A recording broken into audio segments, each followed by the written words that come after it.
In December 1912, a paleontologist named Arthur Smith Woodward unveiled a discovery that would rewrite human history. The Piltdown skull, unearthed in a gravel pit in Sussex, appeared to be the missing link between ape and man. For 40 years, it sat in the British Museum as a cornerstone of evolutionary science. For 40 years, no one asked why the jawbone had been filed down to fit the skull, or why the teeth had been stained with iron to look ancient. The desire for a single, perfect ancestor had already filled in the blanks. These are not isolated incidents. The Cardiff Giant fooled thousands who saw a 10-foot stone man as proof of biblical giants. The Cottingley Fairies convinced Arthur Conan Doyle that the spirit world was real. The Loch Ness Monster's most famous photograph was a toy submarine with a serpent head. The Alien Autopsy film aired on national television as documentary evidence. The Fiji Mermaid was a monkey sewn to a fish and still drew crowds. The Archaeoraptor fossil was sold to National Geographic as the missing link between dinosaurs and birds. Each hoax succeeded because the world was ready to believe. The uncomfortable truth is that belief is not a failure of intelligence. It is a response to a world that feels incomplete. The same psychological machinery that fooled our ancestors into seeing giants in the earth and fairies in the garden is still running in our minds today. The question this series asks is not who was fooled, but why the desire to believe is so hard to resist.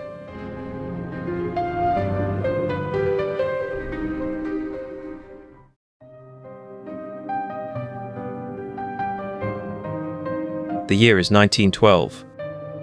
The British Empire covers a fifth of the world's landmass, and its Natural History Museum in South Kensington is a temple to that dominion. Rows upon rows of fossilized bones, arranged in glass cases, tell a story of progress, from simple sea creatures to the crowning achievement of creation, man himself. But there is a troubling gap in that story. No one has found the missing link, the creature that stood halfway between ape and man. Charles Darwin had predicted it would be discovered in Africa, the cradle of humanity. But for many in Edwardian England, that was an uncomfortable thought. The idea that their ancestors had been dark-skinned, primitive, and equatorial sat poorly with a nation that saw itself as the pinnacle of civilization. So when a local solicitor and amateur archaeologist named Charles Dawson walked into the British Museum one afternoon in February 1912 carrying a parcel wrapped in brown paper, he found a very receptive audience. Dawson claimed to have found fragments of a thick, human-like skull in a gravel pit near the village of Piltdown in Sussex. The man he showed them to was Arthur Smith Woodward, the keeper of geology at the museum, one of the most respected paleontologists in the world. Woodward examined the fragments. The bone was thick, mineralized, and seemed to belong to a brain case far larger than any ape's. He was intrigued. He agreed to accompany Dawson to the site. On a grey morning in December, Woodward knelt in the mud beside Dawson. The pit at Piltdown was a shallow depression in a farmer's field, surrounded by hedgerows and the damp smell of English earth. They had been digging for weeks, sifting through gravel that had been laid down by ancient rivers. And then, something emerged. A jawbone. It was ape-like in its shape, with a flat, almost human-looking chin. But the teeth, the molars, were worn flat, exactly as human teeth wear from chewing cooked food. It was a chimera, an ape's jaw with human teeth. And it was found right next to a skull that looked human, but with a brain case far larger than any known ape. Woodward was ecstatic. He announced the discovery at a meeting of the Geological Society of London on December 18, 1912. The room was packed. Scientists leaned forward in their seats as Woodward described a creature he called Eoanthropus dawsoni, Dawson's Dawn Man. The missing link, he declared, had been found in England. The news spread around the world. Headlines screamed the discovery. Punch magazine ran a cartoon of a shaggy, half-human creature wearing a top hat and monocle, captioned, "The First Londoner." The Piltdown Man became a national treasure, proof that the British Isles were the cradle of civilization. For the next 40 years, the discovery held. School children learned about Piltdown Man. Museums displayed casts of the skull. It was cited in textbooks, in lectures, in debates about human evolution. And every time a new fossil was found elsewhere, in Africa, in Asia, The defenders of Piltdown would point to the thick skull and the ape-like jaw and insist that the true missing link was English. The believers were not stupid. They were some of the most brilliant minds of their generation. Arthur Keith, the leading anatomist of the day, argued that Piltdown Man proved the brain evolved first, before the jaw, a theory that fit perfectly with Victorian ideas about the primacy of intellect. The French paleontologist Marcel Imbaud, who had studied Neanderthals, examined the fossils and declared them genuine. Their logic was sound. The bones were mineralized, the teeth showed human wear patterns. The geology of the site seemed consistent, and the British Museum had authenticated the find. How could so many experts be wrong? The answer lay in a secret workshop, somewhere in London, in the years before the discovery. Someone, perhaps Dawson, perhaps an accomplice, perhaps a prankster with a grudge, had taken the jaw of an orangutan, broken it into pieces, and stained it with potassium dichromate and iron sulfate to make it look ancient. They had filed down the teeth to mimic human wear. They had broken the skull of a modern human, perhaps a medieval skeleton, and aged it with the same chemicals. Then they had planted the pieces in the gravel pit, along with a few crude stone tools and a fragment of elephant tooth, to make the site look ancient. The hoax was astonishing in its audacity. It exploited every assumption the scientific establishment held. The belief that the brain evolved first, the pride that the missing link would be found in England, the trust placed in institutional authority. The hoaxer did not need to be a genius. They only needed to know what the experts wanted to find. For 40 years, the hoax held. Then, in 1949, a young geologist named Kenneth Oakley decided to test the fossils using a new technique, fluorine dating. The method measured how much fluorine had been absorbed from groundwater. It was slow, but it was reliable. Oakley took a sample from the Piltdown skull and a sample from the jaw. The results were devastating. The skull was thousands of years old. The jaw was barely 50. They did not belong to the same creature, or even the same century. In 1953, Oakley and his colleagues presented their findings at a press conference in the British Museum. The room was the same one where Woodward had announced the discovery 41 years earlier. Reporters crowded around a table as Oakley pointed to a projected X-ray of the jaw. He showed them the filed-down teeth. He showed them the chemical stains. He showed them the crude workmanship, the way the jaw had been broken to hide the joint that would have revealed it was an ape. The hoax was exposed, not with a dramatic confession but with science. The reaction was swift and brutal. The British Museum removed the skull from display. Textbooks were rewritten, careers were damaged. Arthur Smith Woodward had died in 1924, still believing in his Dawn Man. Charles Dawson had died in 1916, his reputation intact. The question of who actually perpetrated the hoax has never been definitively answered. Suspects have included Dawson himself, a man hungry for scientific glory. Some have pointed to Teilhard de Chardin, a young Jesuit priest who had visited the site. Others have suggested a rival paleontologist, or even a prankster named Martin Hinton, who left a trunk of carved bones in the museum's attic. The truth, like the bones themselves, remains buried, but the real story is not about the hoaxer. It is about the conditions that made the hoax possible. The Piltdown Man was not a deception that fooled the world. It was a deception that the world was desperate to believe. It confirmed what they already thought, that progress was linear, that intellect was primary, that the English were the first and the best. The hoax collapsed not because someone confessed, but because science developed better tools. The fluorine test did not judge. It simply measured. And in that measurement, it revealed something uncomfortable, that belief, no matter how sincere, is not the same as truth. The Piltdown Man still teaches us something, not about human evolution, but about human nature. We trust what confirms our story. And when a discovery fits too perfectly, when it answers every question we had, when it flatters our pride, should we not pause and ask ourselves what we are so eager to find? The hoax collapsed not because someone confessed, but because science developed better tools. The fluorine test did not judge. It simply measured. And in that measurement, it revealed something uncomfortable. That belief, no matter how sincere, is not the same as truth. The Piltdown Man still teaches us something, not about human evolution, but about human nature. We trust what confirms our story. And when a discovery fits too perfectly, when it answers every question we had, when it flatters our pride, should we not pause and ask ourselves what we are so eager to find? The question is not simply about one man's deception, it is about the culture that made that deception inevitable. In 1912, England was a nation of empires and hierarchies. The British Museum was the centre of the scientific world. The Royal Society was the arbiter of truth. And the idea that a primitive human ancestor might be found in Sussex rather than in Africa or Asia was not just plausible, it was patriotic. The Piltdown Man was the missing link that confirmed the British story, that intelligence and civilization had originated in the temperate north, not in the tropical south.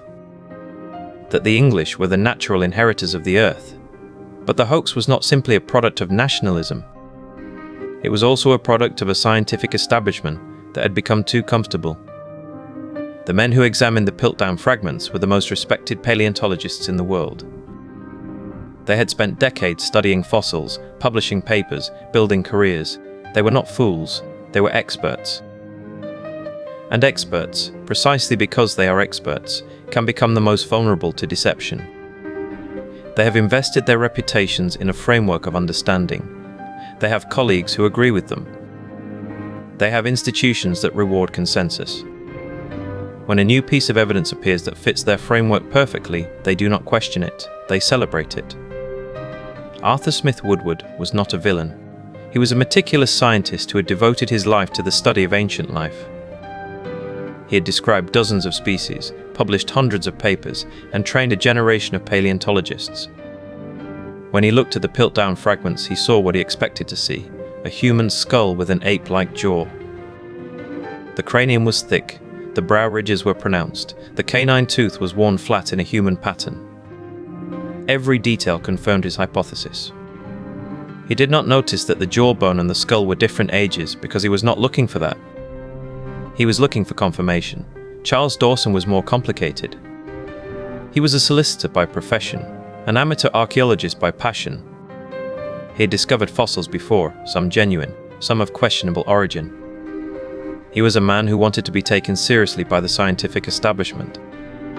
He wanted his name in the journals, his discoveries celebrated. The Piltdown Man gave him that. He became famous. He was elected a Fellow of the Society of Antiquaries.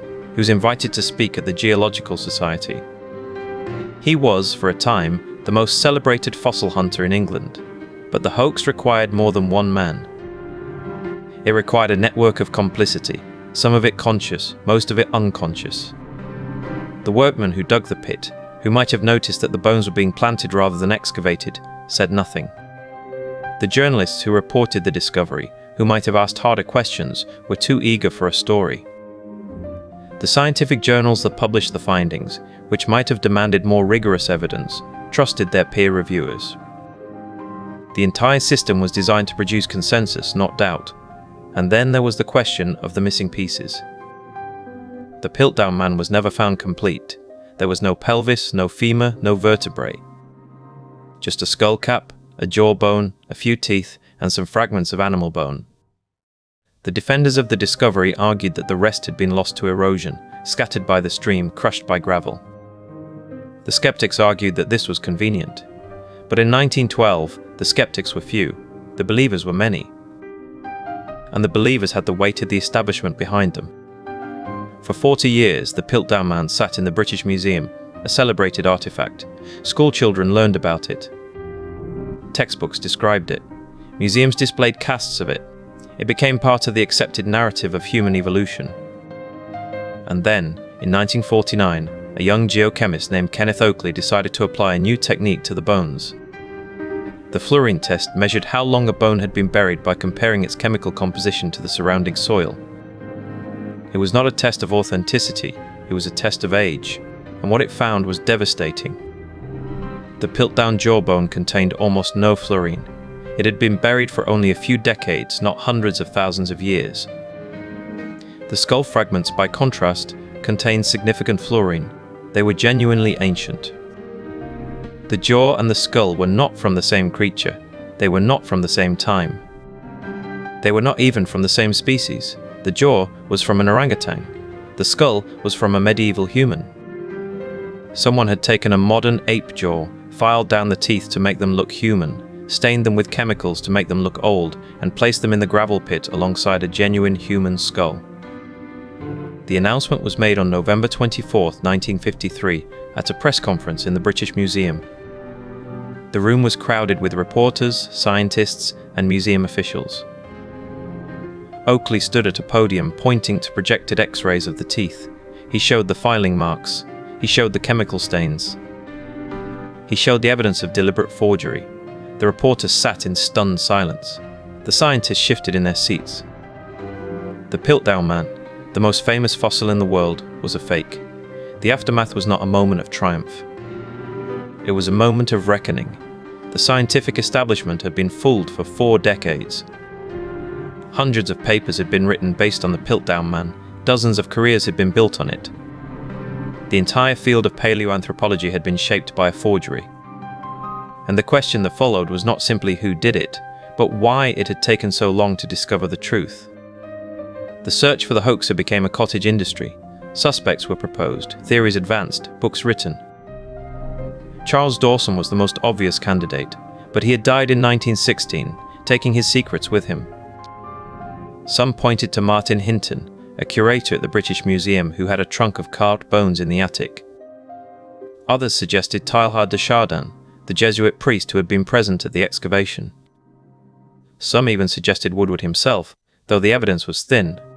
The truth is that we may never know who planted the bones. The hoax was too successful. The trail is too cold. But the identity of the hoaxer is not the most important question. The most important question is about the conditions that made the hoax possible. The Piltdown Man was not a failure of science. It was a failure of the human heart. The scientists who believed in it were not stupid. They were hopeful. They wanted to find the missing link. They wanted to prove that England was the cradle of humanity. They wanted to be part of a great discovery, and in their desire, they became blind. The Piltdown Man is a cautionary tale, but it is not a simple one. It does not teach us that science is corrupt, or that experts are fools. It teaches us that belief is powerful. That confirmation bias is real, that the stories we tell about ourselves can shape the evidence we are willing to accept, and that the most dangerous hoax is not the one that is obviously false. It is the one that tells us exactly what we want to hear. The Piltdown Man is still taught in universities, not as a fossil, but as a lesson. It is a reminder that science is not a collection of facts. It is a process that requires doubt, skepticism, and the willingness to be wrong. The men who believed in the Piltdown Man were not villains, they were human, and that is the most uncomfortable truth of all. So when we look back at the Piltdown Man, we are not looking at a hoax, we are looking at a mirror. We are looking at our own capacity for self-deception. We are looking at the stories we tell ourselves about who we are, where we came from, and what we deserve. And we are left with a question that does not fade with time. What are we so eager to find, that we might be willing to find it even if it is not there? The question does not fade, but neither does the evidence, the physical evidence that sat in the drawers of the British Museum for 41 years, waiting for someone to look at it with fresh eyes. In 1949, a man named Kenneth Oakley decided to do exactly that. Oakley was a geologist at the British Museum, a specialist in the chemical analysis of fossil bones. He had developed a new technique for dating bones by measuring their fluorine content, a method that could determine whether a fossil had been buried in the same ground for the same length of time. It was not precise enough to give an exact age, but it was precise enough to detect a forgery. If the jawbone had been buried in the same gravel pit for the same 500,000 years as the skull, they would contain similar amounts of fluorine. If they did not, the entire edifice would collapse. Oakley requested permission to test the Piltdown fragments. Woodward, now in his 80s and long retired, was still alive. He gave his blessing, confident that science would vindicate his life's work. Oakley drilled a tiny hole into the skull fragment and another into the jaw. He dissolved the powder in acid and measured the fluorine content. The results were immediate and devastating. The skull contained 0.1% fluorine. The jaw contained less than 0.3%. They had not been buried in the same ground. They had not even been buried in the same century. Oakley published his findings in 1950, but he was cautious. He did not call it a hoax. He suggested that the jaw and skull might have come from different sites, that the gravel pit was more complex than previously thought. The scientific community, still protective of its most famous fossil, accepted this explanation. The Piltdown Man was downgraded from the missing link to an anomaly, but the anomaly would not stay buried. In 1953, a young anthropologist named Joseph Weiner decided to look at the Piltdown fragments with a microscope.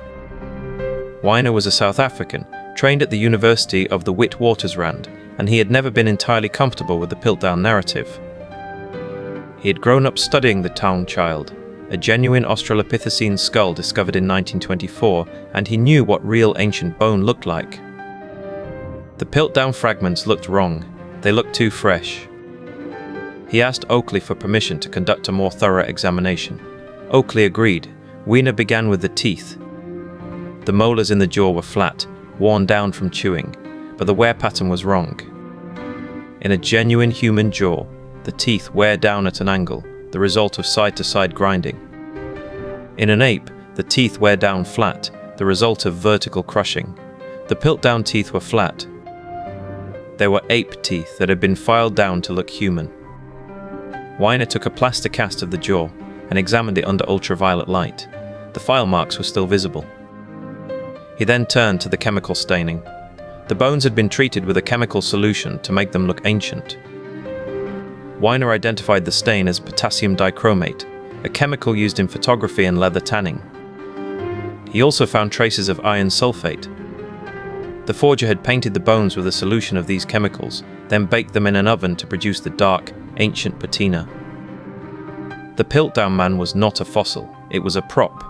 On November 21, 1953, the British Museum held a press conference. Oakley, Weiner, and the museum's chief geologist, Wilfred Le Gros Clark, stood at a podium in a wood-panelled room. The reporters were restless. They had been told that a major announcement was coming. Some of them guessed it was about the Piltdown Man. None of them guessed the truth. Oakley spoke first. He described the fluorine test, the chemical staining, the file marks. He showed slides of the X-rays, the ultraviolet photographs, the chemical analysis. The reporters listened in silence. When he finished, the room erupted. They asked about Woodward. They asked about Dawson. They asked who had done it. Oakley said he did not know. Weiner said the evidence pointed to one man, but he would not name him. Le Gros Clark said the Piltdown Man was a hoax, and that the hoax had set back the study of human evolution by decades. The front pages the next morning were unanimous. The Piltdown Man was a fraud. The missing link was a lie. The greatest discovery in British paleontology was a deliberate, calculated deception. The question that followed was the same question that always follows a hoax. Who did it? The suspects were many. Charles Dawson, the amateur archaeologist who had found the fragments and who had died in 1916. Arthur Smith Woodward, the museum curator who had staked his reputation on the find. Teilhard de Chardin, the Jesuit priest who had been present at the dig and who had found the canine tooth.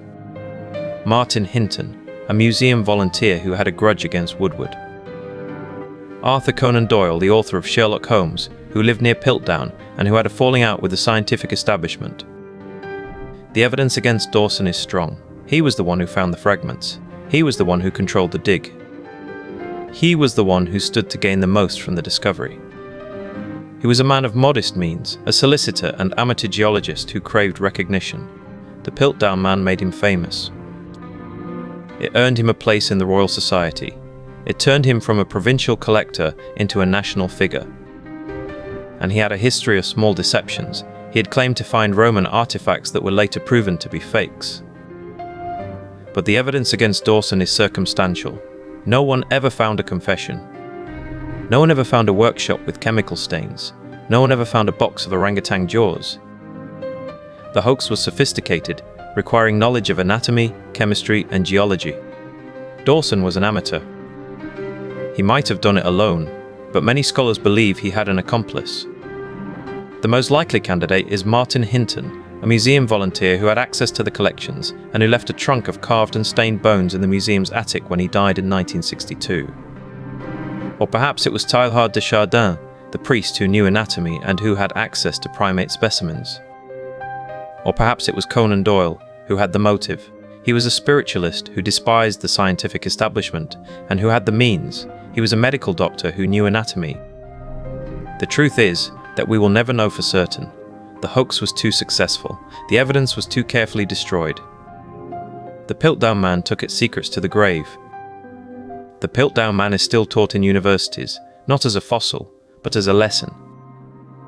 It is a reminder that science is not a collection of facts. It is a process. A process that requires doubt, skepticism, and the willingness to be wrong. The men who believed in the Piltdown Man were not villains. They were human, and that is the most uncomfortable truth of all. So when we look back at the Piltdown Man, we are not looking at a hoax. We are looking at a mirror. We are looking at our own capacity for self-deception. We are looking at the stories we tell ourselves about who we are, where we came from, and what we deserve. And we are left with a question that does not fade with time. What are we so eager to find, that we might be willing to find it, even if it is not there? The scientific establishment, and who had the means, he was a medical doctor who knew anatomy. The truth is that we will never know for certain. The hoax was too successful. The evidence was too carefully destroyed. The Piltdown Man took its secrets to the grave. The Piltdown Man is still taught in universities, not as a fossil, but as a lesson. It is a reminder that science is not a collection of facts, it is a process. A process that requires doubt, skepticism, and the willingness to be wrong. The men who believed in the Piltdown Man were not villains, they were human, and that is the most uncomfortable truth of all. So when we look back at the Piltdown Man, we are not looking at a hoax, we are looking at a mirror. We are looking at our own capacity for self-deception. We are looking at the stories we tell ourselves about who we are, where we came from, and what we deserve. And we are left with a question that does not fade with time. What are we so eager to find, that we might be willing to find it, even if it is not there? But the question does not end with Piltdown. It echoes through every decade, every discipline, every human endeavor where hope outruns evidence. The same year the Piltdown Man was finally exposed, a different kind of fossil was being unearthed in a quarry in New York State. A giant, 10 feet tall, carved from gypsum, then buried in the dark, waiting for someone to believe. The Cardiff Giant was not born in the ground. It was born in the mind of a man named George Hull, a cigar maker with a grudge against religious fervor and a talent for deception. Hull had debated a Methodist minister about a passage in the book of Genesis that said there were giants on the earth in those days. The minister took it literally. Hull took it as a challenge. He traveled to Fort Dodge, Iowa, where a block of gypsum 5 feet thick was quarried from the earth. He shipped it to Chicago, hired a stonecutter named Edward Burghardt, and swore him to secrecy. For 3 months, Burghardt carved a naked giant, its face frozen in a faint, ambiguous expression, pain, sleep, or something else entirely. Hull treated the surface with sulfuric acid to simulate age. He pounded it with steel needles to create pores and imperfections. He buried it on a farm near Cardiff, New York, owned by his cousin, William Newell, and then he waited for a year. On October 16, 1869, Newell hired 2 men to dig a well. They struck stone at 3 feet. They dug around it. They uncovered a foot, then a leg, then a torso. By nightfall, word had spread. By morning, the farm was overrun. People came on foot, on horseback, in wagons. They brought children. They brought Bibles. Some knelt and prayed. The Cardiff Giant was moved to a hall in Syracuse. Admission, 50 cents. Thousands paid. The newspapers called it the greatest discovery of the age. Scientists examined it and argued. Some declared it a genuine petrified man. Others called it a statue. But the believers were not fools. They had seen giants in the Bible. They had heard stories of a race of men who walked the earth before the flood. This was proof. Yale paleontologist Othniel Charles Marsh examined the giant and declared it a humbug. But his voice was drowned by the roar of the crowds. The giant was a sensation. And George Hull, the cigar maker, was getting rich. He sold his share for $23,000, a fortune. The buyer, a consortium of businessmen, put the giant on tour. They charged a quarter a head. They made $100,000. Then the cracks appeared. A reporter from the Syracuse Daily Standard noticed that the giant's skin had no pores. A geologist pointed out that the stone was gypsum, not limestone. A sculptor in Chicago came forward and admitted he had carved it. Hull was cornered. He confessed. The giant was a hoax. But the confession changed nothing. The crowds kept coming. They paid their quarters. They stared at the giant. They did not care that it was fake. They had seen it. They had touched it. They had felt something, and that something was real. The Cardiff Giant was not a fossil. It was a mirror. It reflected the hunger of a nation for wonder, for mystery, for proof that the world was stranger and older than they had been told. The giant still exists. It sits in the Farmers Museum in Cooperstown, New York. Visitors walk past it. Some laugh, some pause. Some feel a strange, quiet awe. They know it is a hoax, but they also know that the hoax itself is a kind of truth. A truth about what people need, what they will pay for, what they will defend against all evidence. And so the pattern repeats. From Piltdown to Cardiff, from Cottingley to Loch Ness, from alien autopsies to mermaids sewn from monkey torsos and fishtails. Each hoax follows the same arc, a world hungry for proof, a hoaxer who supplies it, a moment of collective belief, a slow unraveling, and then the question that lingers long after the fraud is exposed. The Cottingley Fairies appeared in 1907, in a village in West Yorkshire. Two young cousins, Elsie Wright and Frances Griffiths, took photographs of themselves with paper cutouts they had drawn and painted. The images were crude. The fairies looked like they had been cut from a children's book, but the world wanted to believe. Sir Arthur Conan Doyle, creator of Sherlock Holmes, the man who had built a career on logic and deduction, wrote a pamphlet defending the photographs. He called them a window into another world. Doyle was not a fool. He was a man who had lost a son in the Great War, who had seen the world torn apart by industrial slaughter, who needed to believe that something gentle and beautiful still existed. The fairies were that something. He wanted them to be real. And so he made them real, for himself, for millions of others, for decades. The photographs were not exposed as fakes until the 1980s, when Elsie and Frances, now elderly women, admitted the truth. Elsie had drawn the fairies. Frances had held them in place with hatpins. They had done it for fun. They had never expected anyone to believe, but the world had believed, and the world had needed to believe. Each hoax teaches the same lesson. The hoaxer is not the story. The hoaxer is the catalyst. The real story is the belief. The real story is the world that was ready. The world that had been prepared by expectation, by desire, by the stories it already told itself. The Piltdown Man was not a fossil. It was a wish. The Cardiff Giant was not a statue. It was a hunger. The Cottingley Fairies were not spirits. They were a grief. And so we arrive at the question that every hoax asks, that every hoax answers in its own way, that every hoax leaves behind like a stone in a field. What are we so eager to find, that we might be willing to find it, even if it is not there?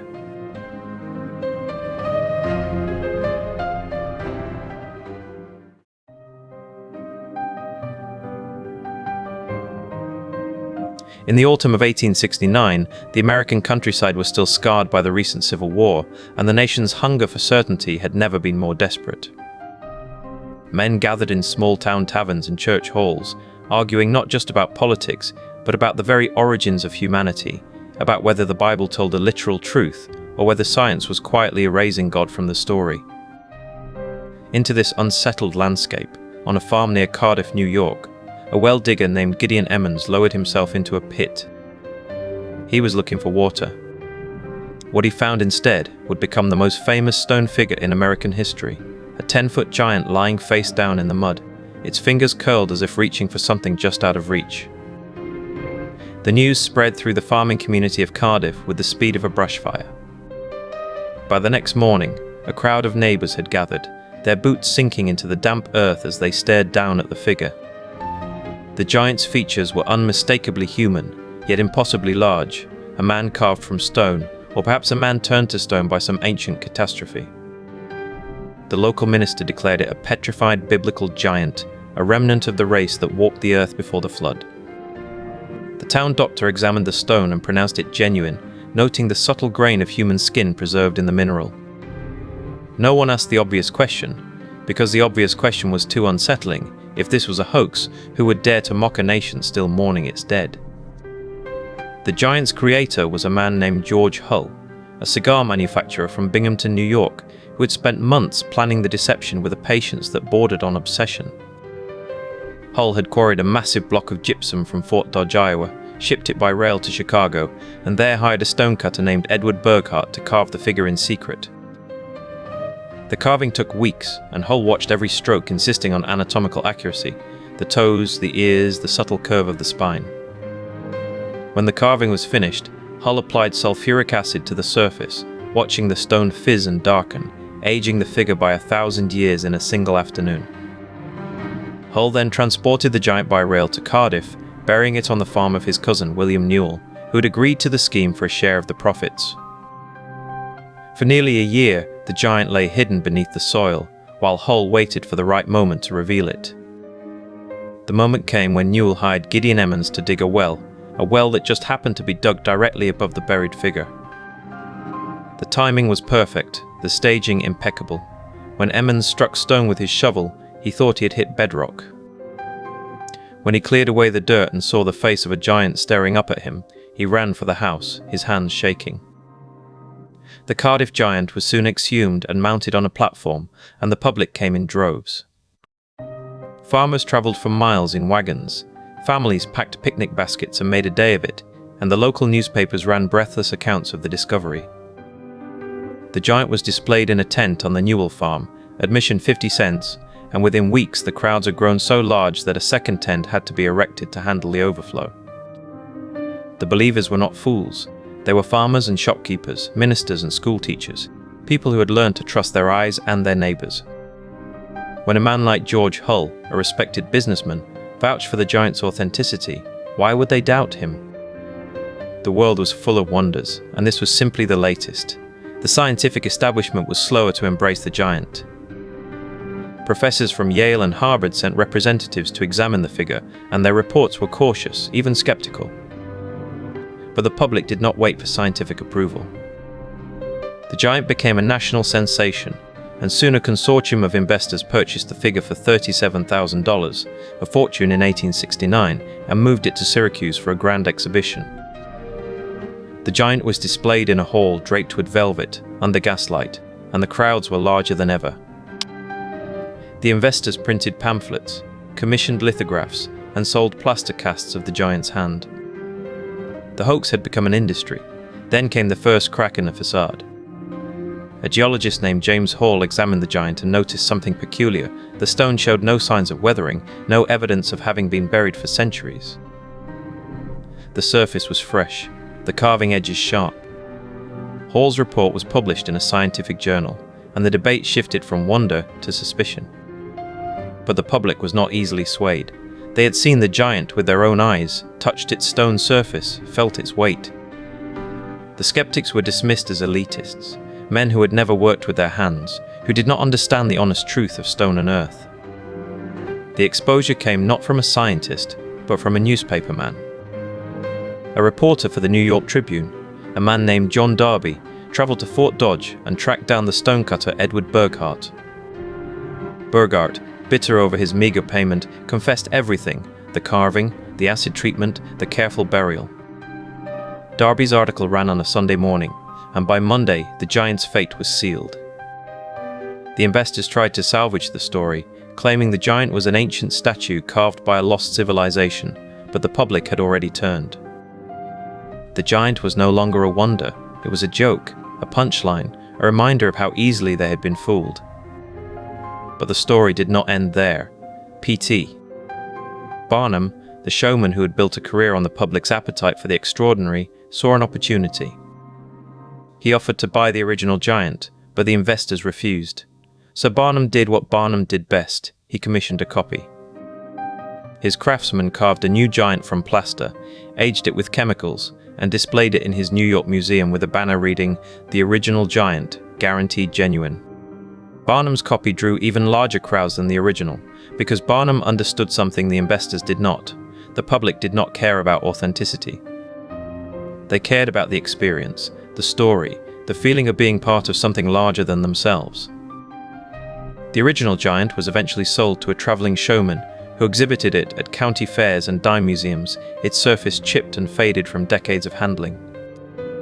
By the turn of the century, the giant had become a relic of a forgotten craze, a curiosity that no longer commanded a crowd.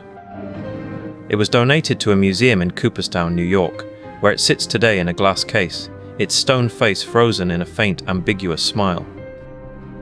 Visitors walk past it without stopping, their eyes drawn to the more polished exhibits, the artifacts with proper labels and scientific pedigrees. The believers were not stupid. They lived in a world where the Bible spoke of giants, where the earth yielded up strange fossils, where the boundaries between the natural and the supernatural were still being drawn. They trusted what they saw, what their neighbors told them, what the newspapers confirmed. Their error was not a failure of intelligence, but a failure of institutional trust, a willingness to believe that the men who presented the giant had their best interests at heart. And in that, they were no different from any audience, in any era, who has ever been asked to believe something that feels too good to be true. The hoaxer, George Hull, never apologized. He lived to be 80 years old, a wealthy man, and in his final years he gave interviews in which he defended his creation. He said he had only wanted to expose the gullibility of the public, to teach them a lesson about blind faith. But the lesson he taught was not the one he intended. The Cardiff Giant revealed not the stupidity of the believers, but the vulnerability of a society hungry for meaning, for evidence that the world was still full of wonders, for proof that the past was not as distant as it seemed. Hull had created a mirror, and what the public saw in it was their own longing. The giant itself remains, a stone figure in a glass case, a monument to a moment when a nation chose to believe. The tourists who visit today do not laugh at their ancestors. They shake their heads and wonder how anyone could have been so easily deceived. But the question that lingers is not about the past. It is about the present, in a world where information moves faster than ever, where images can be altered in seconds, where the line between fact and fiction blurs with every scroll. How do we know that we are not, at this very moment, standing in front of a giant of our own?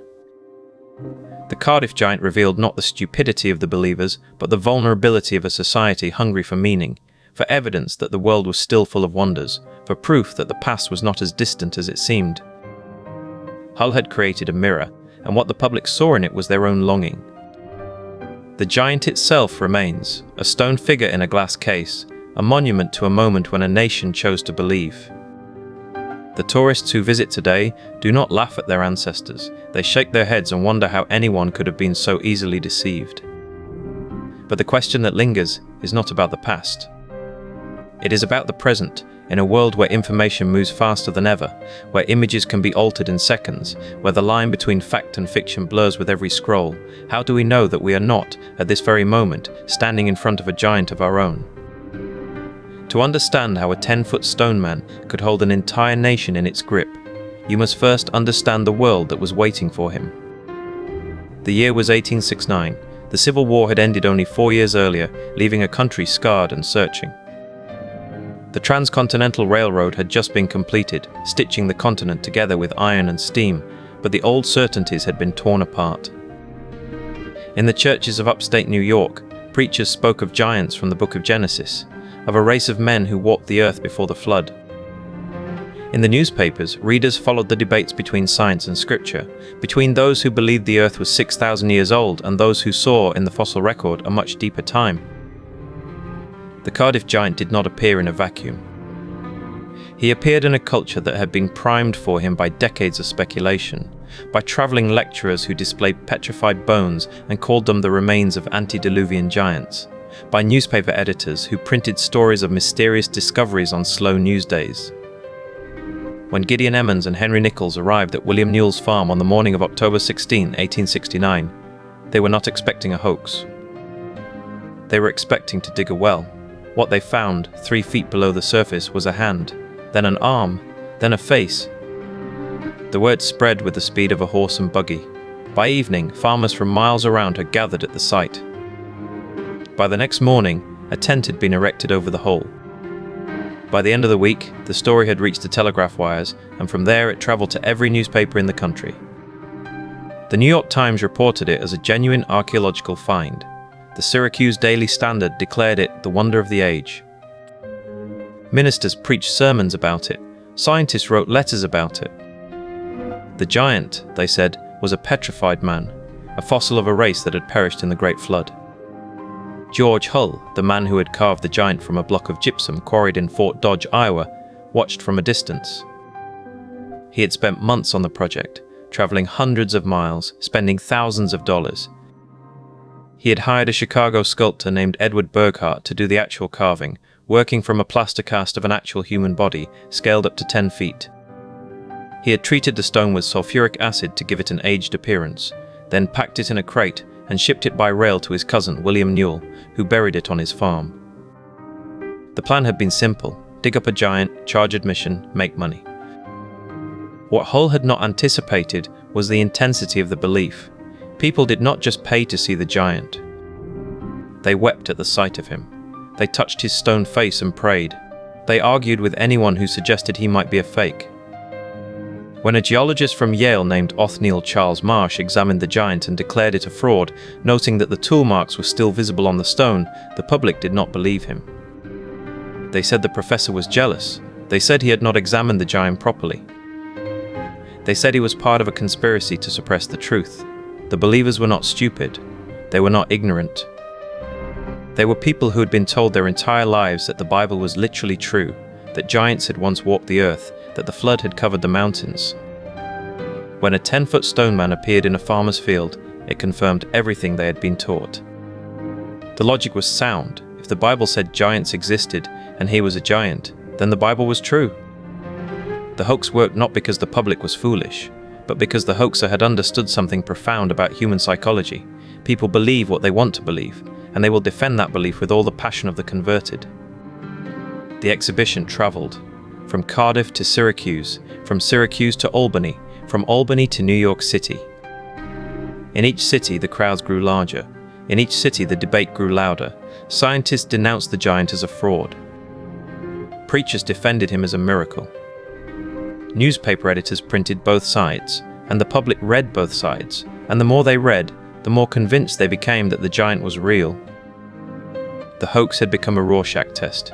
What you saw in the stone face told you more about yourself than about the giant. Then P.T. Barnum entered the story. The great showman, the master of humbug, saw an opportunity.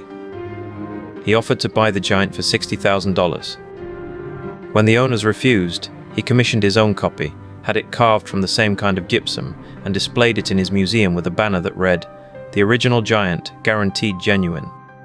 The public, confused, flocked to both exhibitions. Barnum's copy drew larger crowds than the original. When the owners of the real giant sued Barnum for fraud, the judge dismissed the case, ruling that you cannot sue someone for exhibiting a fake when your own exhibit is also a fake. The exposure came slowly, in fragments. A reporter from the Syracuse Daily Standard traveled to Fort Dodge and found the quarry where the gypsum had been cut. A geologist analyzed the stone and found traces of acid. A sculptor examined the carving and recognized the techniques. Piece by piece, the story unraveled. George Hull, confronted with the evidence, confessed. He told the whole story to a reporter from the New York World, describing in detail how he had conceived the hoax, how he had carved the giant, how he had buried it, how he had watched the world fall for it. But the confession changed nothing. The believers continued to believe. They said Hull was lying to protect the real giant. They said he'd been paid to confess. They said the whole story was a hoax within a hoax. The giant had become something more than a stone figure. He had become a symbol of everything the believers wanted to be true. To admit he was a fake was to admit that their faith had been misplaced, and that was a price they were not willing to pay. In the end, the giant was sold to a traveling carnival, where he was displayed alongside a two-headed calf and a mermaid made from a monkey's torso sewn to a fish's tail. He had been reduced to a curiosity, a footnote in the history of American gullibility. But the question he raised never went away. Why do we believe what we believe? What makes a lie believable? Is it the lie itself, or is it the need that the lie fulfills? George Hull lived to be 80 years old, a wealthy man, and in his final years he gave interviews in which he defended his creation. He said he had only wanted to expose the gullibility of the public, to teach them a lesson about blind faith. But the lesson he taught was not the one he intended. The Cardiff Giant revealed not the stupidity of the believers, but the vulnerability of a society hungry for meaning, for evidence that the world was still full of wonders, for proof that the past was not as distant as it seemed. The giant itself remains, a stone figure in a glass case, a monument to a moment when a nation chose to believe. The tourists who visit today do not laugh at their ancestors. They shake their heads and wonder how anyone could have been so easily deceived. But the question that lingers is not about the past. It is about the present, in a world where information moves faster than ever, where images can be altered in seconds, where the line between fact and fiction blurs with every scroll. How do we know that we are not, at this very moment, standing in front of a giant of our own? The Cardiff Giant was not the first hoax, and he was not the last. He was simply the one that revealed the mechanism most clearly. He showed us that belief is not a matter of evidence, but of identity. We believe what makes us who we are. We defend what we have invested in. We cling to what gives our lives meaning, even when the evidence against it is overwhelming. And so the giant lies in his glass case, a fossil of a different kind. Not a fossil of a prehistoric man, but a fossil of a moment in American history when a nation chose to believe in a stone man because they needed him to be real. The question he asks us is not whether we are smarter than our ancestors. The question is whether we are any less hungry for wonder, any less willing to believe, any less vulnerable to the stories that make us feel that the world is still full of mystery. Because the truth is, we are not. We are the same species that wept at the sight of a stone giant in a farmer's field. We are the same species that believed in fairies and mermaids and alien autopsies. We are the same species that, even now, scrolls through images of wonders that may or may not be real, and feels that old familiar longing, the hope that somewhere, just out of reach, something extraordinary is waiting to be discovered. The Cardiff Giant is gone now, buried again in a storage facility in upstate New York, waiting for someone to decide what to do with him. But the mechanism he revealed is still working, still shaping our beliefs, still determining what we accept as true and what we dismiss as false. And the question he left behind, the question that echoes through every hoax that followed, is this: when the next giant appears, will we recognize him for what he is, or will the mechanism he revealed is still working, still shaping our beliefs, still determining what we accept as true and what we dismiss as false? And the question he left behind, the question that echoes through every hoax that followed, is this: when the next giant appears, will we recognize him for what he is, or will the answer begins not with the giant himself, but with the man who made him? George Hull was a cigar maker by trade, a man who had learned the art of deception in the small transactions of his shop, how to judge a customer, how to spin a story, how to sell a thing for more than it was worth. He had seen the revival tents of the Second Great Awakening, had watched grown men weep and speak in tongues, had heard preachers claim that the earth was 6,000 years old and that giants once walked upon it. And he had wondered, if they will believe that, what else will they believe? So in 1868, Hull travelled to Fort Dodge, Iowa, where he purchased a 5-ton block of gypsum from a local quarry. He told the quarryman he needed a monument for a friend. He shipped the block to Chicago, where a stonecutter named Edward Burghardt was paid to carve the figure of a naked man, 14 feet tall, with one hand resting on his stomach and the other at his side. Hull insisted on certain details. The face should be serene, almost classical, the proportions should be slightly off, as though the body had been stretched, the surface should be pitted and weathered, as if it had lain in the earth for centuries. When the carving was complete, Hull treated the surface with sulfuric acid and sand, aging the gypsum into something that looked ancient. He packed the giant in a wooden crate and shipped it by rail to the small town of Cardiff, New York, where his cousin, William Newell, owned a farm. For a year, the crate sat in a barn hidden under hay. Then, on the night of October 15, 1869, Hull and Newell dug a hole behind the barn, lowered the giant into it, and covered it with earth.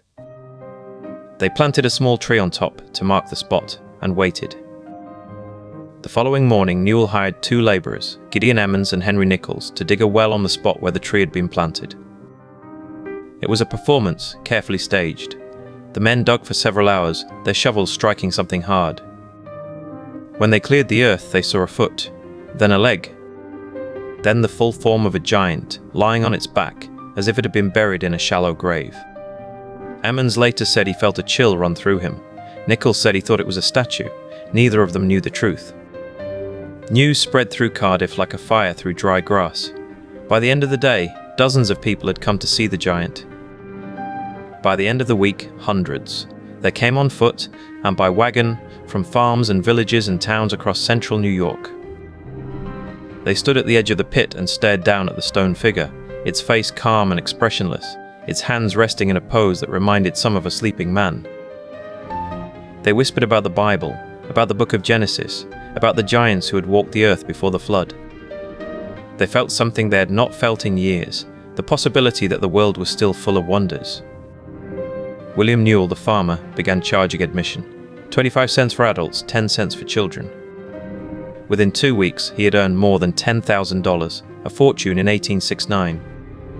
He erected a tent over the pit, hired guards to watch the giant at night, and sold tickets to visitors who came from as far away as New York City and Boston.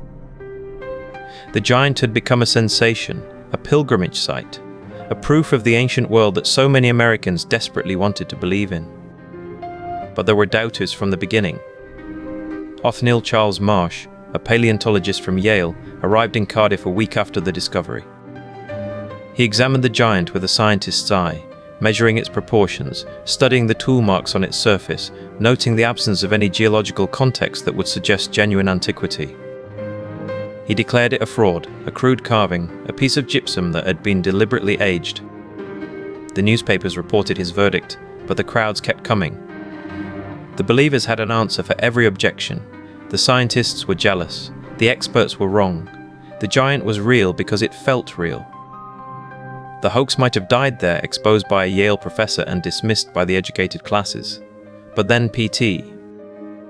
Barnum entered the story. The great showman, the master of humbug, saw an opportunity. He offered to buy the giant from Newell for $60,000. Newell refused. So Barnum did what Barnum always did, he made his own. He hired a sculptor to carve a copy of the Cardiff Giant, displayed it in his New York museum, and claimed it was the original.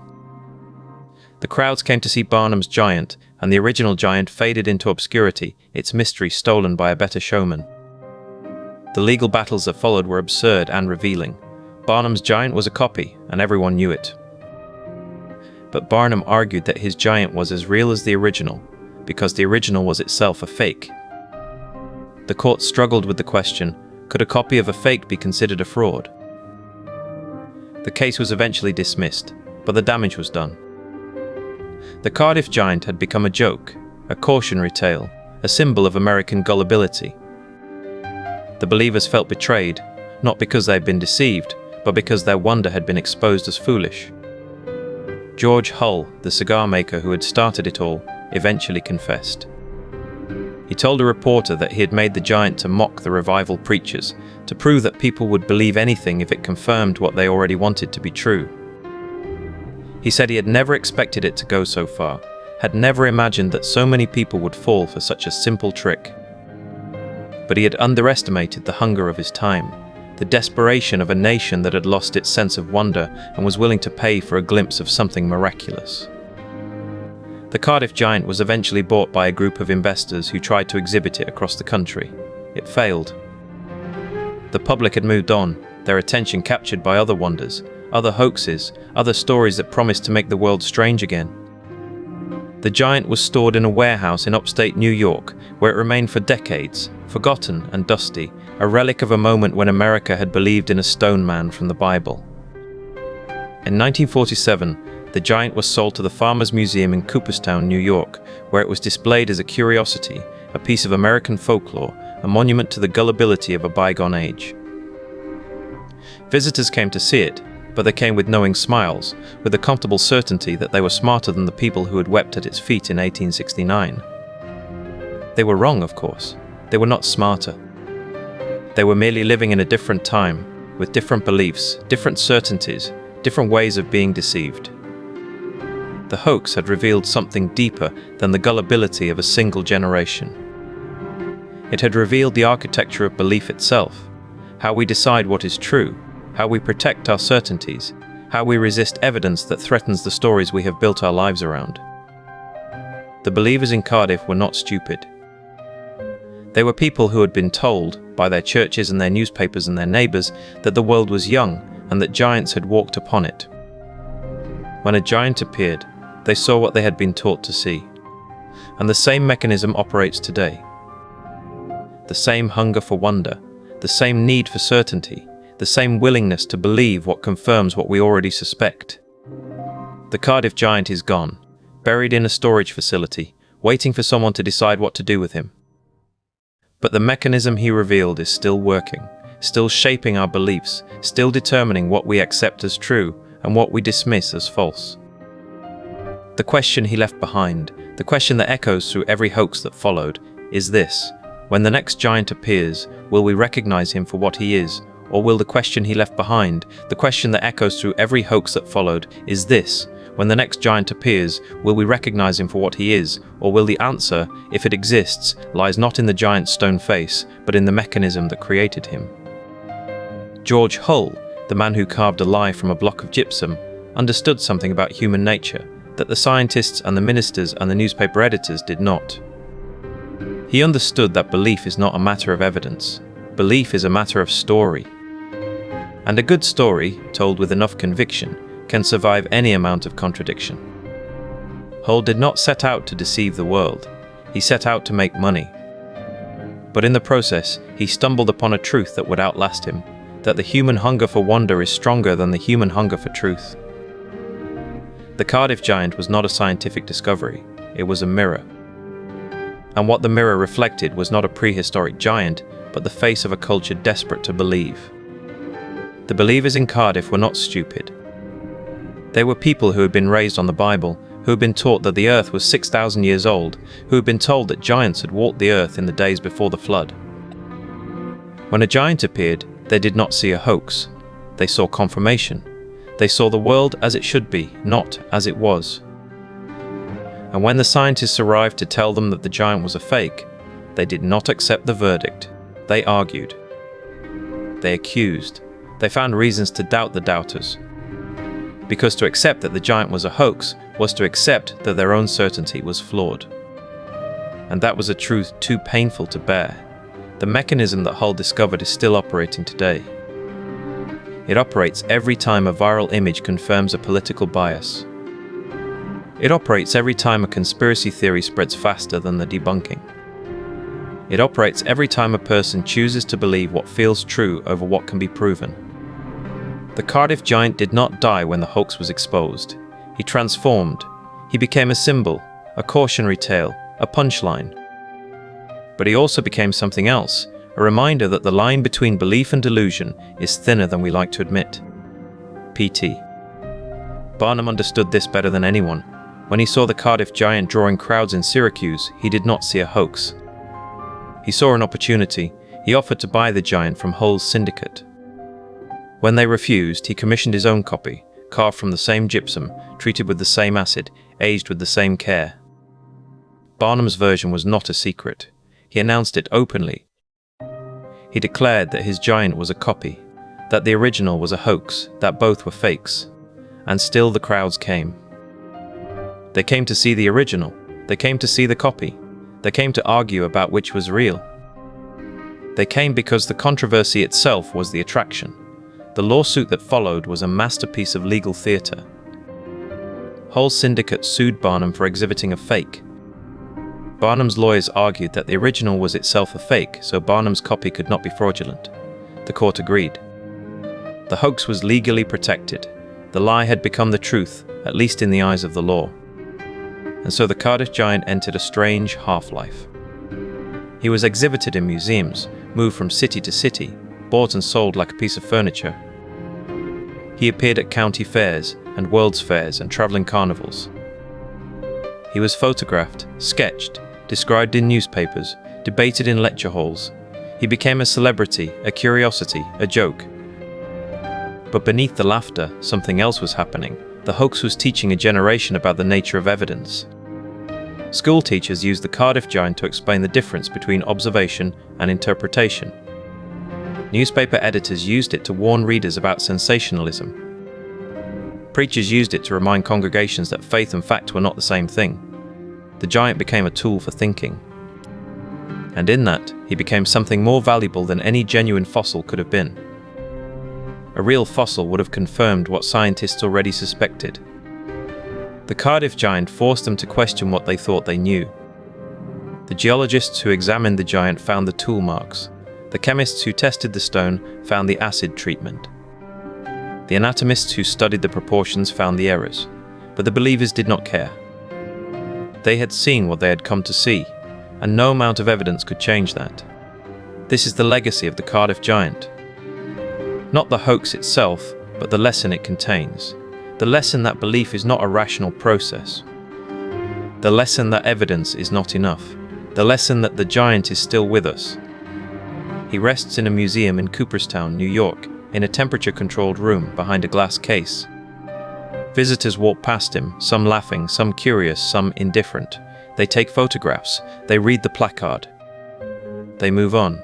But the question he asked in 1869 has not been answered. It has only been repeated. Each generation discovers its own Cardiff Giant. Each generation finds something it wants to believe and believes it. Each generation learns, or fails to learn, the lesson of the stone giant who was never a giant at all. The hoaxes understood something that the rest of us are still trying to learn. They understood that the truth is not what we find. The truth is what we decide to accept. And we will accept almost anything if it tells us the story we want to hear. The Cardiff Giant is gone. The mechanism he revealed is not. It is still working, still shaping our beliefs, still determining what we accept as true and what we dismiss as false. And the question he left behind, the question that echoes through every hoax that followed, is this: when the next giant appears, will we recognize him for what he is, or will the answer, perhaps, is that we will do both? We will see the truth, and we will see the lie. We will know that it is a hoax, and we will believe it anyway. Because the hunger for wonder is stronger than the hunger for truth. Because the need for certainty is stronger than the need for evidence. Because we are, all of us, the believers in Cardiff, standing in a tent in 1869, looking at a stone giant and seeing exactly what we came to see. And when the next giant appears, when the next hoax captures the world's imagination, when the next lie becomes the truth that everyone wants to believe, we will remember the Cardiff Giant. We will remember that he was not a giant at all, he was a mirror, and the face in the mirror was our own. The question is not whether we will be deceived. The question is whether we will learn to recognize the deception before it is too late. The question is whether we will look at the next giant and see the stone for what it is, or whether we will see only the story we have already decided to believe. The Cardiff Giant is gone, but the mechanism he revealed is still here.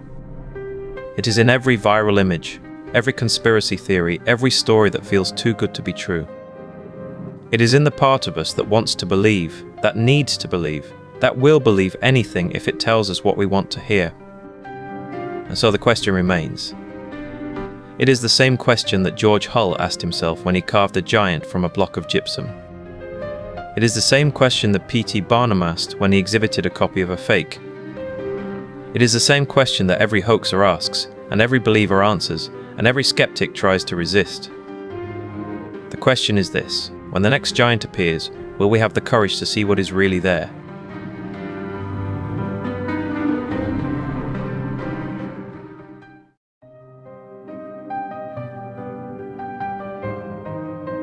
The year is 1917.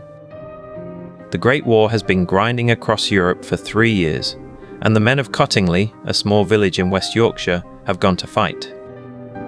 The women and children remain, living in the shadow of the moors, in a world that has grown quieter, emptier, and more desperate for something to believe in. Frances Griffiths was 9 years old, newly arrived from South Africa, her father still away at war. Her cousin Elsie Wright was 16, a skilled amateur photographer who had learned to develop and print her own plates in her father's dark room. On a July afternoon, the girls took a camera down to Cottingley Beck, a shallow stream that ran through a wooded dell behind the Wright family home. They returned with a photograph. Frances was posed on the grass, her chin in her hands, her expression somewhere between boredom and mischief. And above her, dancing in the air, were 4 translucent winged figures, their dresses flowing, their faces indistinct. Fairies. Elsie's mother, Polly Wright, developed the plate herself. She saw the fairies. She did not believe them. Polly Wright was a practical woman. She examined the plate, looked for strings, for cut paper figures, for any sign of trickery. She found nothing. She told her husband Arthur, an engineer who had built his own projector for magic lantern slides. Arthur was equally skeptical. He examined the negative under a magnifying glass. He could see the fairies. He could not see how they had been made. The Wrights did not publish the photograph. They did not contact the newspapers. They showed it to a few friends at a meeting of the Bradford Theosophical Society, where the response was immediate and electric. The Theosophists had been waiting for proof of the spirit world for decades. Here, it seemed, was that proof, captured on a glass plate by 2 children. The photograph reached the desk of Sir Arthur Conan Doyle in the spring of 1920. Conan Doyle was the most famous writer in the English-speaking world, the creator of Sherlock Holmes, a man who had built his reputation on logic, deduction, and the relentless pursuit of truth. But Conan Doyle had also lost his son Kingsley to the war, and his brother, and his brother-in-law. He had seen too much death. He needed to believe that death was not the end. Conan Doyle had become a devoted spiritualist.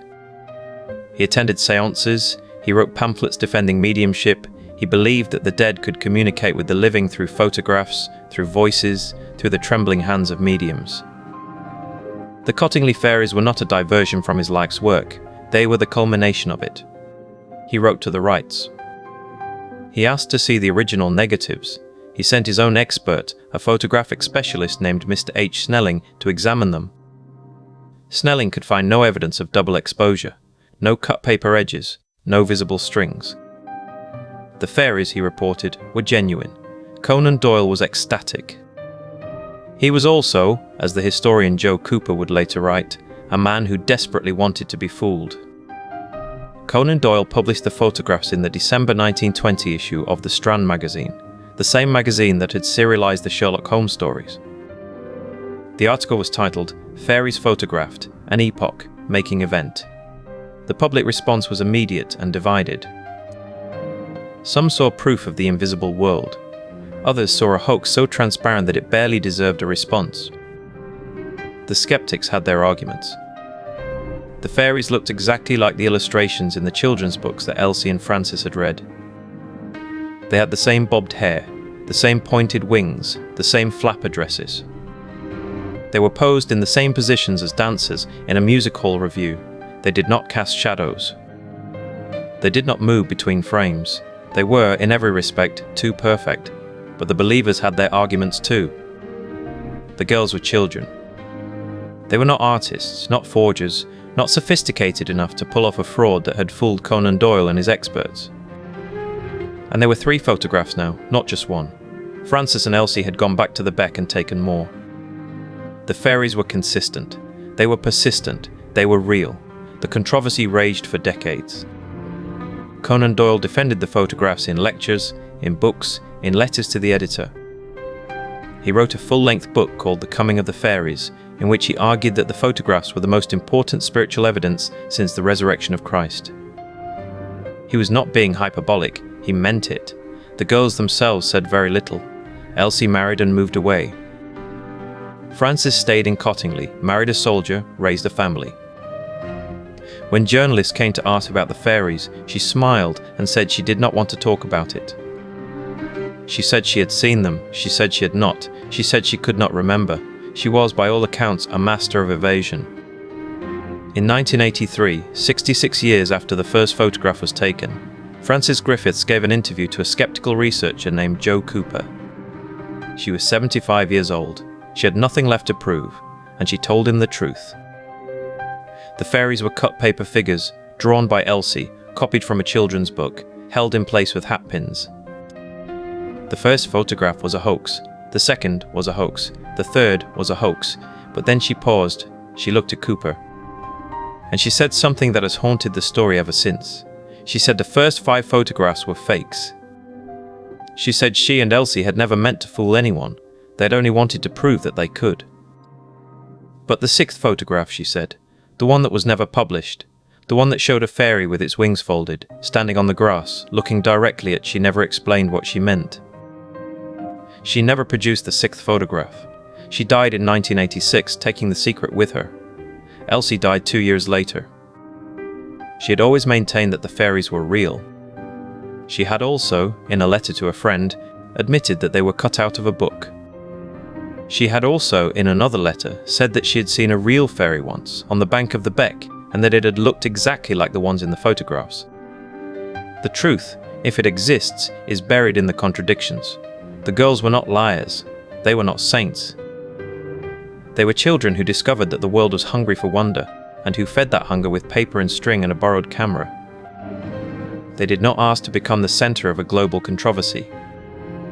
They did not ask to be the proof that a grieving father needed to believe that his son was not gone forever. The hoax worked because the conditions were perfect. The war had broken something in the collective psyche of the Western world. Millions had died. Millions more had lost their faith in God, in progress, in the certainties of the 19th century. People needed to believe that there was more to existence than the mud and the blood and the endless lists of the dead. The fairies gave them that. Conan Doyle was not a fool. He was a man who had lost everything and could not bear to lose hope. He examined the photographs with the same rigor he had applied to the case of the Hound of the Baskervilles. He found no evidence of fraud. He concluded that the fairies were real. He was wrong. But his error was not a failure of intelligence. It was a failure of grief. The photographs are still debated. There are those who believe that Francis saw something that day, something that... There are those who believe that the whole affair was a joke that got out of hand, a prank that snowballed into a global phenomenon. There are those who believe that the truth is less important than the need that the truth served. What is certain is this: the photographs exist. They were taken by 2 girls in a Yorkshire village in the summer of 1917. They were believed by millions. They were defended by the most famous writer of the age. They were never conclusively proven to be fakes until the girls themselves, in old age, confessed. And even then, the confession was hedged with doubt, with contradiction, with a final, tantalizing hint that perhaps, just perhaps, there was something there after all. The Fairies of Cottingley Beck are not a story about fraud. They are a story about the human need to see beyond the visible world, to find meaning in the meaningless, to believe that the dead are not gone, that the universe is not empty, that there is something more. The hoax worked because the world was ready for it. And the question that lingers, the question that has never been fully answered, is this: if the fairies were not real, why did we need them so badly? The Fairies of Cottingley Beck are not a story about fraud. They are a story about the human need to see beyond the visible world, to find meaning in the meaningless, to believe that the dead are not gone, that the universe is not empty, that there is something more. The hoax worked because the world was ready for it. And the question that lingers, the question that has never been fully answered, is this: if the fairies were not real, why did we need them so badly? The answer begins not in a dark room or a laboratory, but in the quiet desperation of a world that had lost its children. By 1917, the Great War had consumed nearly 1 million young men from Britain alone. The dead were not statistics, they were sons, brothers, fathers, whose absence left a void in every village, every street, every home. The spiritualist movement, once a fringe fascination of the Victorian drawing room, had become a national obsession. Seances were held in parlours across the country. Mediums claimed to channel the voices of the fallen. The living wanted proof that death was not the end, that the boys who had died in the mud of the Somme were not simply gone. Elsie Wright and Francis Griffiths knew none of this. They were children, aged 16 and 10, living in the small village of Cottingley in West Yorkshire. The war was a distant thunder, a thing of newspapers and whispered conversations between adults. Their world was the stream at the bottom of the garden, the Cottingley Beck, where the water ran clear over stones and the willow trees bent low to touch the surface. They played there for hours, catching minnows, building dams, imagining that the woods were full of creatures that only they could see. It was Frances who first spoke of the fairies. She was a dreamy child, given to long silences and sudden declarations. She told Elsie that she had seen them, small winged figures dancing on the mossy rocks. Elsie, the practical one, the one who had learned photography from her father, saw an opportunity. She had been given a simple camera, a midge-quarter plate model, and she knew how to develop her own prints. If Frances wanted to see fairies, Elsie could make her see them. The first photograph was taken in July 1917. Frances lay on the grass, her chin in her hands, staring at. In front of her, pinned to the bank with hatpins, were 4 cardboard fairies cut from a children's book, their wings painted with watercolors. Elsie pressed the shutter. The exposure was slow, several seconds at least, and the girls had to remain perfectly still. When the plate was developed, the fairies appeared as translucent figures, their wings blurred by the slight movement of the stream. The effect was not perfect, but it was convincing enough. Elsie's mother, Polly, developed the print in her kitchen. She saw the fairies and laughed, thinking it was a joke, but then she looked again. The images were not crude, they were delicate, ethereal, as if the fairies had been there all along, invisible to the naked eye. Caught only by Polly showed the photograph to her husband, Arthur, who worked as an engineer at a local mill. He shook his head, muttered something about trickery, and put the print aside. The girls were sent to bed, their camera confiscated. The photograph might have remained a family curiosity, a story told at Christmas gatherings had it not been for the local Theosophical Society. Theosophy, a blend of Eastern mysticism and Western spiritualism, taught that the world was full of invisible beings, elementals, nature spirits, fairies. The war had given the movement a new urgency. If the dead could be contacted, if the veil between worlds could be lifted, then perhaps the suffering of the living could be eased. The Theosophists were desperate for proof, and the Cottingley Fairies arrived like an answer to a prayer. In 1919, Polly Wright attended a lecture on spiritualism in the nearby town of Bradford. She mentioned the photograph to the speaker, a Theosophist named William Marriott. Marriott asked to see the print. He studied it for a long time, then asked if there were more. Polly told him there was a second photograph, taken a few weeks after the first, showing Frances with a single fairy, a gnome-like figure, standing on a rock. Marriott requested copies. He sent them to London, to the headquarters of the Theosophical Society. The photographs reached the desk of Sir Arthur Conan Doyle in the spring of 1920.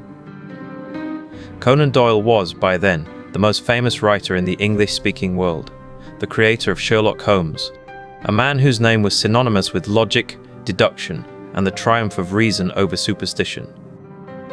But Conan Doyle had changed. The war had taken his son Kingsley, who had died of pneumonia after being wounded at the Somme. It had taken his brother, his brother-in-law, his nephews. The writer who had built his reputation on the rational mind had become a spiritualist, a believer in seances, in communication with the dead, in the possibility that the veil between worlds was thin. Conan Doyle examined the photographs with the same attention he had once given to the clues in a detective story. He looked for signs of forgery, strings, wires, double exposures, painted backgrounds. He found none. The fairies were translucent, their wings blurred, their poses natural. The girls were clearly not holding anything. The backgrounds were consistent, the lighting matched. He consulted experts, a photographic specialist at Kodak, a physicist, a magician. None could prove the photographs were fakes. The magician, a man named Harry Houdini, was skeptical. Houdini had made a career of exposing fraudulent mediums, and he saw in the Cottingley images the same telltale signs of stagecraft. But Houdini was in America, and Conan Doyle did not listen. In July 1920, Conan Doyle commissioned a third set of photographs. He sent a new camera to the Wright family, along with specially prepared glass plates that were marked with secret symbols to prevent substitution. Elsie and Frances took 3 more photographs that summer. One showed Frances with a fairy perched on her shoulder. Another showed Elsie with a fairy dancing on her hand. The third showed a fairy leaping over a flower. The marked plates were returned to London, unopened, and developed under supervision. The fairies were there. Conan Doyle published the photographs in the December 1920 issue of the Strand magazine, the same publication that had serialized the Sherlock Holmes stories. The article was titled, "Fairies Photographed, an Epoch-Making Event." The response was immediate and overwhelming. Thousands of letters arrived at the magazine's offices. Some were from believers who saw the photographs as proof of a spiritual dimension. Others were from skeptics who demanded scientific investigation. The debate raged in newspapers, in lecture halls, in drawing rooms across the country. The Cottingley Fairies had become a national obsession. The girls themselves were bewildered by the attention.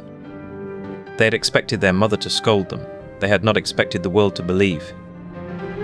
Frances later said that she felt trapped by the lie, that she wanted to confess but was afraid of the consequences. Elsie, the older and more pragmatic of the two, maintained the story. She said she had seen the fairies, that the photographs were real, that anyone who doubted was simply unable to see what was there. The lie had taken on a life of its own, and the girls were no longer in control. Conan Doyle defended the photographs until his death in 1930.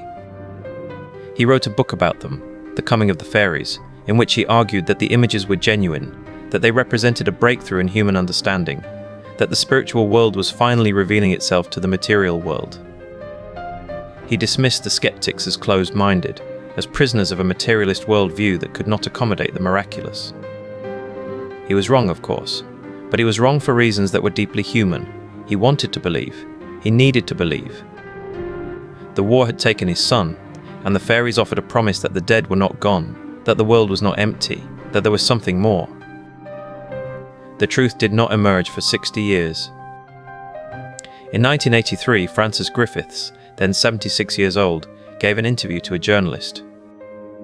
She admitted that the first 4 photographs were fakes, that she and Elsie had cut the fairies from a book and pinned them to the bank. But she insisted that the 5th photograph, the one showing the fairy leaping over a flower, was genuine. She said she had seen the fairies, that she had always seen them, that Elsie, interviewed separately, confirmed the confession. She said the whole affair was a joke that got out of hand, a prank that snowballed into a global phenomenon. There are those who believe that the truth is less important than the need that the truth served. The Cottingley Fairies were not real, but the grief that made people believe in them was real. The longing for a world beyond the visible world was real. The desire to believe that the dead were not gone, that the universe was not empty, that there was something more, was real. The hoax worked because the world was ready for it. And the question that lingers, the question that has never been fully answered, is this: if the fairies were not real, why did we need them so badly? There are those who believe that the truth is less important than the need that the truth served. The Cottingley Fairies were not real, but the grief that made people believe in them was real. The longing for a world beyond the visible world was real. The desire to believe that the dead were not gone, that the universe was not empty, that there was something more, was real. The hoax worked because the world was ready for it.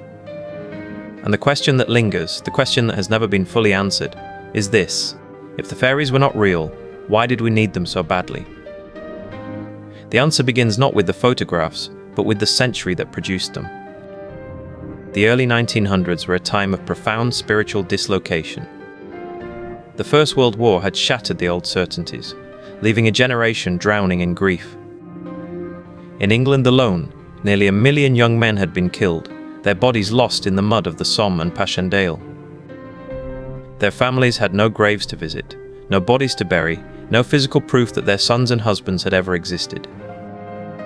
The séance parlours of London were crowded.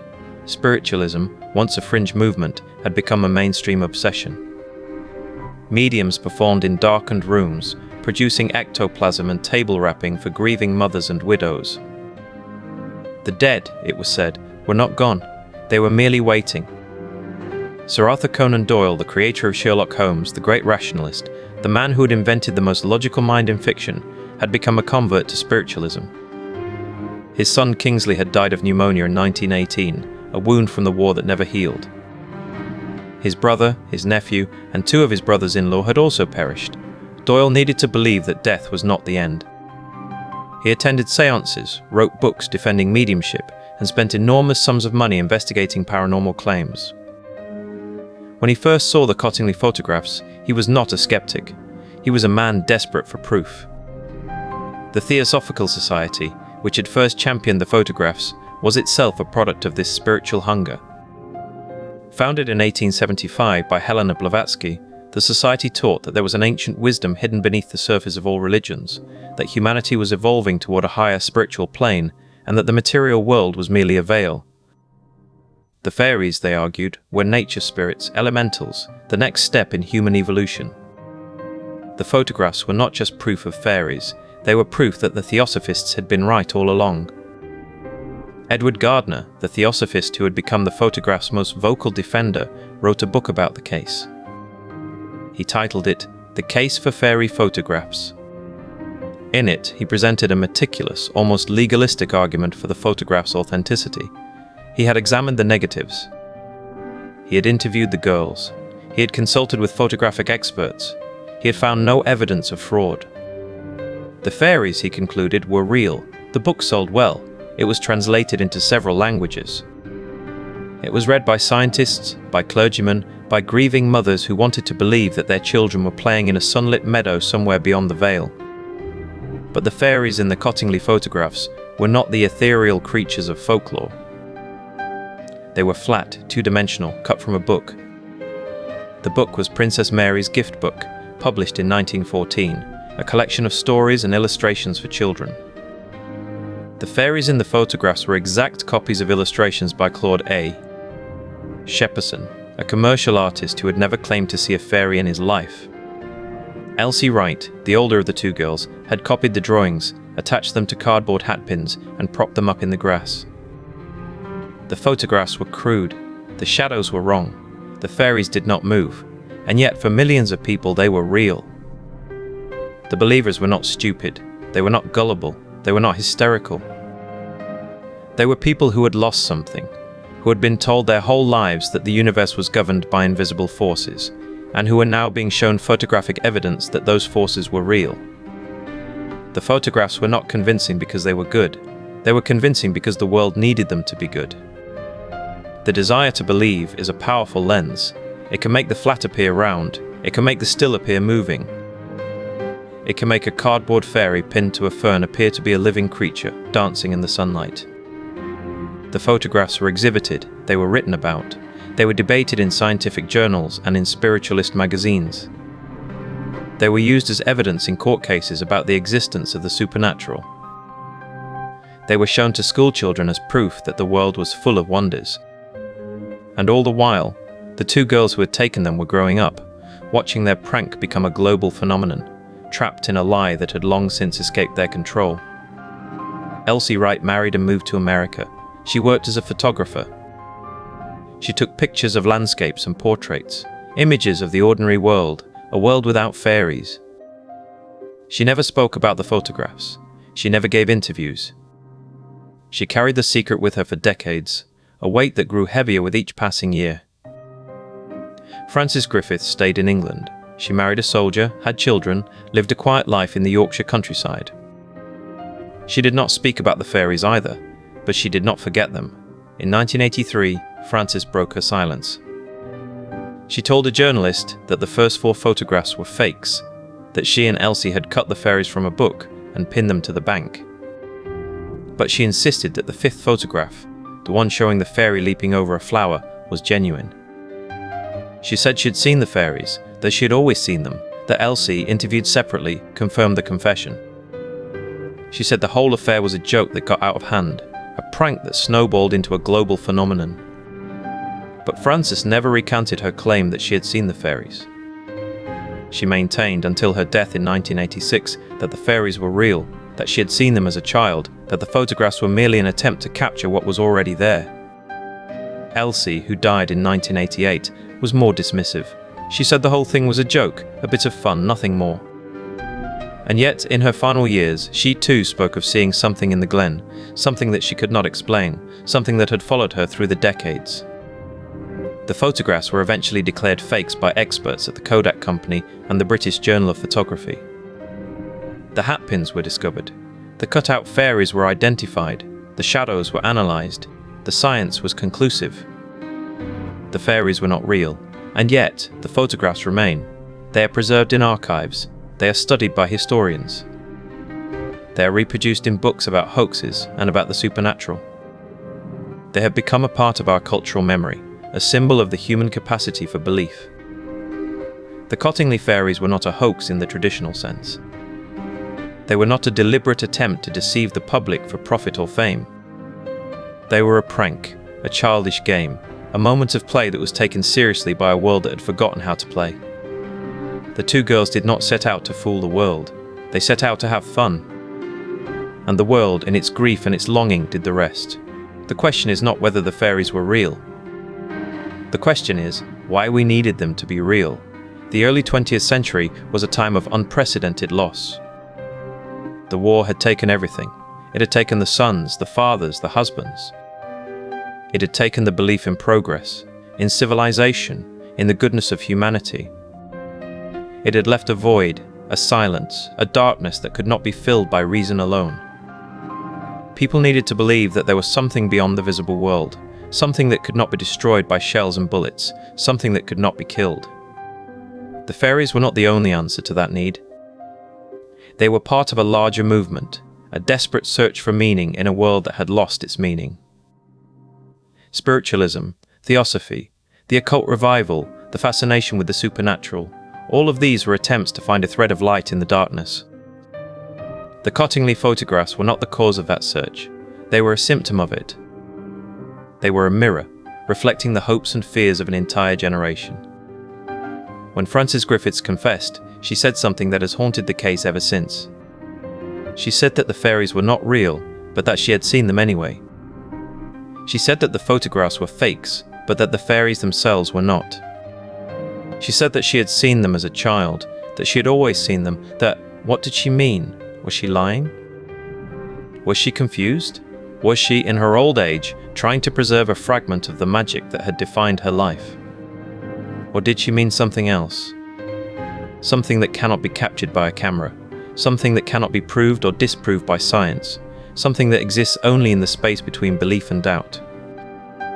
The fairies were not real, but the need for them was real, the longing was real, the grief was real. And perhaps, in some way that we cannot fully understand, the fairies themselves were real, not as physical beings, but as expressions of something deeper, something that the photographs could not show. The photographs are now in the collection of the National Science and Media Museum in Bradford. They are kept in a climate-controlled archive, preserved for posterity. They are studied by historians and by skeptics, by believers and by doubters. They are a reminder of a time when the world was willing to believe, a time when a cardboard fairy could become a global phenomenon, a time when the line between reality and imagination was thinner than it is today. The fairies were not real, but the girls were real, the stream was real, the sunlight was real, the laughter was real. And the lie, the beautiful, elaborate, heartbreaking lie, was real. It was a lie that told the truth about the human condition, about our need for wonder, about our refusal to accept that the world is only what we can see. The Cottingley Fairies were a hoax, but they were also a gift, a moment of magic in a world that had forgotten how to believe. What did Frances Griffiths see in that glen on that summer afternoon in 1917? What did she see that she carried with her for the rest of her life? Was it a trick of the light, a shadow, a leaf caught in the wind? Or was it something else, something that the fairies were not real, but the question remains. And perhaps, in the end, that is the only answer we will ever have. The fairies were not real, but the question remains. And perhaps, in the end, that is the only answer we will ever have. The question lingers because the girls never fully agreed on what had happened. Elsie Wright, the older cousin, the one who had drawn the fairies, the one who had cut them out of cardboard and pinned them to ferns with hat pins, confessed in 1983. She said it was a joke that got out of hand. She said they never meant to deceive anyone. She said the fairies were made of paper and patience, and the willingness of the world to believe. But Frances Griffiths, the younger cousin, the one who had moved from South Africa to the damp English village of Cottingley, the one who had first claimed to see fairies in the glen, never fully recanted. She admitted the first 4 photographs were fakes. She admitted the cardboard and the hat pins and the careful positioning. But she insisted, to her dying day, that the 5th photograph was real, that she had seen something. that she had captured something, that the world that had believed so eagerly did not know what to do with this contradiction. Conan Doyle died in 1930, still convinced that the photographs were genuine, still writing articles about the fairies, still defending the girls against the skeptics who called them liars. He had staked his reputation on their honesty. He had written a book, The Coming of the Fairies, that presented the photographs as proof of a hidden world. He had been mocked, ridiculed, dismissed as a credulous old man who had lost his mind, but he never wavered. The theosophists, who had embraced the photographs as confirmation of their spiritual beliefs, were slower to let go. They had built lectures and books and entire belief systems around the Cottingley Fairies. They had seen in the photographs evidence of the astral plane, of the elemental spirits that they believed populated the natural world. They had invested too much to simply walk away. Some of them continued to believe even after Elsie confessed. Some of them still believe today. The photographs themselves became artifacts of a lost era. They were reproduced in newspapers and magazines around the world. They were studied by photographers and scientists and psychics. They were debated in drawing rooms and lecture halls and the pages of spiritualist journals. They were printed on postcards and sold in shops. They became, for a time, the most famous photographs in the world. And then the controversy faded. The First World War ended. The Second World War began and ended. The world moved on.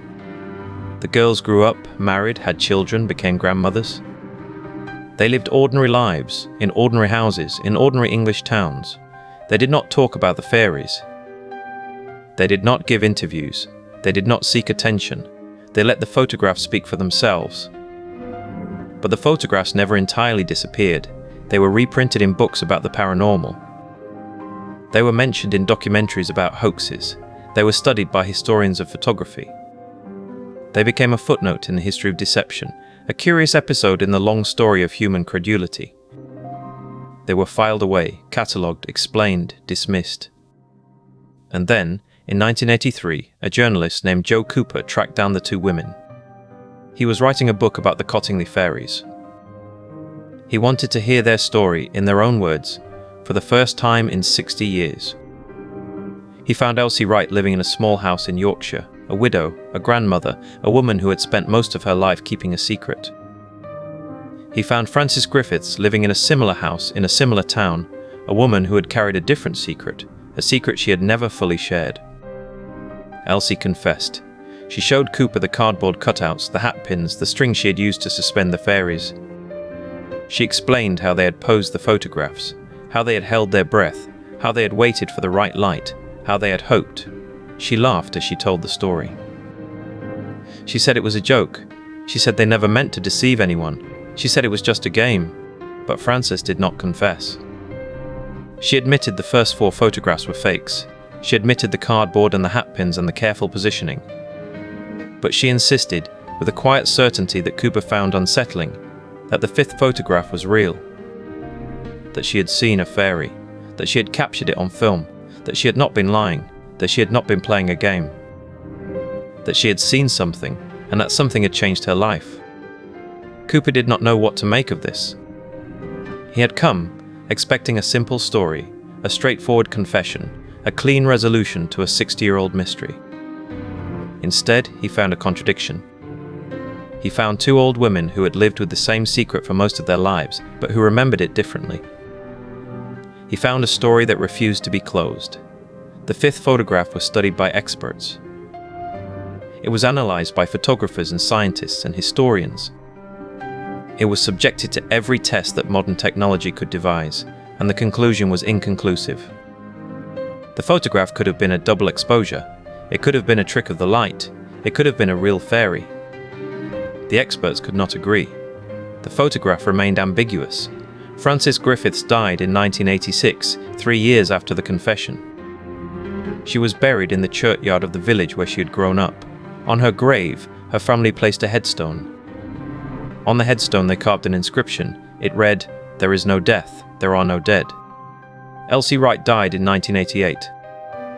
She was buried in a different churchyard, in a different village.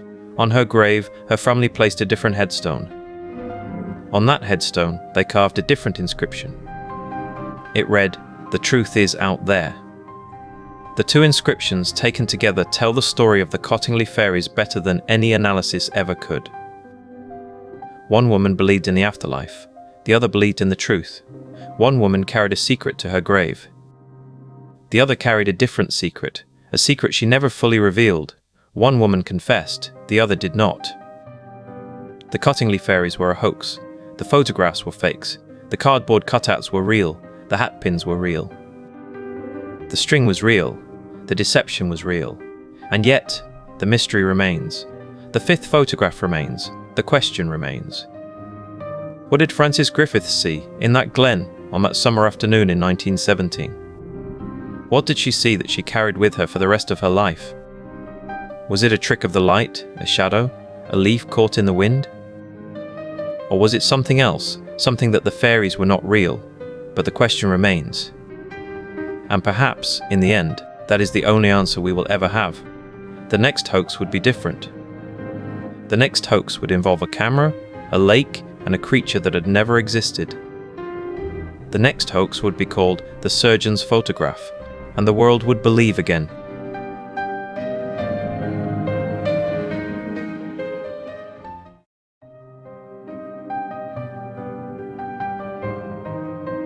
The waters of Loch Ness on a grey April morning in 1934, the surface is a sheet of hammered pewter, the sky the colour of a dirty bandage. Mist clings to the shoreline like something that does not want to leave. On the southern bank, near the ruins of Aldori Castle, a man named Robert Kenneth Wilson waits with a camera strapped across his chest. Wilson was a Harley Street surgeon, wealthy, respected, a man whose word carried the weight of a medical degree and a London address. He had come to the Highlands for the fishing, he said. But on this particular morning, he claimed, he saw something else entirely. The photograph he produced, a single exposure on a glass plate, showed a creature. A long neck, a small head, a body submerged but visible just beneath the surface. The image was grainy, the edges soft, the creature appearing as a dark silhouette against the water's sheen. It was not a clear picture, but it was clear enough.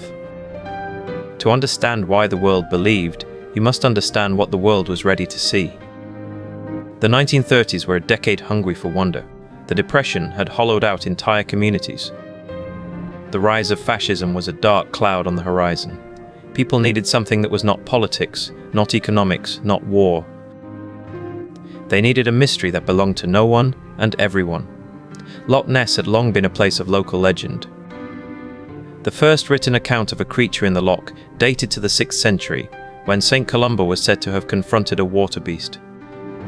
But those were stories told by firesides, not printed in newspapers. The modern era required evidence.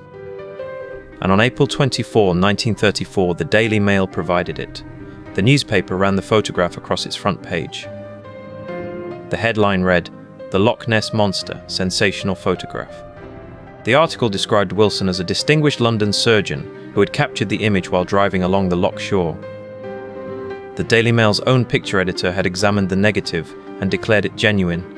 The photograph spread like a contagion. Within days, it appeared in newspapers from New York to Tokyo. The creature was given a name, the Loch Ness Monster, and a personality. It was shy, it was ancient, it was the last of its kind. The British public, and then the world, embraced it with an intensity that surprised even the editors who had published it. But here is what the editors did not know. The photograph was a lie. A carefully constructed, meticulously executed hoax. And the man who built it was not a surgeon at all, in the sense that mattered. He was a man named Christian Sperling, and he had a talent for making things that looked real. Sperling was the stepson of Marmaduke Wetherell, a former film director who had been hired by the Daily Mail to investigate the loch. Wetherell had gone to Loch Ness in 1933, found nothing, and returned to London with a story that did not satisfy his editors. The Daily Mail wanted a monster. Wetherell decided to give them one. The plan was simple. Sperling carved a small wooden head from a piece of driftwood. He attached it to a toy submarine, the kind a child might play with in a bathtub. The submarine was painted dark grey. The head was shaped to look like a serpent. The whole thing was no larger than a man's forearm. On a morning in early April 1934, Wetherell drove to Loch Ness with the model. He waded into the shallows, set the submarine in the water, and took several photographs. One of them, the one that would become famous, showed the head rising at a gentle angle, the body trailing behind, the ripples spreading outward in a pattern that suggested something large and alive. Wetherell gave the glass plate to Robert Kenneth Wilson, who agreed to act as the photographer. Wilson was not a hoaxer by nature. He was a man who enjoyed a joke, a man who liked being at the center of a story. The surgeon's reputation gave the photograph credibility. The surgeon's name gave it weight. The photograph was published. The world believed. And for 60 years the truth remained hidden. During those 6 decades the image became an icon. It was reproduced on postcards, in books, in documentaries. It was analyzed by experts, debated by scientists, defended by believers. The creature in the photograph was given a nickname, Nessie, and a place in popular culture that no single image had ever occupied before. The believers were not stupid. They looked at the photograph and saw what the photograph was designed to show. The angle was low, the water was dark, the creature was distant. The image was grainy enough to conceal the seams, the glue, the toy submarine beneath the surface. Every detail was chosen to make doubt difficult. But doubt, in the end, is what the photograph could not survive. In 1994, Christian Sperling was 90 years old. He was living in a nursing home in the English countryside, his hands frail, his voice barely above a whisper. A researcher named David Martin came to visit him, carrying a copy of the photograph. Sperling looked at it for a long time. He said, "I made it." The words were quiet, but they carried the weight of 6 decades. He described the carving, the submarine, the morning on the loch. He named his stepfather as the instigator and Wilson as the front. The confession was recorded, transcribed, and published. The hoax was finally exposed. The reaction was not anger, it was something closer to grief. The photograph had been a companion to millions of people. It had been a source of wonder in a world that often felt short on wonder. To learn that it was a lie was to lose something, not just a monster, but a possibility. And yet, the photograph did not disappear. It is still reproduced, still debated, still defended by those who cannot accept that the image is a fake. The hoax has outlived its creators. It has become a kind of truth, not about the loch, but about the human need to believe. The conditions that made the hoax possible are still with us. We still want to see what we are told is there. We still trust the authority of a title, a name, a newspaper. We still prefer a clear image to a complicated reality. The surgeon's photograph taught us something about ourselves. It taught us that the most convincing lies are the ones that give us what we already want. The world was ready for a monster. The world got one, and when the truth finally came, it did not change the story, it only added a footnote. But here is the question the photograph leaves behind. 60 years after the hoax was exposed, why do we still want to believe? The surgeon's photograph did not emerge from nowhere. It emerged from a specific moment in history, a moment when the world was hungry for mysteries, when science seemed to have explained everything except the things that mattered most. The year was 1934. The Great Depression had crushed the certainties of the previous decade. The rise of fascism in Europe was a shadow on the horizon.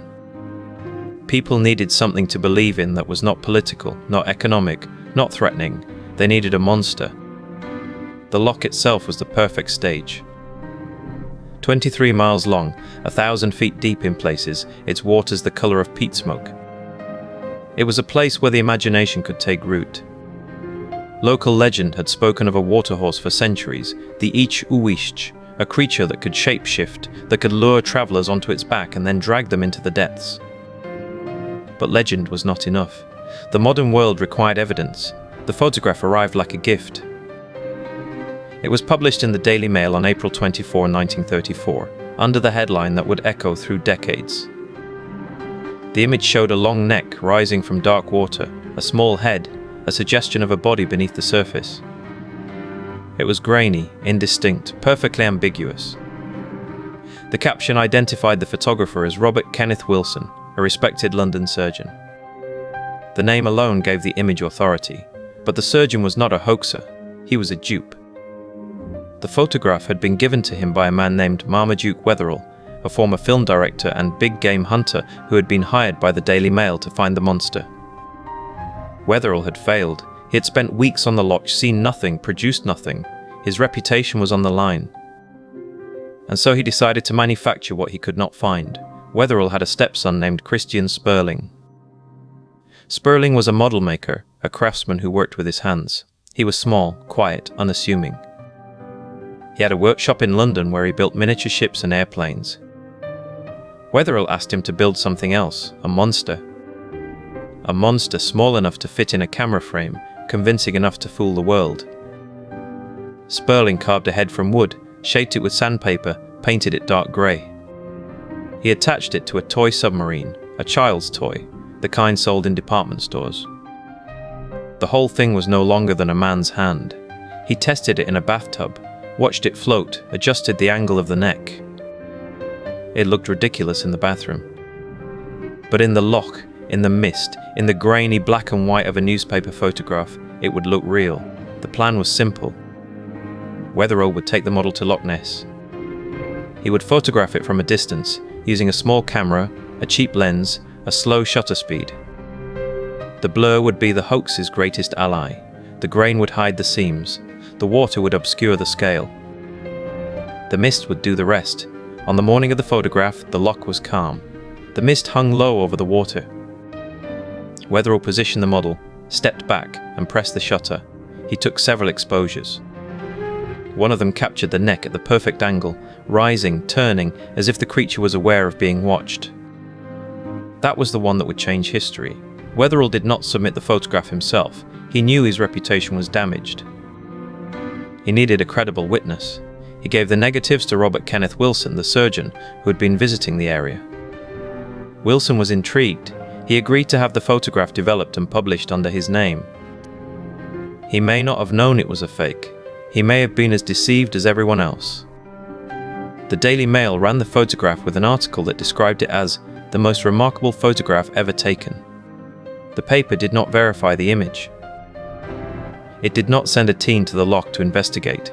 It did not question the surgeon's story. The photograph was exactly what the newspaper needed, a sensation, a circulation builder, a story that would sell papers for weeks. The public response was immediate and overwhelming. Letters poured into the newspaper. People reported their own sightings, their own encounters, their own evidence. The monster became a national obsession. Tourists flocked to the loch. Hotels filled. Boat trips were organised. The economy of the Highlands shifted to accommodate the creature.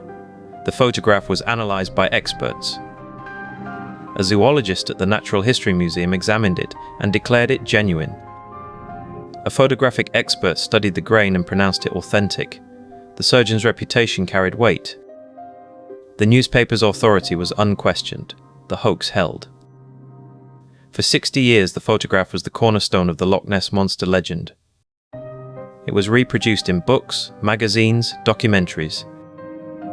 It was the image that defined the creature, the long neck, the small head, the suggestion of a body beneath the surface. It was the image that made believers out of skeptics. But the hoax had a weakness. It was kept alive by silence. Wetherell died in 1938, taking the secret with him, or so he thought. Wilson died in 1967, still insisting the photograph was genuine. The lie passed from one generation to the next, carried by the people who had been there, who knew the truth, who chose not to speak. The first crack appeared in the 1970s. A researcher named David Martin began to investigate the photograph. He interviewed people who had known Wetherell. He found inconsistencies in the story. He discovered that Wetherell had been a showman, a fabricator, a man who had faked photographs before. But Martin could not prove the hoax. He could only raise questions. The real breakthrough came in 1994. A man named Alistair Boyd, a researcher who had spent years studying the photograph, tracked down Christian Spurling. Spurling was 90 years old, living in a nursing home in Sussex. He was frail, his hands shaking, his voice barely audible. But he was ready to talk. Spurling told Boyd the truth. He described the model, the toy submarine, the wooden head. He described the morning at the loch, the mist. He said the words that would end the legend, "I made it." The confession was recorded, transcribed, published. The hoax was finally exposed, but the exposure did not end the story, it only complicated it. The photograph had become too deeply embedded in the culture to be removed. It had been reproduced so many times that it had taken on a life of its own. The image was not just a photograph anymore. It was an icon. The believers did not stop believing. They argued that Sperling's confession was a lie, that he was confused, that he was seeking attention. They pointed to the zoologist's endorsement, the photographic analysis, the surgeon's reputation. They refused to accept that the image was a fake. The hoax had become a matter of faith. The scientists who had endorsed the photograph were embarrassed. The Natural History Museum quietly withdrew its analysis. The Daily Mail published a correction, 60 years too late, but the correction was buried on an inside page. The headline was small, the apology was tepid, the damage was done. The hoax had lasted longer than any of its creators. It had outlived Wetherell, Wilson, and nearly outlived Sperling. It had survived wars, economic collapses, technological revolutions. It had become a part of the landscape, as real as the loch itself. The lie had become more durable than the truth. And yet, the photograph did not disappear. It is still reproduced, still debated, still defended by those who cannot accept that the image is a fake. The hoax has outlived its creators. It has become a kind of truth, not about the loch, but about the human need to believe. The conditions that made the hoax possible are still with us. We still want to see what we are told is there. We still trust the authority of a title, a name, a newspaper. We still prefer a clear image to a complicated reality. The surgeon's photograph taught us something about ourselves. It taught us that the most convincing lies are the ones that give us what we already want. The world was ready for a monster. The world got one. And when the truth finally came, it did not change the story, it only added a footnote. But here is the question the photograph leaves behind. 60 years after the hoax was exposed, why do we still want to believe? The waters of Loch Ness on a grey April morning in 1934 offered nothing but mist and silence. The loch was not a place of clear lines, it was a place of suggestion, of shapes that might or might not be there, of the imagination filling in the gaps. A local road ran along the northern shore, and on that road, a man named Kenneth Wilson claimed to have seen something. He was a surgeon from London, a man of science, a man whose word carried weight. He told the Daily Mail that he had been driving when he spotted a disturbance in the water, a great black shape rising and falling. He had grabbed his camera, a small folding plate camera, and taken 4 photographs. One of them, he said, captured the creature clearly. The Daily Mail published the photograph on April 24, 1934. The image showed a long neck rising from the water, a small head, a body submerged but suggested. It was grainy, indistinct, perfectly suited to the tabloid aesthetic of the era. The paper ran it under a headline that needed no question mark. The Loch Ness Monster, a photograph. The world had its proof. The photograph was reproduced in newspapers across Britain, then America, then the globe. It became the definitive image of the Loch Ness Monster, the one that every subsequent photograph would be measured against. And it was a lie. The hoax began not at the loch, but in a workshop in London. The man who would later confess was Christian Sperling, a model maker and the stepson of Marmaduke Wetherell, a film director and showman who had been humiliated by the Daily Mail. Wetherell had been sent to Loch Ness in 1933 to investigate monster sightings, and he had returned with what he claimed was a footprint. The newspaper had published it triumphantly. Then experts identified the footprint as a dried hippopotamus foot, a practical joke, or perhaps a deliberate hoax, but whichever it was, the Mail was furious. Wetherell was publicly disgraced. He wanted revenge. Wetherell recruited his son Ian and his stepson Christian. The plan was simple: create a photograph so convincing that the Daily Mail would publish it, and then reveal the hoax, humiliating the newspaper in turn. But the hoax worked too well. Christian Sperling carved a wooden head and neck from a piece of driftwood, about 12 inches long. He attached it to a toy submarine, the kind a child might play with in a bathtub. Ian Wetherell took the model to Loch Ness, waded into the shallows, and photographed it from a low angle, making the tiny model appear massive against the distant water. The photograph was developed, printed, and given to Kenneth Wilson, the surgeon. Why Wilson? Because a surgeon was credible. A surgeon was a man of science, a man whose word could not be doubted. Wilson agreed to be the frontman, the public face of the hoax. He took the photograph to the Daily Mail, and the newspaper published it without verification. The editors saw what they wanted to see. The public saw what they wanted to see. The monster was real, and the photograph was proof. The hoax lasted 60 years. 60 years of expeditions, sonar sweeps, submarine searches, and earnest debates. 60 years of believers and skeptics, of eyewitness accounts and blurry photographs, of books and documentaries and scientific papers.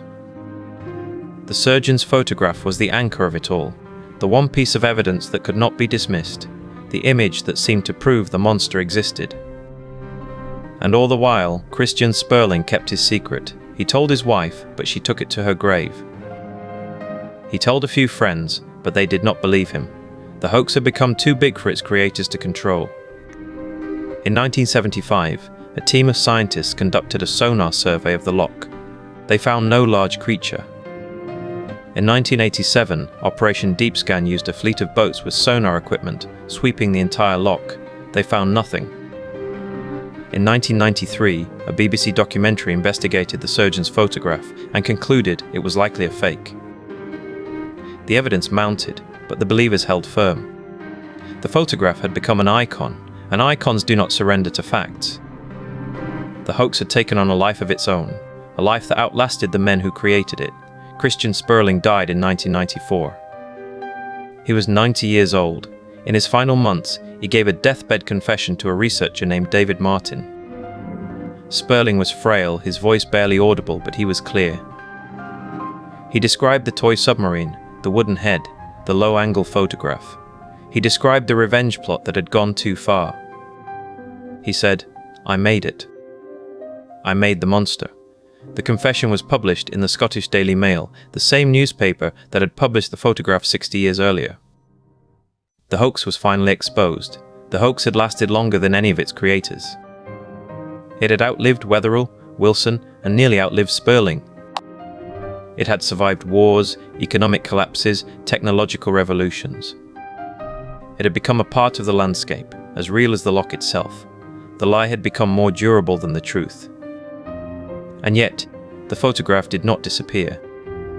It is still reproduced, still debated, still defended by those who cannot accept that the image is a fake. The hoax has outlived its creators. It has become a kind of truth, not about the loch, but about the human need to believe. The conditions that made the hoax possible are still with us. We still want to see what we are told is there. We still trust the authority of a title, a name, a newspaper. We still prefer a clear image to a complicated reality. The surgeon's photograph taught us something about ourselves. It taught us that the most convincing lies are the ones that give us what we already want. The world was ready for a monster. The world got one. And when the truth finally came, it did not change the story, it only added a footnote. But here is the question the photograph leaves behind. 60 years after the hoax was exposed, why do we still want to believe? We still want to see what we are told is there. We still trust the authority of a title, a name, a newspaper. We still prefer a clear image to a complicated reality. The surgeon's photograph taught us something about ourselves. It taught us that the most convincing lies are the ones that give us what we already want. The world was ready for a monster. The world got one. And when the truth finally came, it did not change the story, it only added a footnote. But here is the question the photograph leaves behind. 60 years after the hoax was exposed, why do we still want to believe? The answer lies not in Loch Ness, but in the human heart. The monster was never in the water. The monster was in the space between what, consider the year 1934, the world was still staggering from the Great Depression. The threat of war was gathering across Europe. The certainties of the Victorian age had crumbled into dust. People needed something larger than themselves, something mysterious, something that suggested the world still held wonders. The Loch Ness Monster provided that wonder. It was a story that asked nothing of its believers, except that they look at a photograph and accept what their eyes told them. The photograph did not just show a monster, It showed a world that still had secrets.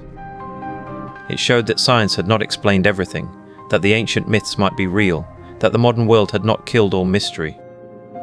This was a comforting thought, and comfort is a powerful drug. The believers were not stupid.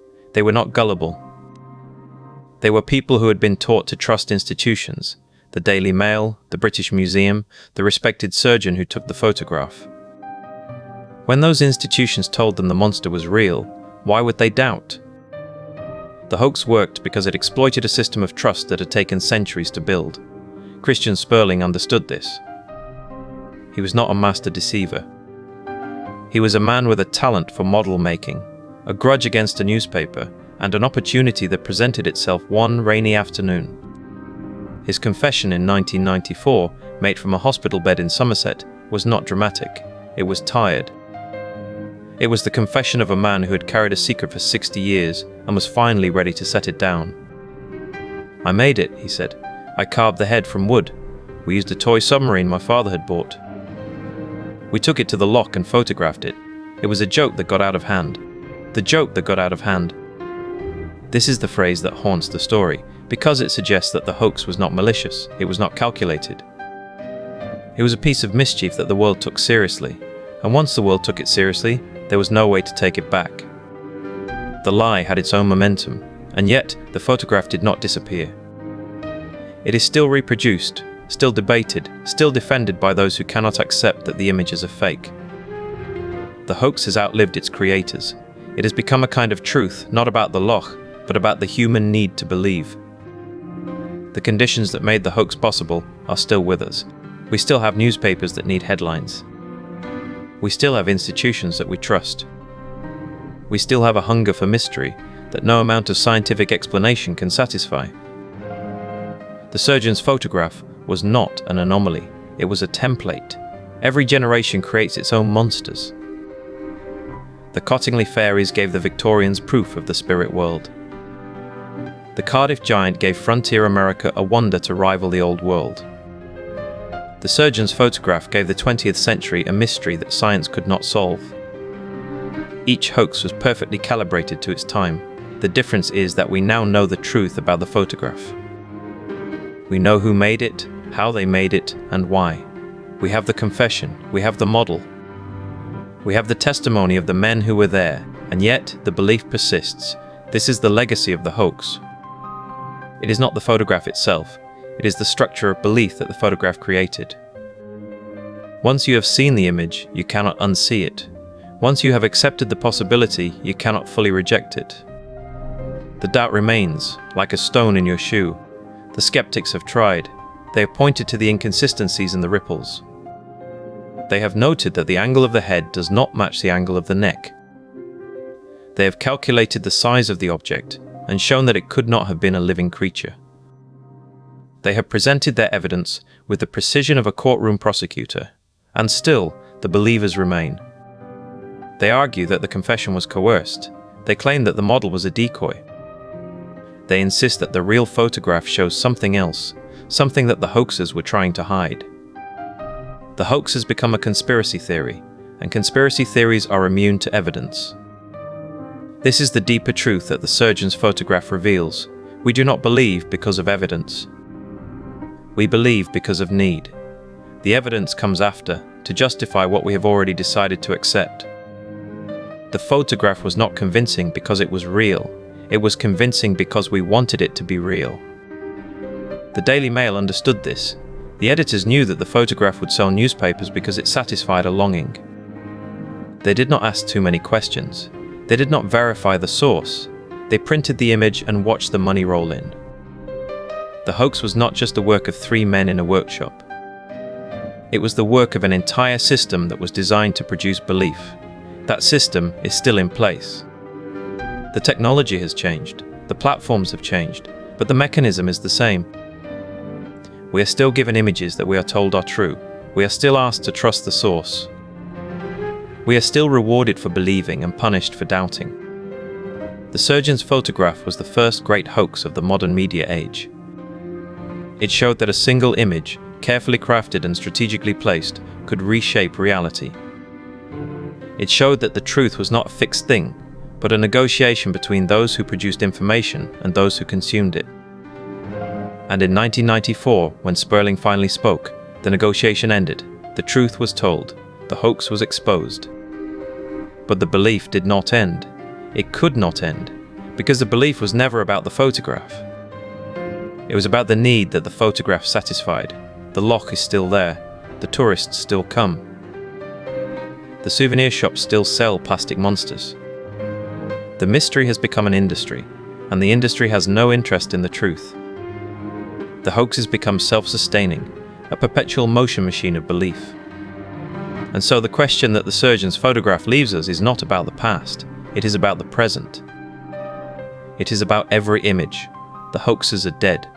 The photograph remains. And the conditions that made the hoax possible are stronger than ever. We live in a world of infinite images, infinite claims, infinite opportunities for deception. The surgeon's photograph was a warning. It showed us what happens when we trust too easily, when we believe too quickly, when we prefer a clear image to a complicated reality. And yet, we have not learned the lesson. We still share the images. We still believe the stories. We still want the monster to be real. The hoax was exposed 60 years ago, but the hoax is still working. So here is the question that the surgeon's photograph leaves us, not as a verdict, but as a challenge. If we know that the photograph is a fake, if we know the names of the men who made it, if we know the model and the method and the motive, then why, in the deepest part of ourselves, do we still wish it were true?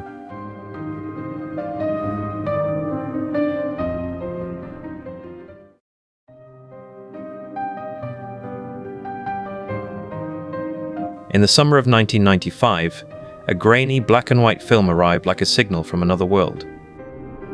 It was not a flashy announcement, not a government press conference. It came through a chain of whispers and faxes, passed from a mysterious film dealer to a small circle of UFO researchers in London. The footage showed a room that looked like a military autopsy suite, sterile and cold. On a steel table lay a figure that was not human. The creature was small, with a large head, dark eye sockets, and a slender frame. A doctor in surgical scrubs moved around the table, his face obscured by a mask, his hands gloved. He cut into the body with a scalpel. The film was silent, save for the whir of the projector, and the world held its breath. To understand why the alien autopsy film captured the imagination of millions, you have to understand the moment that produced it. The 1990s were a decade of deep distrust in institutions. The Cold War had ended, but the secrets had not. The Gulf War had been televised, but the truth had been sanitized. The internet was opening its first doors, but the gatekeepers of information were still the old networks. And in the culture, the line between fact and fiction was blurring. The X-Files had premiered in 1993, turning paranoia into primetime entertainment. Its tagline, "I want to believe," became a mantra for a generation. The film arrived in this atmosphere like a piece of evidence that the show had prepared us for. It felt less like a revelation and more like a confirmation. The man who brought the film to light was Ray Santilli, a London-based music video producer. He claimed that in 1992, while on a business trip to Cleveland, Ohio, he had been approached by a retired military cameraman. The man said he had been present at the site of the Roswell crash in 1947 and had filmed the autopsy of an extraterrestrial. Santilli bought the footage for a sum he never fully disclosed. He then spent 3 years trying to authenticate it. He showed it to film experts, who said the stock and processing were consistent with the 1940s. He showed it to pathologists, who were divided. Some said the organs looked real. Others said the body was too stiff, the skin too waxy. But Santilli was not a scientist, he was a showman. And in August 1995, he sold the broadcast rights to Fox. On the night of August 28, 1995, Fox aired the footage as a special event called Alien Autopsy, Fact or Fiction.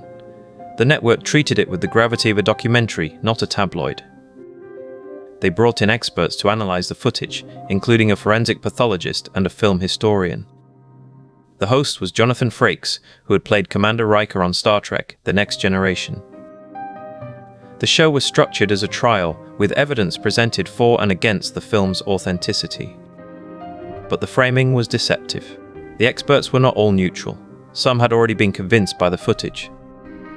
The audience was not given time to think. The film rolled and the autopsy began. The scalpel cut through the skin.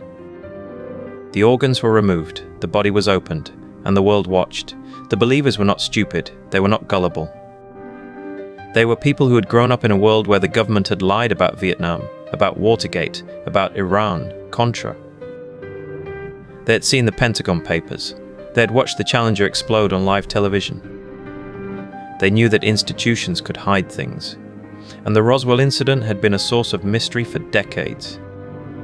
In 1947, the Air Force had said a weather balloon had crashed, but by the 1990s, that explanation had been thoroughly debunked. The government had admitted that the balloon was part of a secret project called Mogul, designed to detect Soviet nuclear tests. But that admission only deepened the suspicion. If the government had lied for 50 years, what else were they hiding? The film seemed to answer that question. It was visual proof. The logic of the believers was sound. They pointed to the film stock, which had been tested and found to be consistent with 1947 Kodak film. They pointed to the markings on the film canisters, which matched military codes from the era. They pointed to the pathologists who said the organs looked anatomically consistent with a bipedal creature. They argued that the film was too detailed, too specific, too disturbing to be a hoax. Why would anyone go to such lengths to fake something that would be dismissed as a joke? The believers were not fringe figures. They included scientists, journalists, and former military officers. One of them, Stanton Friedman, had spent decades investigating Roswell. He had interviewed witnesses. He had seen documents. He believed the film was genuine, and he was not alone. But there were problems. The film's chain of custody was a mess. Santilli could not produce the original cameraman, who had supposedly died. He could not produce the original film rolls. He had only a copy. The pathologists who endorsed the film had not examined the actual body, only the footage. And the film's visual details began to unravel under scrutiny. The alien's skin looked like latex. The organs looked like gelatin. The doctors in the film moved without the ease of real surgeons. They seemed to be performing, for the lighting was too dramatic. The shadows were too deep. It looked like a movie. And that was because it was. The first serious challenge came from a film historian named Joe Nickell. He analyzed the footage frame by frame and found inconsistencies. The alien's body did not change position between cuts, which suggested it was a prop. The doctor's movements were too deliberate, too rehearsed. The surgical tools were not period appropriate. The film grain was not uniform, which suggested it had been artificially aged. Nickell published his findings in 1996, but the damage was done. The film had already entered the culture. It had been shown in theaters. It had been released on home video. It had been discussed on talk shows. The believers did not abandon it. They argued that the film was real, and the critics were part of the cover-up. For nearly a decade, the film remained a cultural touchstone. It was referenced in movies, in TV shows, in comedy sketches. It became a shorthand for the idea that the truth was out there, even if it was hidden. But the hoax was slowly unraveling. In 2006, Ray Santilli finally admitted the truth. He said that the original film had been damaged, and that he had commissioned a reconstruction. He had hired a special effects artist named John Humphreys to build a model alien body. He had filmed the reconstruction in a London flat. He had then aged the footage to look like 1947 film. Santilli claimed that the reconstruction was based on the original footage, which he had seen. But he could not produce the original. He could not prove it had ever existed. The confession was a relief to some and a betrayal to others. The believers felt duped. The skeptics felt vindicated. But the hoax had done more than fool people. It had revealed something about the culture. The 1990s were a time when people wanted to believe. They wanted to believe that the universe was larger than the daily news, that there were secrets worth uncovering, that the truth was out there. The Alien Autopsy film gave them that. It gave them a story that felt real, even if it was not. And that is the power of a great hoax. It does not just deceive, it fulfills a need. The legacy of the Alien Autopsy film is not about aliens, it is about trust. The film worked because the audience was ready to distrust the government. It worked because the culture had been primed by the X-Files and the Roswell mystery. It worked because the film looked like the kind of evidence that would be hidden. The hoaxer understood that. Santilli knew that the best lie is the one that confirms what the audience already suspects. He did not invent a new story. He gave shape to a suspicion that was already there, and in doing so, he created a document that would be debated for decades. The film is still discussed today. Some still believe it is real. Others see it as a cautionary tale about the power of media. But the question it raises is not about the film itself. It is about the conditions that made it possible. Why were so many people ready to believe? Why did the film resonate so deeply? And what does it say about us, that we needed to see a dead alien on a table before we could trust that the universe was not empty? The London flat in 1995 was not a laboratory. It was a workspace, cluttered and dim, the kind of place where a man might pursue a strange project without drawing attention. John Humphreys, a sculptor who had worked on low-budget films and television special effects, was not a government insider. He was not a conspirator. He was a craftsman, and he had been given a peculiar commission: create a body that looked like it had been autopsied, a body that could be filmed in black and white, a body that would make people believe. Humphreys worked from a description provided by Ray Santilli, a music video producer who claimed to have seen the original footage. Santilli said he had acquired the film from a retired military cameraman who had been present at the Roswell crash in 1947. Now, in 1995, he was willing to sell it, but the original film was damaged, degraded by time and poor storage. Santilli needed to reconstruct it, to fill in the gaps with new footage that matched the original as closely as possible. The alien body was built from a combination of materials. The skeleton was made from wire and plaster. The organs were sculpted from gelatin and latex, tinted with food coloring to mimic the appearance of internal tissue. The skin was a thin layer of latex, painted in shades of grey and brown to match the grainy look of old film stock. Humphreys worked from photographs of human autopsies, adapting the anatomy to fit the expected shape of an extraterrestrial. The result was a creature that looked both familiar and alien, a hybrid of human anatomy and speculative biology. The film was shot in a small studio in London, using a 16mm camera that had been modified to produce a grainy, aged look. The lighting was harsh. It was supposed to look like a secret military film, hastily shot by a nervous cameraman. The two men performing the autopsy were actors, wearing surgical masks and gowns that obscured their faces. They worked in silence, their movements deliberate, their instruments gleaming under the bright lights. The alien lay on a metal table, its body exposed, its chest cavity open. Santilli knew that the film needed to be shown to the right people first. He could not simply release it to the public. It needed to be validated by experts, by the community of UFO researchers who had spent decades searching for proof of extraterrestrial visitation. He organized a private screening in a hotel room, inviting a small group of prominent ufologists. The room was dark, the projector whirring, the film flickering on a portable screen. The researchers leaned forward in their chairs, their eyes fixed on the grainy images. The reaction was immediate and intense. Some of the researchers were skeptical, pointing out the inconsistencies in the anatomy, the awkwardness of, but others were convinced. They saw in the film the evidence they had been seeking for years. The debate was fierce, but Santilli had achieved his goal. The film was now a topic of serious discussion within the UFO community. It had been seen by the gatekeepers, and it had passed their initial scrutiny. The next step was to bring the film to a wider audience. Santilli approached television networks, offering the footage as a documentary. The Fox network, eager to capitalize on the growing public interest in UFOs and the paranormal, agreed to broadcast the film. The date was set for August 28, 1995. The program was titled Alien Autopsy, Fact or Fiction, and it was presented as a serious investigation, complete with interviews with experts and a panel discussion after the footage aired. The broadcast was a cultural event. An estimated 11 million viewers tuned in to watch the autopsy footage. The nation was divided. Some viewers were horrified, convinced that they were witnessing a real medical procedure on an extraterrestrial being. Others were skeptical, pointing out the obvious flaws in the film. the inconsistencies in the anatomy, the lack of any official documentation. The debate spilled over into newspapers, talk shows, and office conversations. The film had become a phenomenon, a Rorschach test for belief in the unknown. The skeptics began to dissect the film with increasing precision. They analyzed the anatomy of the alien, noting that the organs appeared to be made of gelatin, not tissue. They pointed out the lack of any blood or bodily fluids, the absence of any signs of decomposition.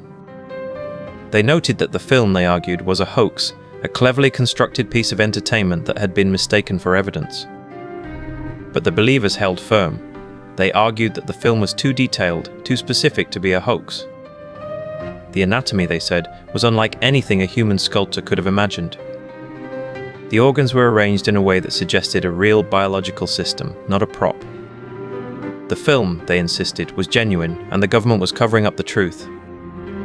The debate became a battle of faith versus skepticism, each side entrenched in their position, each side convinced of their own correctness. The turning point came in 2006, when Ray Santilli finally admitted the truth. He did not confess in a dramatic courtroom scene. He spoke quietly. In a documentary interview, his face half shadowed, his voice measured. He admitted that the original film had been damaged beyond repair. He admitted that he had commissioned a reconstruction, a new film that matched the original as closely as possible. He admitted that the alien was a prop, a creation of John Humphrys' skill and imagination. The confession was not a revelation to the skeptics, but it was a blow to the believers. The film that had captured the world's imagination was a lie, but Santilli's confession was not the end of the story. He insisted that the original film had been real, that he had seen it with his own eyes, that the reconstruction was an attempt to preserve the truth, not to fabricate it. He claimed that the original footage had been destroyed by the process of copying, that the only evidence that remained was his memory and the reconstruction he had commissioned. This claim, unverifiable and convenient, became the final twist in the tale. The hoax was a hoax, but the possibility of a real film, a real autopsy, remained tantalizingly alive. The legacy of the Alien Autopsy film is not about aliens. It is about the nature of evidence in the age of media. The film worked because it looked like the kind of evidence that would be hidden. It looked like a secret, a document that had escaped the control of the government. It looked like the truth, grainy and imperfect, the kind of truth that is always the first casualty of official denial. The hoaxer understood that the best lie is the one that confirms what the audience already suspects. Santilli did not invent a new story. He gave shape to a suspicion that was already there, a suspicion that had been nurtured by decades of secrecy and conspiracy. The film is still discussed today. Some still believe it is real, clinging to the possibility that Santilli's original footage exists somewhere, waiting to be found. Others see it as a cautionary tale, a reminder that the hunger for evidence can blind us to the flaws in the evidence itself. But the question it raises is not about the film, it is about the conditions that made it possible. Why were so many people ready to believe? Why did the film resonate so deeply?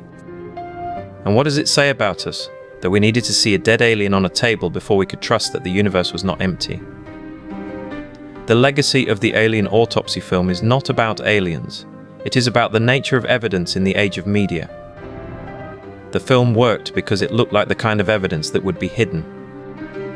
It looked like a secret, a document that had escaped the control of the government. It looked like the truth, grainy and imperfect, the kind of truth that is always the first casualty of official denial. The hoaxer understood that the best lie is the one that confirms what the audience already suspects. Santilli did not invent a new story. He gave shape to a suspicion that was already there, a suspicion that had been nurtured by decades of secrecy and conspiracy. The film is still discussed today. Some still believe it is real, clinging to the possibility that Santilli's original footage exists somewhere, waiting to be found. Others see it as a cautionary tale, a reminder that the hunger for evidence can blind us to the flaws in the evidence itself. But the question it raises is not about the film, it is about the conditions that made it possible. Why were so many people ready to believe? Why did the film resonate so deeply? And what does it say about us, that we needed to see a dead alien on a table before we could trust that the universe was not empty? To understand the conditions, we must return to the flat in London, 1995. John Humphreys, a sculptor who had worked on British television, was not a master of special effects.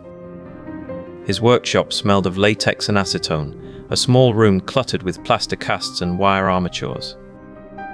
He had been hired by Ray Santilli to build a body that would be photographed under harsh light and grainy film, a body that would never be examined too closely. Humphreys used a skeleton from a medical supply catalogue, a set of ribs that were not quite human, a pelvis that was slightly too wide. He covered the bones with gelatin and latex, creating a texture that would look organic on black and white film. The organs were made from animal parts, sheep brains and cow intestines, bought from a butcher's shop in Camden. The skin was painted with a mixture of latex and pigment, a pale grey that would read as alien under the flickering light of a 1940s camera. The film itself was shot in a rented room above a pub in Camden Town. Santilli had acquired a 1947 Bell & Howell camera, the kind used by military cameramen in the post-war years. He had found a roll of period film stock, the emulsion slightly degraded, the grain coarse and uneven. The room was lit with a single overhead bulb, the kind that cast long shadows and hid details. He was told to keep the illusion depended on fragmentation, on the suggestion of a hole that could never be confirmed. The first screening took place in a hotel room near Los Angeles International Airport. Santilli had invited a handful of UFO researchers, men who had spent their careers chasing evidence of extraterrestrial contact. They sat in folding chairs, the projector humming beside them, the film rattling through the gate. The footage was grainy, the image unstable. The body lay on a metal table, its skin pale and waxy, its limbs arranged in a posture of death. The medical examiner's hands entered the frame, a scalpel slicing through the flesh, the organs spilling out in a dark, wet mass. The researchers watched in silence. They did not ask for provenance. They did not question the date of the film stock or the type of camera used. They saw what they had been waiting to see. The Fox network aired the film on August 28, 1995, as part of a special titled Alien Autopsy Fact or Fiction. The broadcast reached an estimated 22 million viewers. The ratings were enormous, the highest for a network special that year. The audience was not composed of fringe believers. They were ordinary Americans, people who had grown up with the mythology of Roswell, who had seen the shadow of the government in every unexplained event. The film confirmed what they already suspected. The government was hiding the truth. The aliens were real. The autopsy had been performed in secret, recorded on film, and then buried for 50 years. The believers were not stupid. They were not gullible. They were rational people who had been trained to distrust official narratives. The Cold War had taught them that governments lie. The Vietnam War had taught them that the media is complicit. Watergate had taught them that the truth is always hidden, always buried under layers of denial and misdirection. The alien autopsy film was not a hoax to them. It was a leak, a document that had escaped the control of the system. The grain of the film, the jitter of, they were signs of authenticity. A real secret would never look clean. A real secret would always be imperfect. The skeptics who debunked the film were dismissed as agents of the cover-up. They were accused of being part of the system, the same system that had denied Roswell, that had denied the existence of UFOs, that had denied the truth about the government's secret programs. The debate was not about evidence, it was about trust. The believers trusted the film because they trusted their own suspicion. The skeptics trusted the official record because they trusted the institutions. The two sides could not agree on the basic terms of the argument. They were speaking different languages. Santilli's confession in 2006 changed nothing for the true believers. He admitted that the film was a reconstruction, a recreation of an original that he claimed to have seen but lost. He said the original had been damaged by heat and humidity, that it had degraded beyond repair.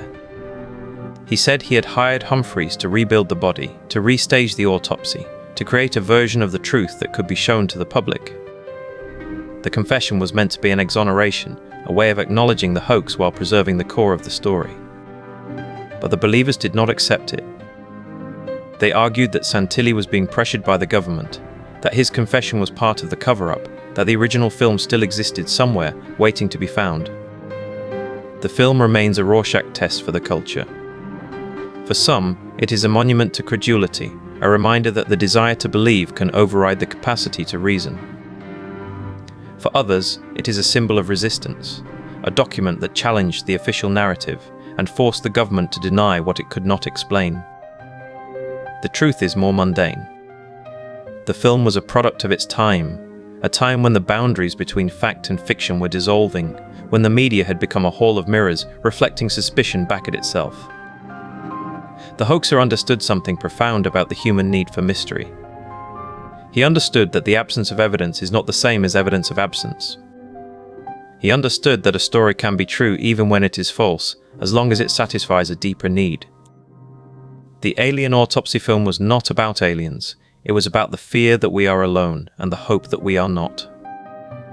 It was about the suspicion that the universe is not empty, that there is something out there, something that the government is hiding, something that will change everything.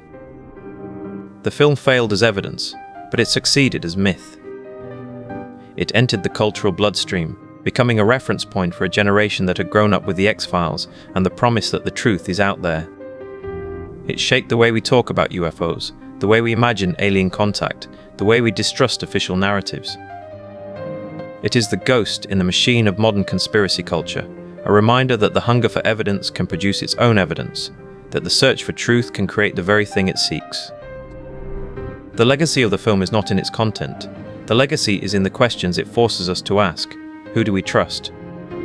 What counts as evidence? Why do we need to believe in something beyond ourselves? The film is a mirror, and what it is, our own reflection, our own need for a story that makes sense of the chaos, our own willingness to suspend disbelief when the alternative is too empty to bear. The hoaxer is not a villain, he is a symptom. He understood the culture better than the culture understood itself. He knew that the truth was no longer enough, that the story had to be more compelling than the reality, that the evidence had to be imperfect to be believed. He gave the audience what they wanted, and they thanked him by refusing to let go. The film is still watched. It is still debated. It is still believed. The original footage, if it ever existed, is lost. The reconstruction is all that remains, a copy of a copy, a ghost of a ghost. And yet the story persists, because the story is not about the film. The story is about us. What does it mean to live in a world where the evidence is never clean, where the truth is always compromised, where the story we need is always more powerful than the story that is? And what happens when the hoax becomes the truth, when the lie is repeated so often that it becomes the foundation of belief, when the ghost in the machine becomes the machine itself? The film is still watched, it is still debated, it is still believed. The original footage, if it ever existed, is lost. The reconstruction is all that remains, a copy of a copy, a ghost of a ghost. And yet the story persists, because the story is not about the film, the story is about us. What does it mean to live in a world where the evidence is never clean, where the truth is always compromised, where the story we need is always more powerful than the story that is? And what happens when the hoax becomes the truth, when the lie is repeated so often that it becomes the foundation of belief, when the ghost in the machine becomes the machine itself? The answer lies not in the film, but in the room where it was made. In a London flat in 1995, a man named John Humphreys sat at a table, his hands working latex onto a wireframe body. The alien was not a visitor from another world. It was a sculpture, built from memory, from imagination, from the iconography of a century of science fiction. Humphreys was a sculptor. He had worked on music videos, on commercials, on the edges of the film industry. He was not a special effects artist of the first rank. He was a craftsman, a man who knew how to make something look real enough to be believed. And that was all that was required. The alien did not need to withstand scientific scrutiny. It only needed to withstand the scrutiny of a television audience, watching on a screen, in a darkened room, late at night. The organs were gelatin. The skin was latex. The skeleton was wire. The whole thing was a prop, built in a few weeks for a few £1,000s. And yet it became the most famous alien in history, because the story around it was more powerful than the object itself. The story began with Ray Santilli, a London-based music video producer who claimed to have stumbled upon the footage while buying old film reels from a retired military cameraman in Cleveland, Ohio. The footage was grainy, black and white, 16mm, the kind of film that looked like it had been shot in secret, in a hurry, in a room that smelled of formaldehyde and fear. Santilli brought the footage to a small audience of UFO researchers in a hotel room in London. The room was dim. The projector whirred. The researchers leaned forward, their faces lit by the flickering light. They saw a body on a table, pale and thin, with large eyes and a small mouth. They saw surgeons in white coats, cutting into the flesh, removing organs, examining the remains. They saw something that looked like an autopsy, but not quite like any autopsy they had ever seen. The researchers were not fools. They were men who had spent their lives studying the unexplained, who had learned to be skeptical, who had been burned by hoaxes before. But the footage was compelling. It was not perfect. It was grainy, poorly lit. That imperfection was its greatest strength. It looked like a genuine document, a record of something that had been hidden, something that was never meant to be seen. The researchers believed, they wanted to believe, and so they did. Santilli sold the rights to the footage to a television producer named Robert Kiviat, who in turn sold it to the Fox network. On August 28, 1995, Fox broadcast a special called Alien Autopsy, Fact or Fiction. The show was hosted by Jonathan Frakes, the actor who played Commander Riker on Star Trek: The Next Generation. The irony was lost on no one. A man who had spent years pretending to explore the galaxy was now presenting what might be the most important evidence of extraterrestrial life ever recorded. The broadcast was a ratings phenomenon. More than 11 million households tuned in. The show was repeated, discussed, debated. The footage was analysed frame by frame by experts and amateurs alike. The believers pointed to the detail, the movement of the organs, the apparent realism of the dissection. The skeptics pointed to the inconsistencies, the anatomical errors, the suspiciously familiar shape of the alien body, which looked exactly like the aliens that had been described in popular culture for decades. But the debate missed the point. The footage was not a hoax in the traditional sense, it was a reconstruction. Santilli had claimed to have found the original film, but in 2006 he admitted the truth. The original footage, if it had ever existed, was too damaged to use. He had hired Humphreys to recreate it, to build a new version of something that might never have existed in the first place. The confession was quiet, almost apologetic, a man admitting that he had been caught in a lie he had told for so long that he had almost come to believe it himself. But the confession changed nothing. The believers did not stop believing. They argued that Santilli was lying about the lie, that he was covering up the truth, that the confession was itself a hoax. The story had become too important to abandon. The film had become an artifact of a belief system, a relic that could not be surrendered, because to surrender it would be to surrender the hope that it represented. The legacy of the alien autopsy hoax is not the film itself, it is the mechanism of belief that the film revealed. In the mid-1990s, the world was at a threshold. The Cold War was over, the internet was emerging. The old certainties were crumbling. People were looking for something to believe in, something that transcended the mundane, something that promised that the universe was stranger and more wonderful than they had been told. The film gave them that. It was not proof, but it was enough. It was a story that could be told, a mystery that could be debated, a secret that could be shared. It was a hoax, but it was a hoax that told the truth about the culture that produced it. The culture was hungry for wonder. The culture was willing to believe, and the culture was not interested in the evidence, because the evidence was never the point. The point was the feeling. The feeling of sitting in a darkened room, watching something that might be real, that might change everything, that might be the proof that we are not alone. The feeling of being part of a secret, of knowing something that the government did not want you to know, of being one of the few who had seen the truth. The alien autopsy hoax was not the first hoax to exploit this need, and it would not be the last. It was a template, a blueprint, a demonstration of how to build a belief system from nothing but a story and a prop. The believers were not stupid, they were human, they wanted to believe, and the hoaxer gave them what they wanted. The question is not whether the film was real, the question is what it means that we needed it to be real. What does it mean that a fake alien autopsy, built in a London flat by a sculptor who was just doing his job, became one of the most watched television specials of the decade. What does it mean that the confession changed nothing? That the lie outlived the liar? That the ghost in the machine became the machine itself? The answers are not comfortable. The answers suggest that the truth is not enough. The answers suggest that we will choose the story over the evidence, that we will hold on to the lie because the lie is more beautiful, more meaningful, more satisfying than the truth. The hoaxer is not a villain. He is a symptom. He understood the culture better than the culture understood itself. And so the film persists. It is still watched, it is still debated, it is still believed. The original footage, if it ever existed, is lost. The reconstruction is all that remains. But the reconstruction is all that was ever needed. The story is the thing. The story is the truth. The story is the ghost that will not be exorcised, because the ghost is us. What does it mean to live in a world where the evidence is never clean, where the truth is always compromised, where the story we need is always more powerful than the story that is?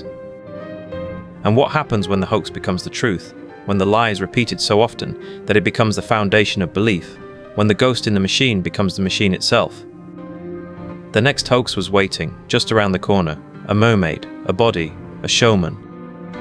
A story that would make the alien look like a child's toy.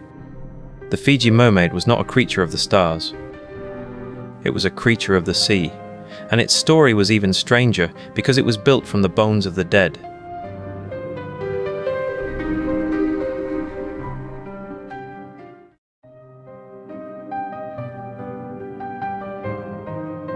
The year is 1842.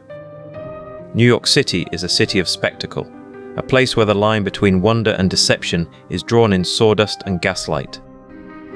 On Lower Broadway, a 5-story marble building rises above the tenements and oyster cellars. It is PT. Barnum's American Museum, a warehouse of the strange, the improbable, and the profitable. Inside, the air is thick with the smell of whale oil, sawdust, and unwashed humanity. Visitors wander past a wax tableau of the Last Supper, a collection of pickled embryos in jars, and a Fiji warrior who is, in fact, a down-on-his-luck Irishman. They have come for the extraordinary, and Barnum is determined to give it to them. He understands something profound about his audience. They do not want to be fooled, but they desperately want to believe. The mermaid arrives in a crate marked with the seal of the British East India Company. Barnum has paid $1,000 for it, a staggering sum. He has never seen it. He trusts only the word of his accomplice, Moses Kimball, a Boston showman with a talent for fabrication. When the crate is pried open in a back room, the men who gather around it fall silent. What lies on the straw is not beautiful. It is grotesque.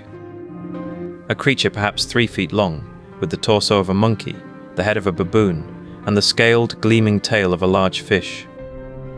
The hands are human-like, but withered, the fingers ending in sharp, blackened claws. The mouth is open in a silent snarl, revealing small, pointed teeth. It is a thing of nightmare, a patchwork of 2 dead animals, dried and varnished, preserved with arsenic and a showman's desperation. Barnum looks at it. He does not flinch. He knows that the truth of a thing matters less than the story that surrounds it. To understand the Fiji Mermaid, one must understand the world that received it. The 1840s are the golden age of the Dime Museum, a decade when the public's hunger for scientific marvels outstrips the science itself. The theory of evolution is still a whisper in academic journals. The great age of exploration has just opened the Pacific, and every ship returning from the Orient carries rumors of creatures that defy nature. The dugong, the manatee, the giant squid, these are not legends but documented realities. If a mermaid exists, why not here? Barnum understands this hunger. He does not simply display the mermaid, he creates a mythology around it. He has a pamphlet printed, written by a Dr. Griffin of the Lyceum of Natural History, which describes the creature's capture by fishermen on the Fiji Islands. He hires a woodcarver to produce a lurid engraving of the mermaid combing her hair on a rock, a vision of impossible beauty that bears no resemblance to the shriveled horror in the case. The public is told to expect a goddess. They are shown a monster. The dissonance, Barnum knows, will only deepen the mystery. The mermaid goes on display in the museum's main hall. The admission is 25 cents. The crowds are immediate and immense. They press against the glass case, their breath fogging the pain, their eyes wide with a mixture of awe and revulsion. Some laugh, some gasp, a few women faint, but no one asks for their money back. The thing is real, or real enough. It has the weight of a physical object, the smell of brine and preservative, the undeniable presence of something that should not exist. The critics come, of course. Newspaper editors denounce the mermaid as a fraud. A rival showman offers $1,000 to anyone who can prove it is genuine. Barnum responds with a brilliant legal maneuver. He has the mermaid examined by a committee of eminent naturalists, men he has paid handsomely for their silence. They issue a statement. The creature, they say, is an unknown animal. They do not say it is a mermaid. They do not say it is real. They simply say they cannot explain it. In a world of wonders, that is enough. The believers are not fools. They are people who have been told, all their lives, that the world is full of marvels. They have read accounts of sea serpents, of giant birds, of cities beneath the waves. They have seen the bones of extinct monsters in museums. They have heard sermons about the mysteries of God's creation. The mermaid fits into a cosmology that is already stretched to accommodate the impossible. To call it a hoax is to insult their intelligence. It is easier to believe that the experts are wrong, that the skeptics are jealous, that the truth is strange. Barnum feeds this credulity with genius. He changes the mermaid's story depending on the audience. To religious groups, it is a warning from God. To scientists, it is a missing link. To children, it is a fairy tale made flesh. The mermaid becomes a mirror, reflecting whatever the viewer most wants to see. It is not a lie, it is a collaboration. The audience is a willing partner in its own deception. The mermaid tours for 2 years. It draws hundreds of thousands of visitors. It makes Barnum a fortune, but the hoax cannot last forever. In 1844, a Boston newspaper publishes a detailed account of the mermaid's manufacture, complete with the name of the Japanese fisherman who sewed the monkey head onto the fishtail. The story spreads. The crowds thin. Barnum, ever pragmatic, quietly removes the mermaid from display. But the mermaid does not disappear. It enters the strange half-life of a famous hoax. It is sold, resold, exhibited in sideshows and carnivals for decades. It appears in a dime museum in Cincinnati, then in a traveling freak show in the Midwest. It is photographed, written about, debated in letters to the editor. It becomes a kind of folk artifact, a physical proof of the public's willingness to be fooled. In 1865, Barnum's American Museum burns to the ground. The fire starts in the basement and spreads quickly through the dry timber and sawdust. The crowds flee into the street. The animals in the menagerie, the lions, the tigers, the bears, are led out into the chaos. But the mermaid is left behind. In the heat of the blaze, its glass case shatters. The preserved creature, already brittle with age, curls and blackens in the flames. It is consumed. Or is it? There are rumors, even then, that the mermaid was saved, that Barnum, anticipating the fire, had a replica made. That the real mermaid, the original, was hidden away, passed down through generations of collectors, its true history lost. These rumors persist to this day. Every few years, someone claims to have found the Fiji Mermaid in an attic, a barn, a basement. The stories are always the same: a faded photograph, a sealed crate, a thing that should not exist. The mermaid's legacy is not in its physical remains, but in the questions it leaves behind. Barnum understood something that we still struggle to accept. That belief is not a failure of intelligence, but a function of desire. We want the world to be stranger than it is. We want there to be mysteries that science cannot explain. We want the mermaid to be real, even when we know she is not. The hoax worked because it was not a lie, it was a story. And a story, told well, is more powerful than any fact. The believers were not stupid, they were human. And in their willingness to be amazed, they revealed something essential about us all. The mermaid is gone now. The museum is gone. Barnum is dead, buried in a grave that bears no mention of the hoax that made him famous. But the question remains, as sharp as the teeth in that withered mouth, when we look at something we desperately want to believe, are The mermaid is gone now. The museum is gone. Barnum is dead, buried in a grave that bears no mention of the hoax that made him famous. But the question remains, as sharp as the teeth in that withered mouth, when we look at something we desperately want to believe, to understand how the Fiji Mermaid took hold, one must first understand the world that was ready for her. It was 1842, and America was a nation hungry for wonders. The young republic had no ancient ruins, no Gothic cathedrals, no royal collections. What it had was a boundless appetite for the strange, the exotic, the impossible. Barnum's American Museum on Broadway was the temple of this new religion. For a quarter, a visitor could see a bearded lady, a flea circus, a model of Niagara Falls, and a man who claimed to have been born without arms and still played the violin with his toes. The museum was a theatre of the miraculous, and the line between education and entertainment had never been thinner. Into this world stepped a man named Moses Kimball, a rival showman from Boston. Kimball had acquired the mermaid from a sailor who claimed to have caught it in the Pacific near the Fiji Islands. The story was thin, but the price was right. Kimball paid $6,000 for the creature, a sum that would have bought a small house. He then wrote to Barnum, offering to lease the mermaid for display. Barnum saw the letter and understood immediately that this was not a scientific specimen, it was a story. And a story, properly told, could be worth more than any truth. Barnum did not simply put the mermaid in a case. He created a narrative. He invented a Dr. J. Griffin, a fictional naturalist from the Lyceum of Natural History in London, who had supposedly brought the mermaid from the South Seas.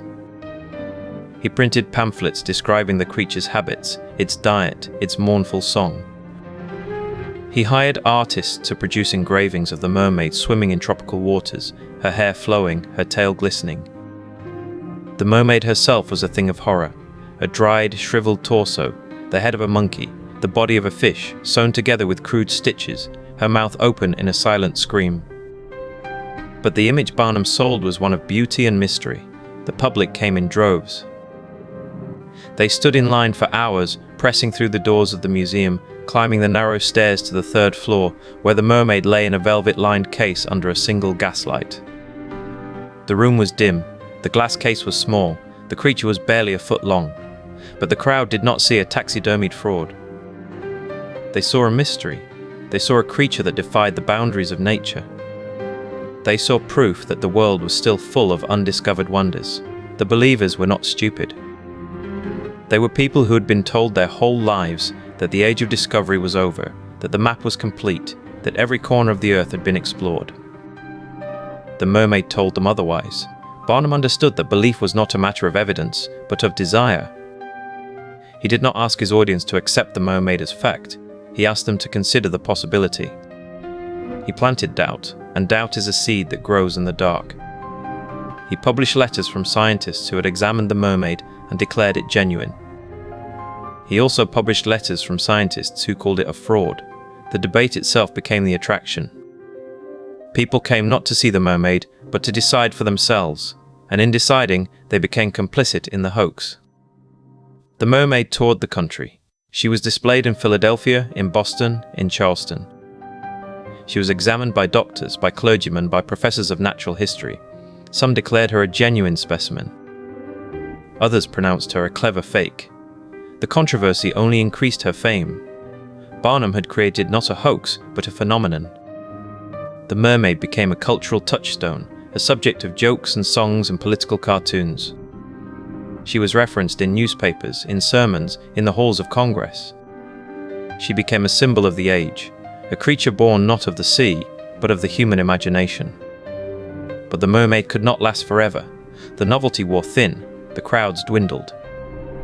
Barnum, ever the showman, began to lose interest. He had other wonders to promote, other hoaxes to stage.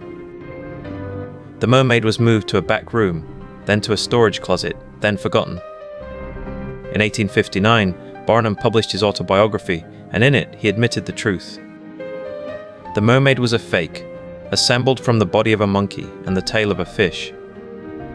He described the process in detail, the sewing of the skin, the dyeing of the scales, the careful arrangement of the teeth. The confession was matter-of-fact, almost bored. The hoax had served its purpose. The public had been entertained. No one had been harmed, but the confession did not end the mermaid. It only added another layer to her story. Now she was not just a wonder, but a legendary deception. People who had never seen her wanted to see her more than ever. Barnum, ever the opportunist, put her back on display. This time the sign read, "The famous Fiji Mermaid, a hoax." See for yourself. People came again not to believe, but to marvel at their own gullibility. The mermaid had become a mirror. In her withered face, they saw their own capacity for wonder, and their own capacity for self-deception. The mermaid survived Barnum. She survived the Civil War, the rise of Darwinism, the invention of the telephone. She was displayed at the Boston Museum, then at a dime museum in Chicago, then at a carnival in Ohio. She was bought and sold, lost and found, forgotten and rediscovered. In 1865, a fire destroyed Barnum's American Museum. The mermaid was inside. The glass case shattered in the heat. The preserved creature blackened and curled in the flames. What remained was a charred lump, unrecognizable, unidentifiable. The mermaid was gone, but the story did not end. The mermaid had become a ghost, a legend that refused to die. In the decades that followed, other mermaids appeared. Other showmen, other hoaxes, other believers. In 1880, a mermaid was displayed in London. In 1900, another in San Francisco. In 1950, a mermaid was found in a barn in Vermont. Each time the story was the same, a faded photograph, a sealed crate, a thing that should not exist. Each time the public believed.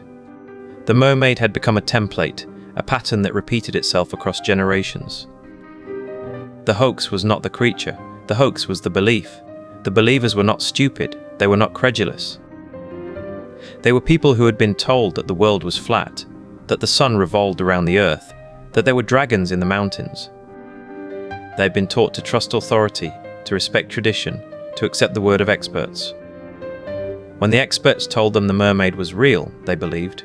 When the experts told them it was a fake, they believed that too. The mermaid was not a test of intelligence, it was a test of trust.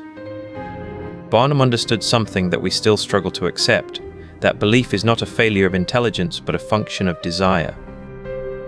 We want the world to be stranger than it is. We want there to be mysteries that science cannot explain. We want the mermaid to be real, even when we know she is not. The hoax worked because it was not a lie, it was a story. And a story, told well, is more powerful than any fact. The mermaid's legacy is not in her physical remains, but in the questions she leaves behind. She forces us to confront the limits of our own knowledge. She asks us to examine the stories we tell ourselves. She reminds us that the line between truth and fiction is not a wall, but a membrane. And she leaves us with a question that has no easy answer. In a world of manufactured wonders, how do we know what is real? How do we know that we are not, even now, standing in front of a glass case, seeing only what we have been trained to see? The mermaid is gone, the museum is gone, Barnum is dead, but the story continues. It lives in every hoax that follows, every fraud that captures the public imagination, every mystery that refuses to be solved. The Fiji Mermaid was not the first hoax, and she will not be the last. She was simply the most perfect. She was a creature of her time, a product of a world that was hungry for wonder. And she remains, even now, a mirror held up to the human soul. We have not learned the lesson. We will never learn the lesson. Because the lesson is not about the mermaid. The lesson is about us. We are the ones who want to believe. We are the ones who create the hoax, who sustain it, who pass it on. The mermaid was not a deception, she was a revelation. And the question she leaves behind is this: when you look at something you desperately want to believe, are you seeing the truth or only the reflection of your own longing? The mermaid is gone, the museum is gone, Barnum is dead, but the story continues. It lives in every hoax that follows, every fraud that captures the public imagination, every mystery that refuses to be solved. The Fiji Mermaid was not the first hoax, and she will not be the last. She was simply the most perfect. She was a creature of her time, a product of a world that was hungry for wonder. and she remains, even now, a mirror held up to the human soul. We have not learned the lesson. We will never learn the lesson. Because the lesson is not about the mermaid. The lesson is about us. We are the ones who want to believe. We are the ones who create the hoax, who sustain it, who pass it on. The mermaid was not a deception, she was a revelation. And the question she leaves behind is this: when you look at something you desperately want to believe, are you seeing the truth, or only the reflection of your own longing? The Fiji Mermaid did not die in that fire. She was never alive. But the idea of her, that strange, misshapen thing that sat in a glass case in Lower Manhattan for a single month in 1842, has never stopped breathing. She has been resurrected in every circus sideshow that promised a mermaid, in every tabloid photograph of a washed-up sea creature, in every internet video that claims to show something that cannot be explained. She is the original, the template, the mother of all modern hoaxes, and her story is not really about a monkey sewn to a fish. It is about the moment when a nation decided that it would rather be amazed than be right. The America that welcomed the mermaid was a nation in transition. The 1840s were a decade of railroads and telegraphs, of steam engines and daguerreotypes. The world was shrinking, and with it, the boundaries of the possible were expanding. People had seen photographs of the moon, read accounts of sea serpents, heard lectures on the wonders of the deep. They had been told that science was revealing the secrets of nature, that the world was full of marvels waiting to be discovered. And they believed it. They believed it because they wanted to believe it, because the alternative, that the world was small, unknown, and ordinary, was unbearable. Barnum understood this hunger better than anyone.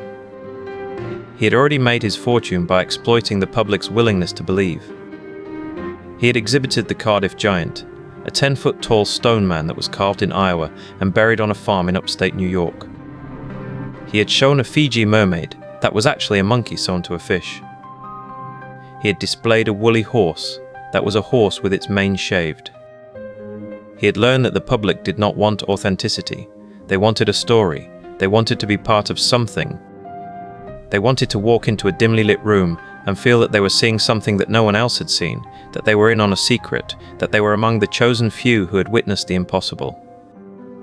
The mermaid was not a lie. She was a performance. She was a piece of theatre that required the audience to complete the illusion. Barnum did not tell people that the mermaid was real. He told them that they could decide for themselves. He invited them to look, to wonder, to doubt, and in doing so, he made them complicit in the hoax. They were not victims. They were participants. They were the ones who chose to believe, who chose to ignore the clumsy stitching, the mismatched scales, the strange grin that was neither fish nor monkey but something in between. The believers were not stupid. They were not gullible. They were people who had been told all their lives that the world was full of wonders. They had been raised on stories of mermaids and sea serpents, of giants and fairies, of creatures that lived in the shadows of the known world. They had been taught that the universe was a place of mystery, that there were things beyond human understanding, that the greatest discoveries were yet to be made.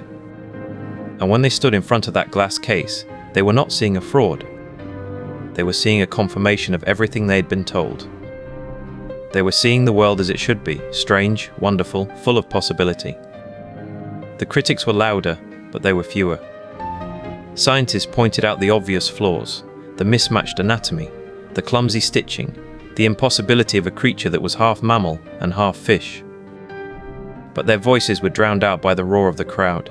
The public did not want to hear that the mermaid was fake. They wanted to hear that she was real. They wanted to be part of the story. And Barnum, the master showman, gave them what they wanted. He did not argue with the scientists. He did not defend the mermaid. He simply said, "Let the public decide." And the public decided. They decided that the mermaid was real. They decided that the scientists were wrong. They decided that they had seen something that no one else had seen, that they were witnesses to history, that they were part of a great mystery. And in deciding, they revealed something about themselves, that the desire to believe is stronger than the evidence, that the hunger for wonder is more powerful than the need for truth, that we will choose the story that makes us feel alive over the story that makes us feel safe. The mermaid survived the controversy. She survived the fire that destroyed Barnum's museum in 1865, though barely. She was rescued from the flames, her glass case shattered, her preserved body blackened and curling. She was moved to Boston, where she lived in the collection of Moses Kimball, the man who had originally sold her to Barnum. She was displayed occasionally, but the crowds were smaller, the wonder faded. She had become a relic, a curiosity, a reminder of a time when the world was young and anything was possible. She disappeared after Kimball's death in 1895. No one knows what happened to her. She may have been thrown away, burned, buried. She may have been sold to a private collector, hidden away in a dusty attic, forgotten. She may still exist, somewhere, waiting to be rediscovered. The last known photograph of her was taken in the 1890s, a blurry image of a small dark thing in a glass case. After that, nothing. But the mermaid did not disappear, she evolved. She became the Loch Ness Monster, the Yeti, the Chupacabra. She became every cryptid that has ever been photographed from a distance, every blurry video that has ever been uploaded to the internet, every story that has ever been told about a creature that cannot be found. She is the template, the original, the mother of all hoaxes. And she lives on, not in a glass case, but in the human imagination. The question she leaves behind is not about her, it is about us. Why do we need to believe? Why do we prefer the mystery to the answer? The mermaid was a fraud, a clumsy deception, a piece of taxidermy that fooled no one who looked closely. But she was also a gift. She gave people a moment of wonder, a moment of possibility, a moment when the world seemed larger and stranger than they had ever imagined.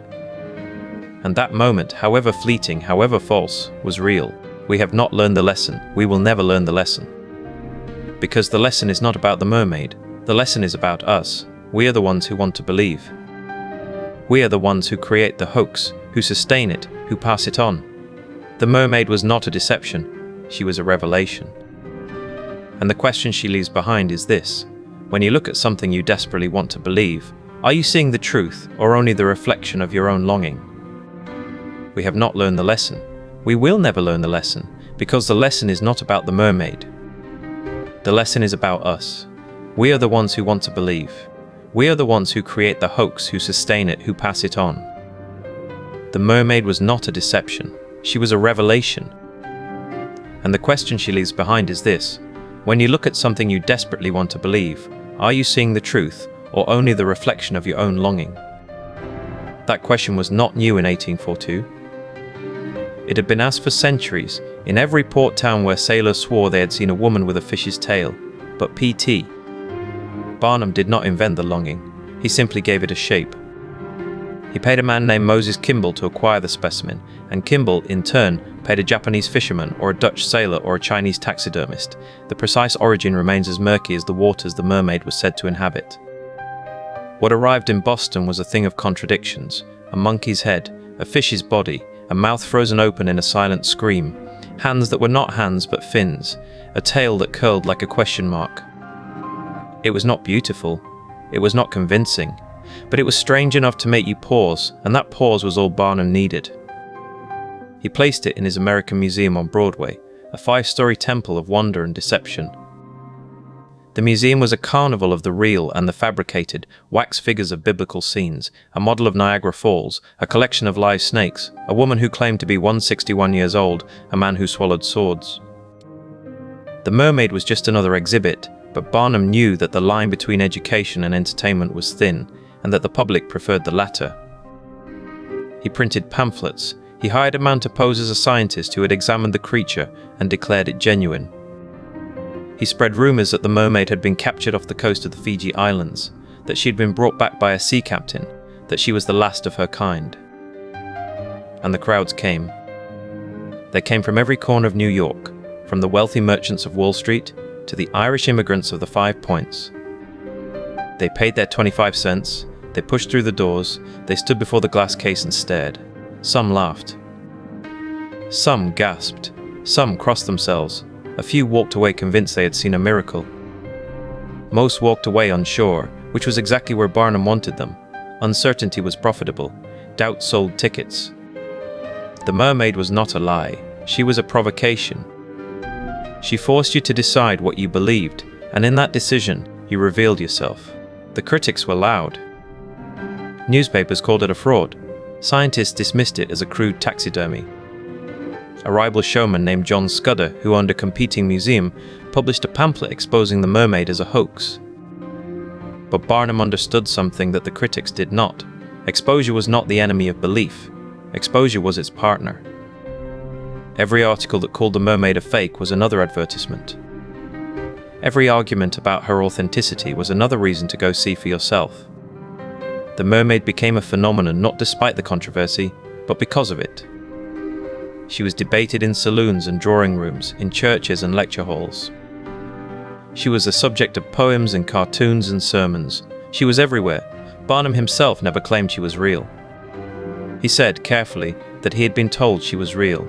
He presented her as a curiosity, not a certainty. He left the door open for doubt, and through that door, the public walked willingly. They wanted to believe. They needed to believe. The world of the 1840s was changing too fast. Trains and telegraphs and factories, a new industrial order that seemed to erase the old certainties. The mermaid was a reminder that the world was still strange, still full of mysteries, still capable of producing something that defied explanation. She was comfort disguised as wonder. The mermaid toured for years. She was displayed in Boston, in Philadelphia, in Washington. She was examined by doctors and ministers and professors. She was measured and sketched and described in scientific journals. And always, she was the same, a dried, shriveled thing, no larger than a child, her mouth open, her eyes glassy, her body a patchwork of skin and scales and fur. She was not beautiful. She was grotesque. But that was part of the appeal. The grotesque was honest. It did not pretend to be pretty. It confronted you with the fact that the world was not what you expected, and that was exhilarating. In 1859, Barnum published his autobiography. In it, he told the story of the mermaid. He admitted that she was a hoax. He described how he had commissioned her, how he had paid for her, how he had exhibited her knowing she was fake. He did not apologize. He did not express regret. He wrote with the pride of a magician revealing his trick, confident that the audience would admire the craft more than they resented the deception. And he was right. The book sold well. The public forgave him. They had known, or suspected, or not cared. The mermaid had given them something more valuable than truth. She had given them a story. The mermaid herself disappeared after the Civil War. She was stored in a warehouse, then sold, then lost. Some say she was destroyed in the fire that burned Barnum's museum in 1865. Some say she survived and was displayed in a travelling circus. Some say she is still out there, in a private collection, in a dusty attic, in a box marked with a question mark. No one knows for certain. The mermaid, even in her absence, remains a mystery, but her legacy is not in her survival. It is in the pattern she established. Barnum did not invent the hoax, but he perfected the formula. Take a story that people want to believe, present it with just enough ambiguity to invite doubt, and let the public do the work of convincing themselves. He understood that belief is not a passive state. It is an active choice, a decision we make every time we encounter something that challenges our understanding. The mermaid was not a test of credulity, she was a test of desire. And we failed that test not because we were stupid, but because we were human. The mermaid has been followed by 1,000 imitators. The Cardiff Giant, the Cottingley Fairies, the Surgeon's Photograph, the Alien Autopsy film, each a variation on the same theme. Each a story that someone wanted to believe, dressed in the costume of evidence, presented with the confidence of a showman. Each a test that we have failed, again and again, with the same eager willingness. The mermaid was not the first hoax. She was not the last, but she was the one that taught us how to be fooled. She was the prototype. And so the question returns, as it always does. When you look at something you desperately want to believe, are you seeing the truth or only the reflection of your own longing? The mermaid is gone, the museum is ashes, the showman is dead, but the longing remains. It is in every story about a creature that cannot be found, every photograph that seems too perfect, every video that appears too strange. It is in the part of us that wants the world to be larger than we know it to be. It is in the part of us that prefers the mystery to the answer. The next hoax is already being prepared. The next showman is already writing the pamphlets. The next crowd is already forming outside the door. And we will pay our admission, and we will stare at the glass case, and we will wonder, because that is what we do. That is what we have always done. The mermaid was not a deception, she was a revelation. And the question she leaves behind is this: when you look at something you desperately want to believe, are you seeing the truth, or only the reflection of your own longing?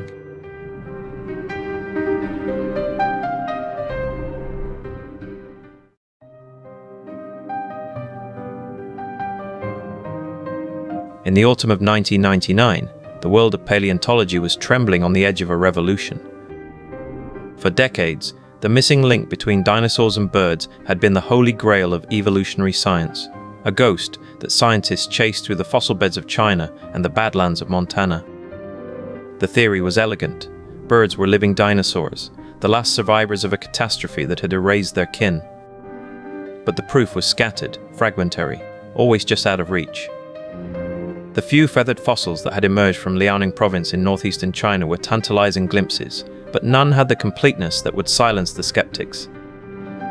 Then came the slab. The slab arrived in the United States in early 1999, shipped from a Chinese fossil dealer to Stephen Zirkus, a sculptor and amateur paleontologist who ran a small museum in Blanding, Utah. Zirkus was not a man easily fooled. He had spent decades studying the anatomy of dinosaurs, building life-size models for museums around the world. When he first saw the fossil, he knew he was looking at something extraordinary. The creature was clearly a dinosaur, but it had wings, feathers, the unmistakable architecture of a bird. It was as if evolution had paused mid-stride and left its blueprint in stone. Zirkus believed he was holding the most important fossil discovery of the century. The fossil, soon to be named Archaeoraptor liaoningensis, was a chimera in the most literal sense, but no one knew that yet. The dealer who sold it had assembled it from at least 2, possibly 3, different specimens, carefully gluing fragments together on a bed of crushed stone and resin. The work was meticulous, the seams nearly invisible to the naked eye. Under ultraviolet light, the different pieces fluoresced at different intensities, but the forgers had anticipated that. They had coated the entire slab with a layer of glue that dulled the differences, that made the whole thing look like a single, ancient organism. The National Geographic Society, which had financed Zirkus's research, was ecstatic. In November 1999, they put Archaeoraptor on the cover of their magazine. The reconstruction showed a creature that was half dinosaur, half bird, covered in feathers, its mouth open in a silent scream. The headline read, "Feathers for T-Rex?" It was a question, but the tone was not questioning. The magazine had already announced the discovery in a press release, calling it a missing link that would rewrite the textbooks.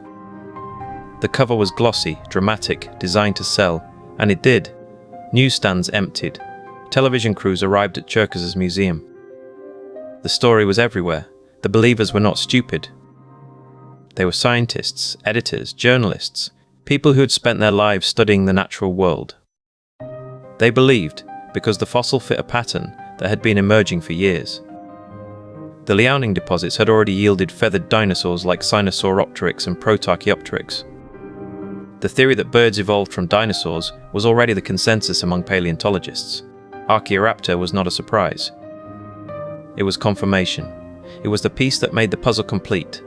The logic was sound. The evidence, as presented, was compelling. The only problem was that the evidence was a lie. Xu Xing, a paleontologist at the Institute of Vertebrate Paleontology and Paleoanthropology in Beijing, was the first to notice. He had been studying the Liaoning fossils for years, knew the geology, the bone structure, the subtle variations in preservation that distinguished one species from another. When he saw the published photographs of Archaeoraptor, something felt wrong. The tail, which had been described as belonging to a dromaeosaur, did not match the tail of any known species. The bones seemed to come from a different geological layer, a different time. Xu Xing requested access to the original fossil. The Chinese government, which had not authorized the export of the specimen, demanded its return. The exposure came in stages, each one more devastating than the last. First, Xu Xing published a paper demonstrating that the tail belonged to a different dinosaur, a species that had been found in a different quarry. Then, a team of researchers at the University of Texas used CT scanning to reveal the glue, the resin, the fragments of at least 2 different animals. The head and body belonged to a primitive bird, the tail to a dromaeosaur, and the feet to an entirely different species. The creature was a patchwork, a Frankenstein assembled in a workshop, not in the fossil bed. The moment of public exposure came at a press conference in Washington, D.C. in February 2000. Bill Allen, the editor of National Geographic, stood at a podium, his face pale, his voice measured.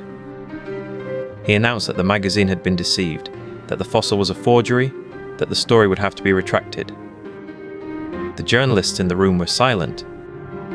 The story that had been the most exciting discovery of the decade was now the most embarrassing hoax. The believers, the scientists and editors who had championed the fossil were not villains. They were victims of their own desire. They wanted the missing link so badly that they stopped asking the hard questions. They accepted the provenance of the fossil without verification. They ignored the warning signs, the inconsistencies in the bone structure, the strange way the fossils had been glued to the slab. They rushed to publication because they were afraid someone else would get there first. The hoax succeeded not because the forgers were brilliant, but because the believers were eager. The forgers themselves were never caught. The fossil dealer who had sold the slab to Cherkers disappeared into the shadow economy of Chinese fossil trading, a world where specimens changed hands for tens of thousands of dollars, where provenance was often a lie and authenticity was assumed. The fossil itself was returned to China, where it was eventually identified as a composite of at least 2 different species, neither of which was a missing link. The real fossils, the genuine feathered dinosaurs, continued to emerge from Liaoning, but they were less dramatic, less perfect, more ambiguous. They did not make the cover of National Geographic. The legacy of Archaeoraptor is not the hoax itself, but the conditions that made it possible. The pressure to publish, to be first, to find the story that would make headlines. The willingness of institutions to trust the claims of dealers and amateurs without verification. The seductive power of a narrative that confirms what we already believe. In the years that followed, National Geographic tightened its fact-checking protocols, but the damage was done. The magazine had lost credibility. The public had learned that even the most trusted sources could be deceived. The question that lingers is not how the forgers managed to fool the experts. That question has been answered, dissected, laid bare in academic papers and documentaries. The question that lingers is deeper, more uncomfortable. It is about the nature of belief itself. Why do we, as a species, so desperately want the missing link to be found? Why do we need the story to be complete, the gaps to be filled, the mystery to be resolved? The Archaeoraptor Scandal was not an aberration, it was a symptom. Every hoax tells us something about the era that produced it. The Cardiff Giant spoke to a nation hungry for proof of biblical giants. The Cottingley Fairies spoke to a generation grieving the dead of a world war. The Fiji Mermaid spoke to a public that wanted to believe in the exotic, the impossible, the strange. Archaeoraptor spoke to a scientific community that had spent a century building a theory and that needed one last piece to make it whole. The hoax was not a failure of science, it was a failure of patience. The fossil itself, the physical object that caused so much excitement and so much embarrassment, still exists. It sits in a museum in China, a reminder of what happens when under ultraviolet light, the seams are still visible, the glue still glowing, the fragments still separate. It is a monument to the gap between what we know and what we wish were true. It is a warning written in stone. The believers were not stupid, they were human. They were driven by the same forces that drive all of us, the desire to understand, the need to be right, the hope that the world is more wondrous than we think. The hoaxes were not villains, they were opportunists who saw a market and filled it. The real story is not about deception. It is about the conditions that make deception possible, the systems that reward speed over accuracy, the institutions that trust without verifying, the human mind that sees patterns where there are only fragments. In the years since the scandal, the field of paleontology has changed. The rush to publish has slowed, at least slightly. The verification protocols have improved, but the underlying pressures remain. The tenure clock, the grant cycle, the news cycle. The hunger for the next big discovery, the next missing link, the next story that will make the cover. The hoax was not an isolated event. It was a warning that we have not yet fully heeded. The question that ends this chapter is not about the fossil. It is about us. When the next missing link is announced, when the next revolutionary discovery is unveiled, when the next story is told that confirms everything we believe, will we ask the hard questions? Will we demand the provenance, the verification, the evidence that the last hoax should have taught us to require? Or will we, like the believers in 1999, see only what we want to see and call it truth? The Archaeoraptor Scandal is not a story about a fake fossil. It is a story about the gap between what we know and what we believe, and the human cost of closing that gap too quickly. It is a story about the danger of certainty and the value of doubt. It is a story that ends not with a lesson learned, but with a question still unanswered. The limestone slab had arrived in Stephen Zirkus's workshop wrapped in foam and secrecy, a gift from a dealer who asked no questions and offered no provenance. Zirkus, a sculptor and amateur paleontologist, had built a career on his ability to see what others missed, to reconstruct creatures from fragments, to give flesh to bone. He ran his fingers over the surface of the fossil, feeling the ridges and hollows, the way the stones seemed to tell a story that no one had yet read. The slab was from Liaoning province in China, a region that had yielded some of the most extraordinary fossils of the decade, feathered dinosaurs that had rewritten the evolutionary tree. It was a perfect specimen, a missing link between dinosaurs and birds, a creature that had never been seen before. It was also, as the world would soon learn, a perfect lie. The National Geographic Society had been waiting for a story like this. The magazine's November 1999 cover featured the Archaeoraptor in full color, a sleek feathered predator with wings spread wide, the headline screaming, "Feathers for tea." Rex, in bold type. The reconstruction was the work of Zirkus and his wife, the sculptor Sylvia Zirkus, and it was beautiful, a creature that seemed to leap from the page to demand belief. The article inside was careful, measured, filled with qualifications and caveats, but the cover did not qualify. The cover announced a revolution. The cover said, "We have found it." The cover said, "Believe." And the world did believe. The fossil was displayed at the Denver Museum of Nature and Science, where crowds gathered to see the missing link, to touch the stone that had changed history. The story was picked up by every major news outlet, from the New York Times to CNN, each report adding a layer of certainty, each headline removing a layer of doubt. The believers were not fools. They were scientists, journalists, educators, people who had spent their lives trusting the institutions that had brought them this discovery. The National Geographic Society had a reputation for accuracy, for rigorous fact-checking, for a standard of verification that was the gold standard of publishing. If National Geographic said it was real, it was real. That was the logic, that was the trust. That was the foundation on which the hoax was built. In Beijing, a young paleontologist named Xu Jing was studying the fossil for a different reason. He had been sent photographs of the Archaeoraptor by a colleague, and something about the images troubled him.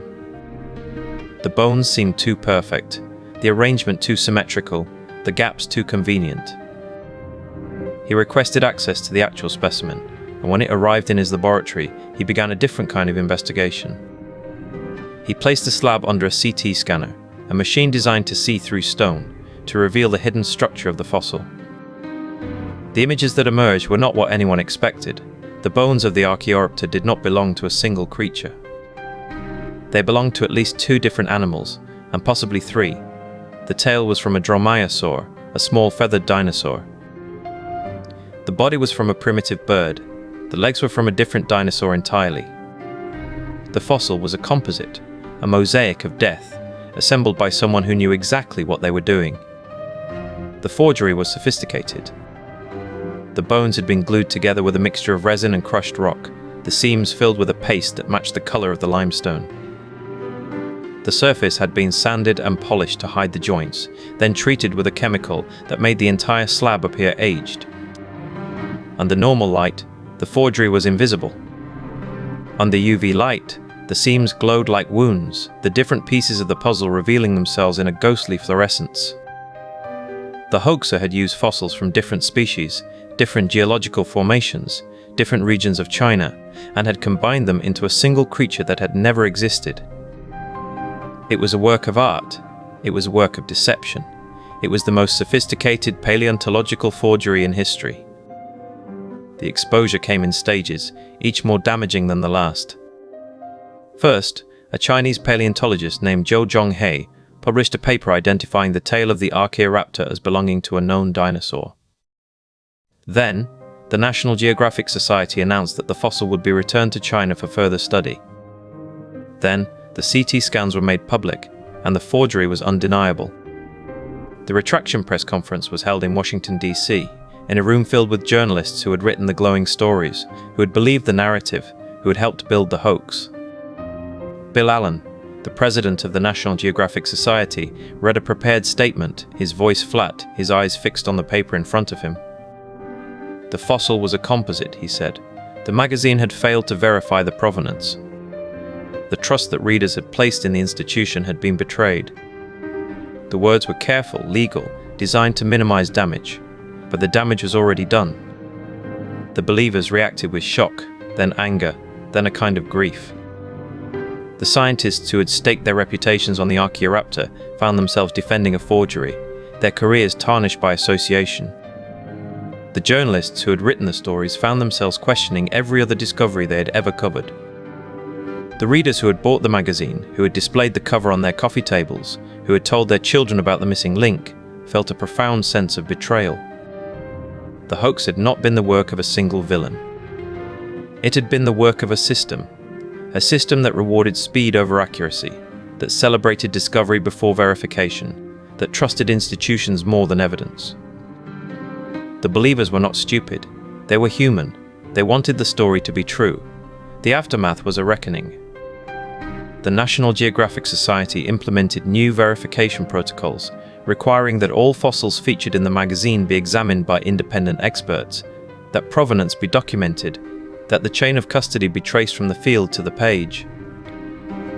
The journal Nature, which had declined to publish the Archaeoraptor paper, was praised for its caution. The journal Science, which had also declined, was praised as well. The scientific community closed ranks, demanding reforms, insisting that the lessons of the scandal be learned. But the reforms were not enough. The underlying pressures remained: the tenure clock, the grant cycle, the news cycle. The hunger for the next big discovery, the next missing link, the next story that would make the cover. The hoax was not an isolated event. It was a warning that the system itself was vulnerable, that the incentives that drove discovery could also drive deception. The fossil itself was returned to China, where it was placed in a museum in Nanjing, not as a specimen, but as a lesson. The bones were separated, the different pieces identified and catalogued, the forgery preserved as a reminder of what happens when belief outruns evidence. The original slab, the one that had graced the cover of National Geographic, was displayed in a separate case, with a label that explained exactly what it was. The message was clear. This is what a forgery looks like. This is what happens when trust is misplaced. This is the cost of certainty. The legacy of the Archaeoraptor scandal is not a simple story of deception exposed. It is a story about the nature of belief itself, about the way we construct narratives from fragments, about the gap between what we know and what we hope to be true. The scientists who believed were not fools. They were following the evidence as they understood it, trusting the institutions that had earned their trust, seeing a pattern that confirmed their theories. The journalists who believed were not lazy. They were reporting a story that had been verified by the most trusted name in publishing, a story that fit the narrative of evolutionary discovery, a story that their readers wanted to believe. The hoaxer, whoever they were, understood this. They understood that the best lies are the ones that confirm what we already believe, that the most successful forgeries are the ones that tell us exactly what we want to hear. The question that ends this chapter is not about the fossil, it is about us. When the next missing link is announced, when the next revolutionary discovery is unveiled, when the next story is told that confirms everything we believe, will we ask the hard questions? Will we demand the provenance, the verification, the evidence that the last hoax should have taught us to require? Or will we, like the believers in 1999, see only what we want to see and call it truth? The Archaeoraptor Scandal is not a story about a fake fossil. It is a story about the gap between what we know and what we believe, and the human cost of closing that gap too quickly. It is a story about the danger of certainty and the value of doubt. It is a story that ends not with a lesson learned, but with a question still unanswered. The answer to that question was already forming, not in a boardroom or a laboratory, but in a small workshop in Blanchard, Idaho, where a man named Stephen Jerkas was preparing a fossil for display. Jerkas was a respected paleo-artist, a sculptor who had spent decades reconstructing dinosaurs from bone fragments, building the flesh back onto skeletons that most people would never see. His hands knew the weight of a real fossil, the texture of stone that had held bone for 100 million years. And in the autumn of 1999, those hands were holding something that felt wrong. The fossil had arrived from China, purchased by a private dealer who claimed it had been discovered in Liaoning province, a region famous for its feathered dinosaurs. The slab was beautiful, a near-complete skeleton of a small theropod, its tail long and sinuous, its body covered in the faint impressions of feathers. It looked like the missing link between dinosaurs and birds, the kind of specimen that would rewrite textbooks. But Jerkas noticed something that the photographs did not show. The seams between the bones were too clean. The stone around the fossil had been carved and filled, patched with a matrix that did not match the surrounding rock. Under ultraviolet light, the forgery became visible, the different pieces of bone glowing at different intensities, a mosaic of animals that had never lived together. The hoax was elegant in its construction. The head and body came from a primitive bird called Yanornis. The tail belonged to a dromaeosaur, a small raptor.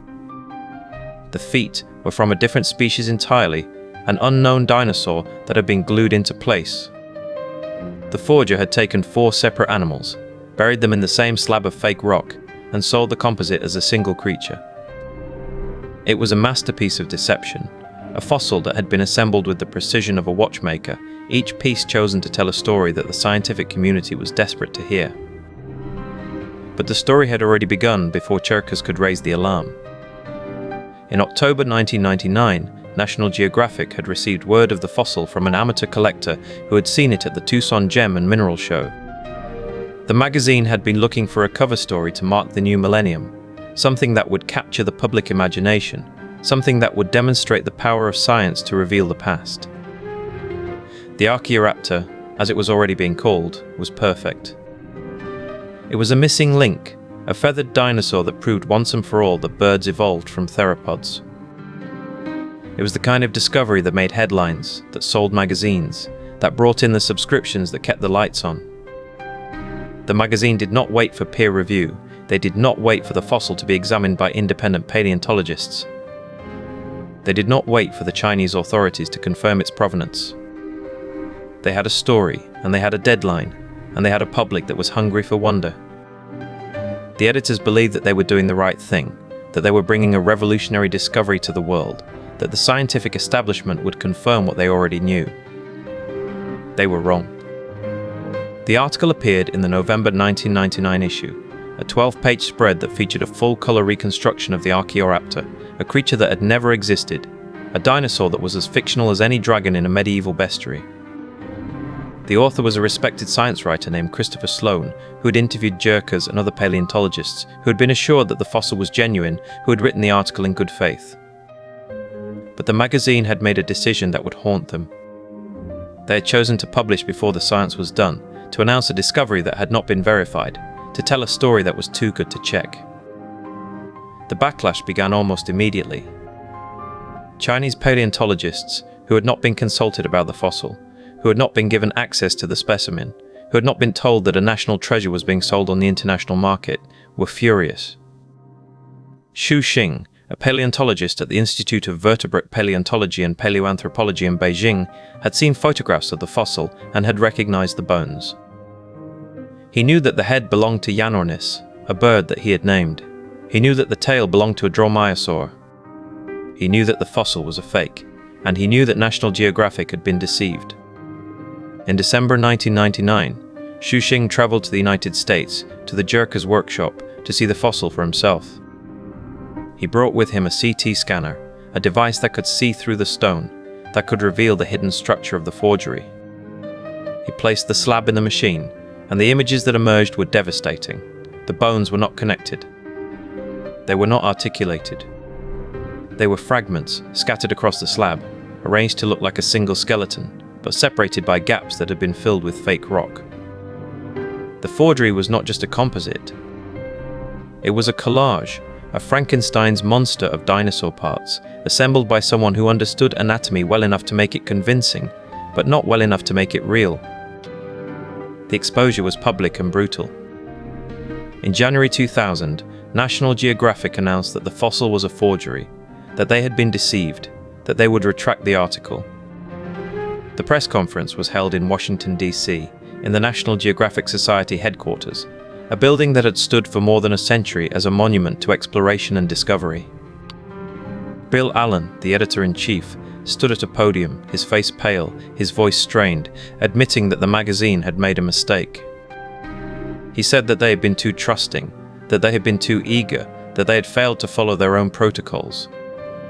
He did not say that they had been fooled by a hoax that was so obvious, in retrospect, that it seemed impossible to believe. But that was the truth. The hoaxer was never identified. The fossil had passed through so many hands, had been bought and sold so many times, that the trail was impossible to follow. Some suspected the private dealer who had sold it to Jerkas. Others suspected a Chinese farmer who had found the bones in the Liaoning fossil beds and had assembled them to increase their value. Still others suspected a forger in Hong Kong, a master craftsman who had created fake fossils for the international market, who knew that the demand for feathered dinosaurs was so high that no one would ask too many questions. The truth was that the hoaxer had understood the market better than the scientists had. They had understood that the desire for a missing link was so strong that it would override the skepticism that should have protected the community. The legacy of the Archaeoraptor scandal was not just a retraction. It was a crisis of confidence in the scientific publishing process, a reminder that the pressures of the market could corrupt even the most respected institutions. National Geographic had learned a painful lesson, but the question was whether the rest of the world had learned it too. In the years that followed, the fossil trade in China would be regulated, the protocols for verifying fossils would be tightened, and the scientific community would become more cautious about announcing discoveries before they had been peer-reviewed. But the hoax had already done its damage. It had eroded the public trust in science, had given ammunition to those who wanted to dismiss evolutionary theory, had shown that even the most authoritative sources could be wrong. The Archaeoraptor scandal is not a story about a fake fossil. It is a story about the gap between what we know and what we believe, and the human cost of closing that gap too quickly. It is a story about the danger of certainty and the value of doubt. It is a story that ends not with a lesson learned, but with a question still unanswered. When the next missing link is announced, when the next revolutionary discovery is unveiled, when the next story is told that confirms everything we believe, will we ask the hard questions? Will we demand the provenance, the verification, the evidence that the last hoax should have taught us to require? Or will we, like the believers in 1999, see only what we want to see and call it truth? The limestone slab arrived in Utah wrapped in foam and hope. Stephen Cherkus, a sculptor who had built his reputation on the most precise reconstructions of dinosaurs, laid the fossil on his workbench and felt the weight of history in his hands.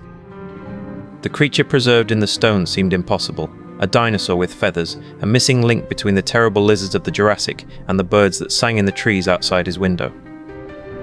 He did not know, could not have known, that the slab had been assembled from at least 2 different animals, their bones carefully separated and rearranged to create a creature that had never existed. The forger had been meticulous. The tail belonged to a dromaeosaur, a small predatory dinosaur from the early Cretaceous. The body and limbs came from a primitive bird called Yanornis, its bones nearly identical in size and shape to the dinosaurs. The forger had split the slab, embedded the bones in synthetic resin, and carved away the stone to create the illusion of a single, coherent skeleton.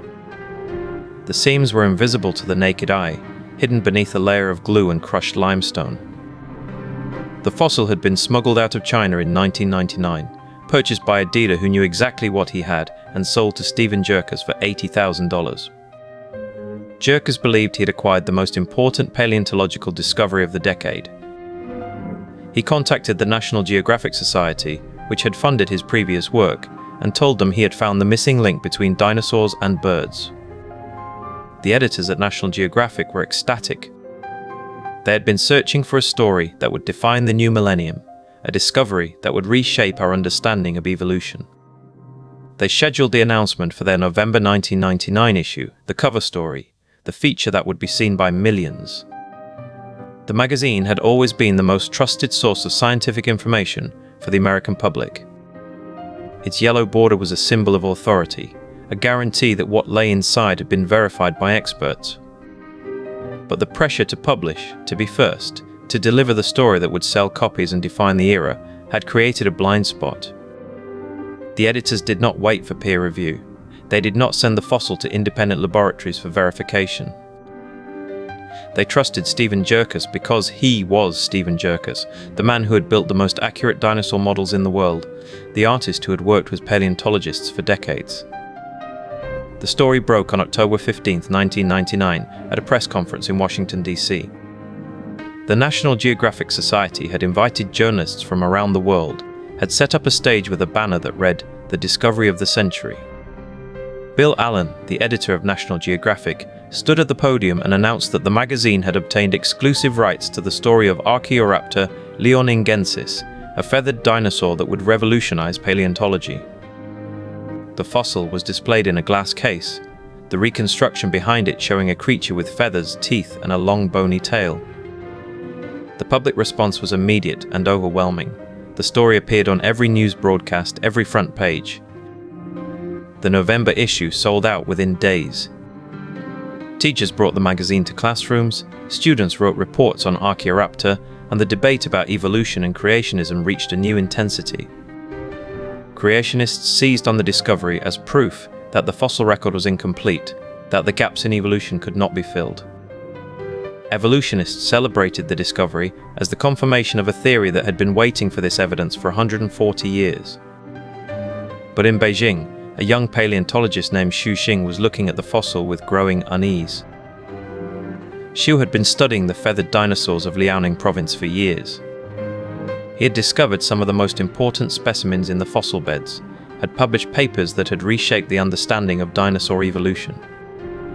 When he saw the photographs of Archaeoraptor, something felt wrong. The proportions were off.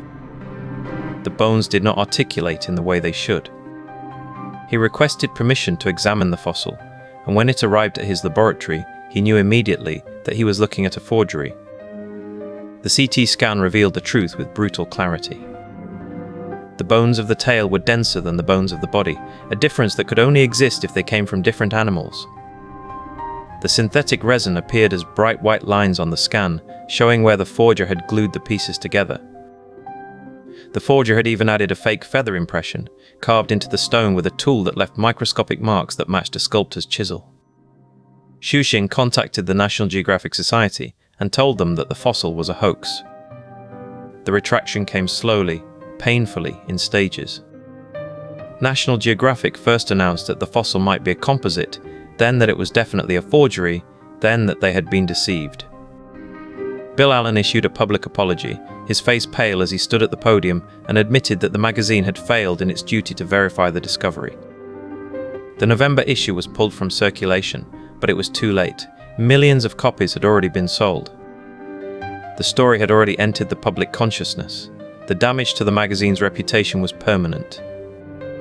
Stephen Jerkes maintained that he had been deceived, that he had believed the fossil was genuine, that he had not known about the forgery until Xu Xing exposed it. But the evidence suggested otherwise. Jerkes had been present when the fossil was prepared.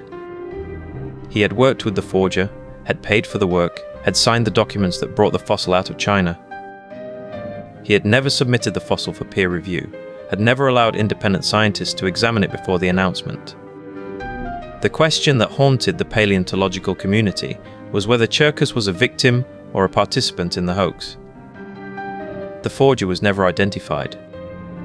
The fossil dealers in China who had assembled the composite creature vanished into the underground economy of fossil smuggling, a trade that had flourished in the 1990s as the demand for Chinese fossils exploded.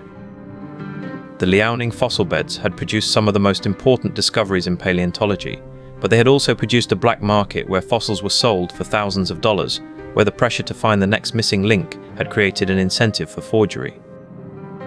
The Archaeoraptor Scandal was not an isolated incident. It was the symptom of a system that had prioritized discovery over verification, that had rewarded speed over accuracy. The scientific community responded to the scandal by tightening the protocols for verifying fossils. New guidelines were established for the documentation of provenance, for the requirement of peer review before public announcements, for the use of CT scanning and other technologies to detect forgeries. But the damage to public trust was already done. The creationists who had used the hoax to attack evolution were now citing the scandal as evidence that all of paleontology was a fraud. The evolutionists who had celebrated the discovery were now defending themselves against accusations of gullibility. The gap between what the public believed and what the scientists knew had widened.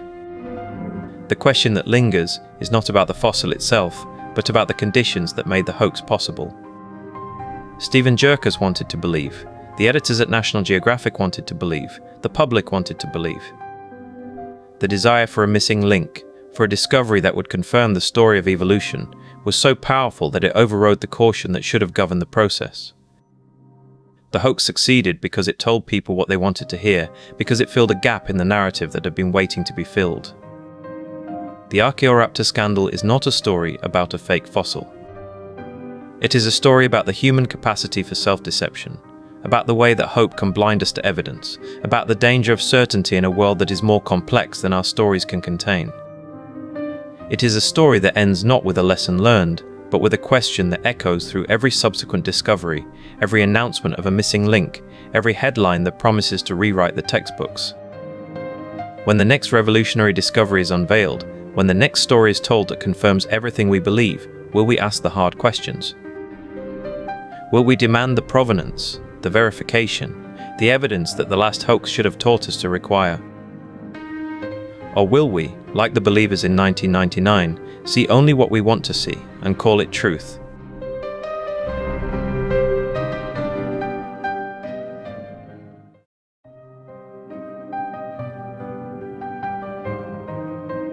The morning of October 15, 2009, in Fort Collins, Colorado, was unremarkable. A grey sky pressed down on suburban streets, on sprinkler systems cycling through their final rotations before winter, on minivans idling in driveways. The kind of morning where nothing happens, then something rose into that sky. A silver disc, 6 feet across, shaped like a giant Jiffy Pop pan, catching the thin light as it climbed.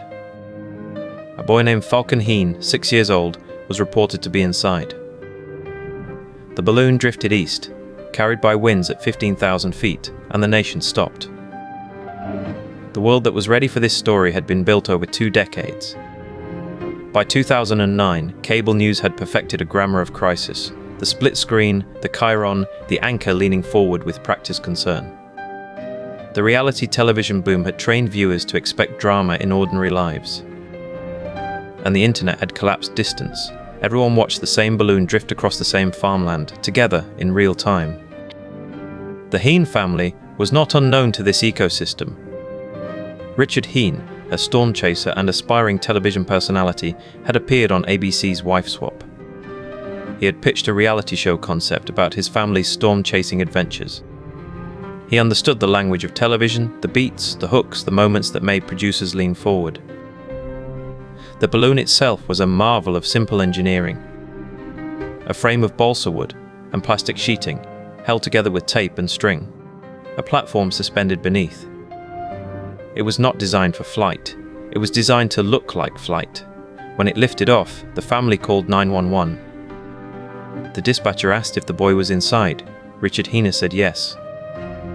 Within the hour, every major network was carrying the story live.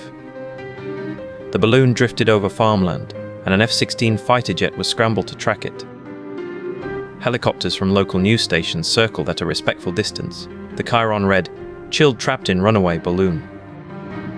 The anchors spoke in hushed tones, as if volume might tip the craft. The believers were not stupid.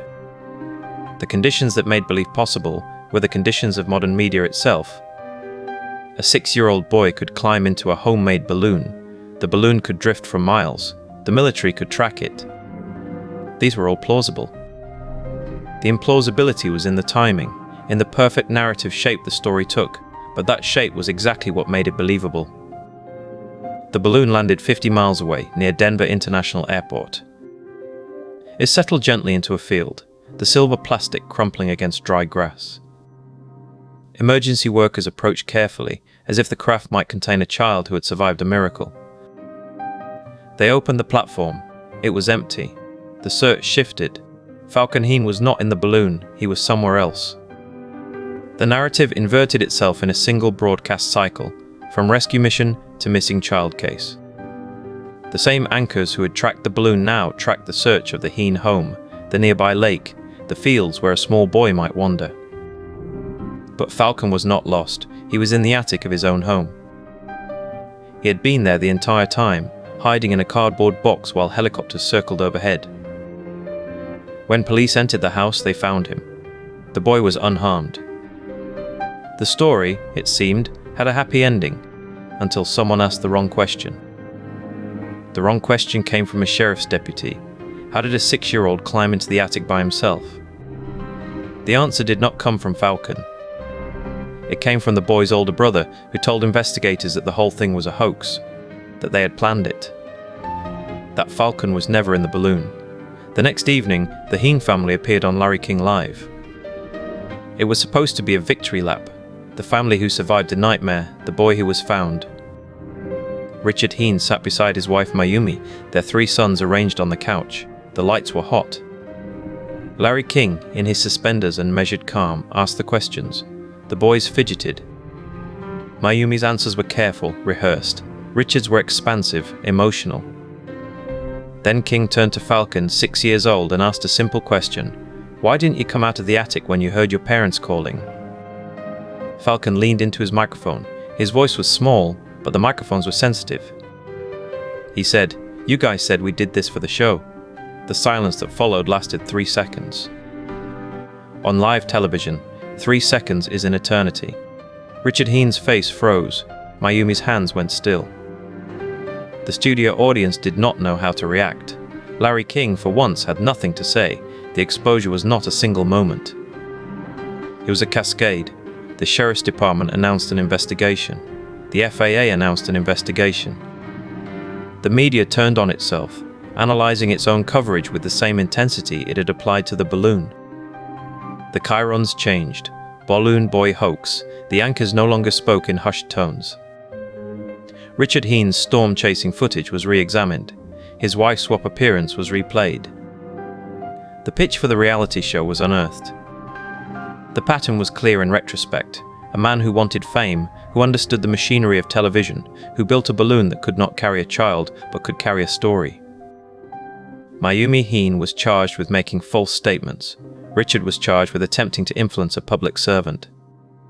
Both pleaded guilty. Richard served 90 days in jail. The family paid restitution. The balloon was confiscated as evidence, then destroyed. The story that had held the nation's attention for a day was reduced to a police report.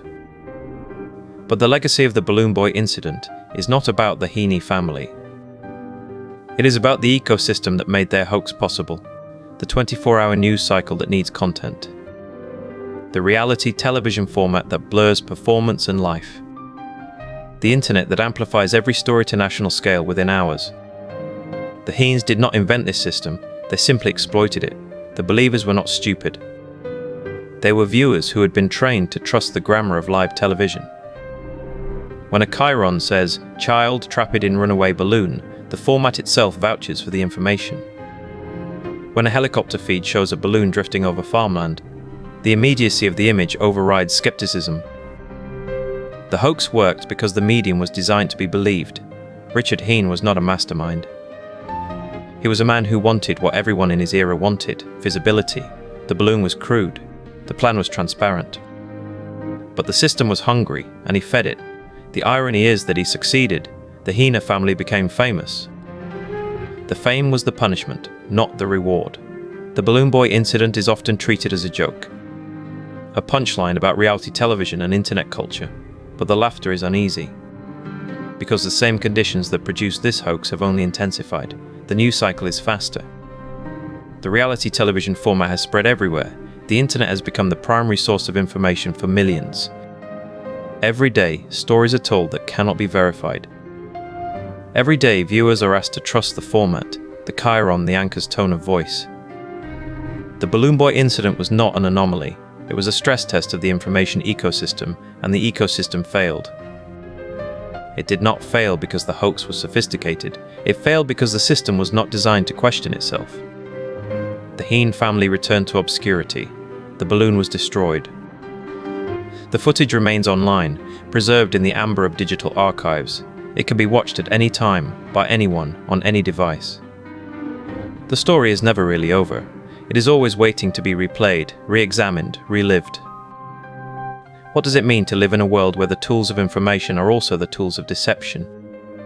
Where the same cameras that document reality can manufacture it? Where the same voices that report the news can become the story? The Balloon Boy did not ask these questions. He was 6 years old, sitting in a cardboard box in an attic, listening to helicopters circle overhead.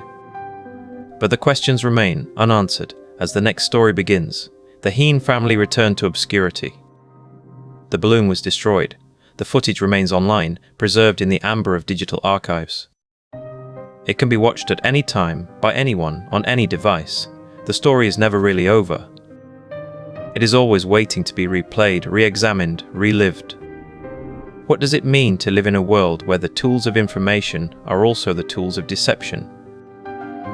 Where the same cameras that document reality can manufacture it? Where the same voices that report the news can become the story? The Balloon Boy did not ask these questions. He was 6 years old, sitting in a cardboard box in an attic, listening to helicopters circle overhead.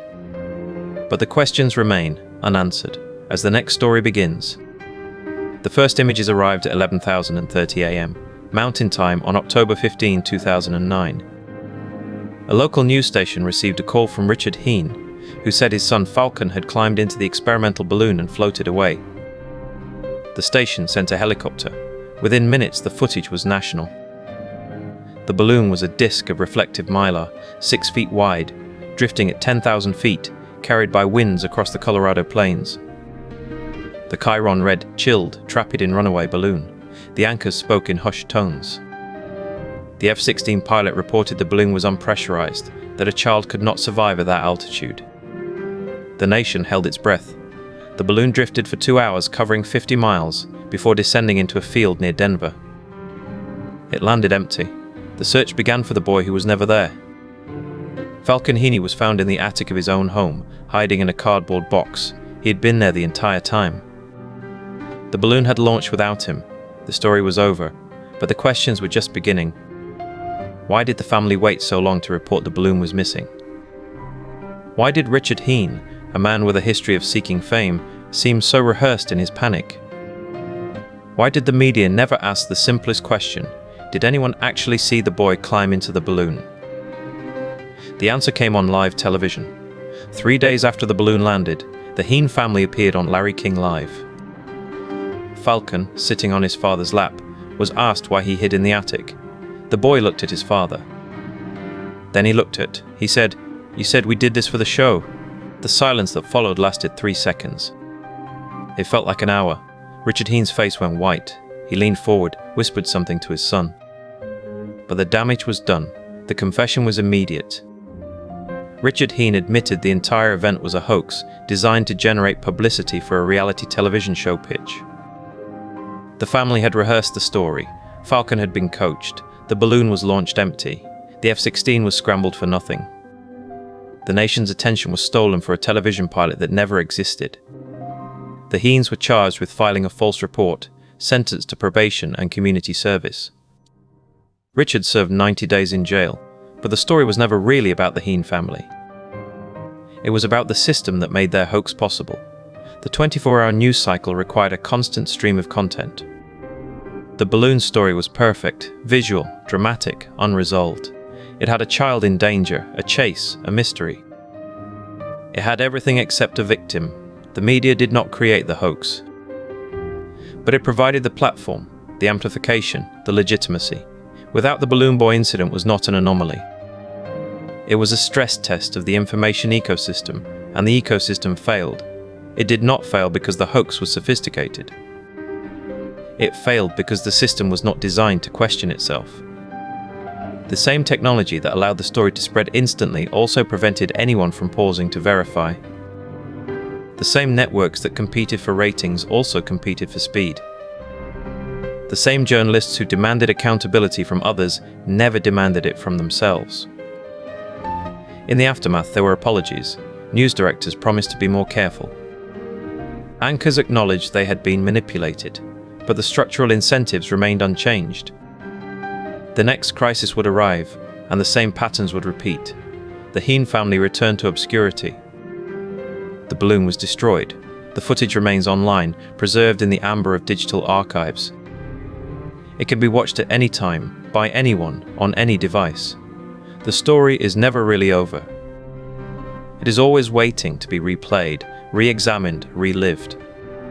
What does it mean to live in a world where the tools of information are also the tools of deception? Where the same cameras that document reality can manufacture it? Where the same voices that report the news can become the story? The Balloon Boy did not ask these questions. He was 6 years old, sitting in a cardboard box in an attic, listening to helicopters circle overhead. But the questions remain unanswered as the next story begins.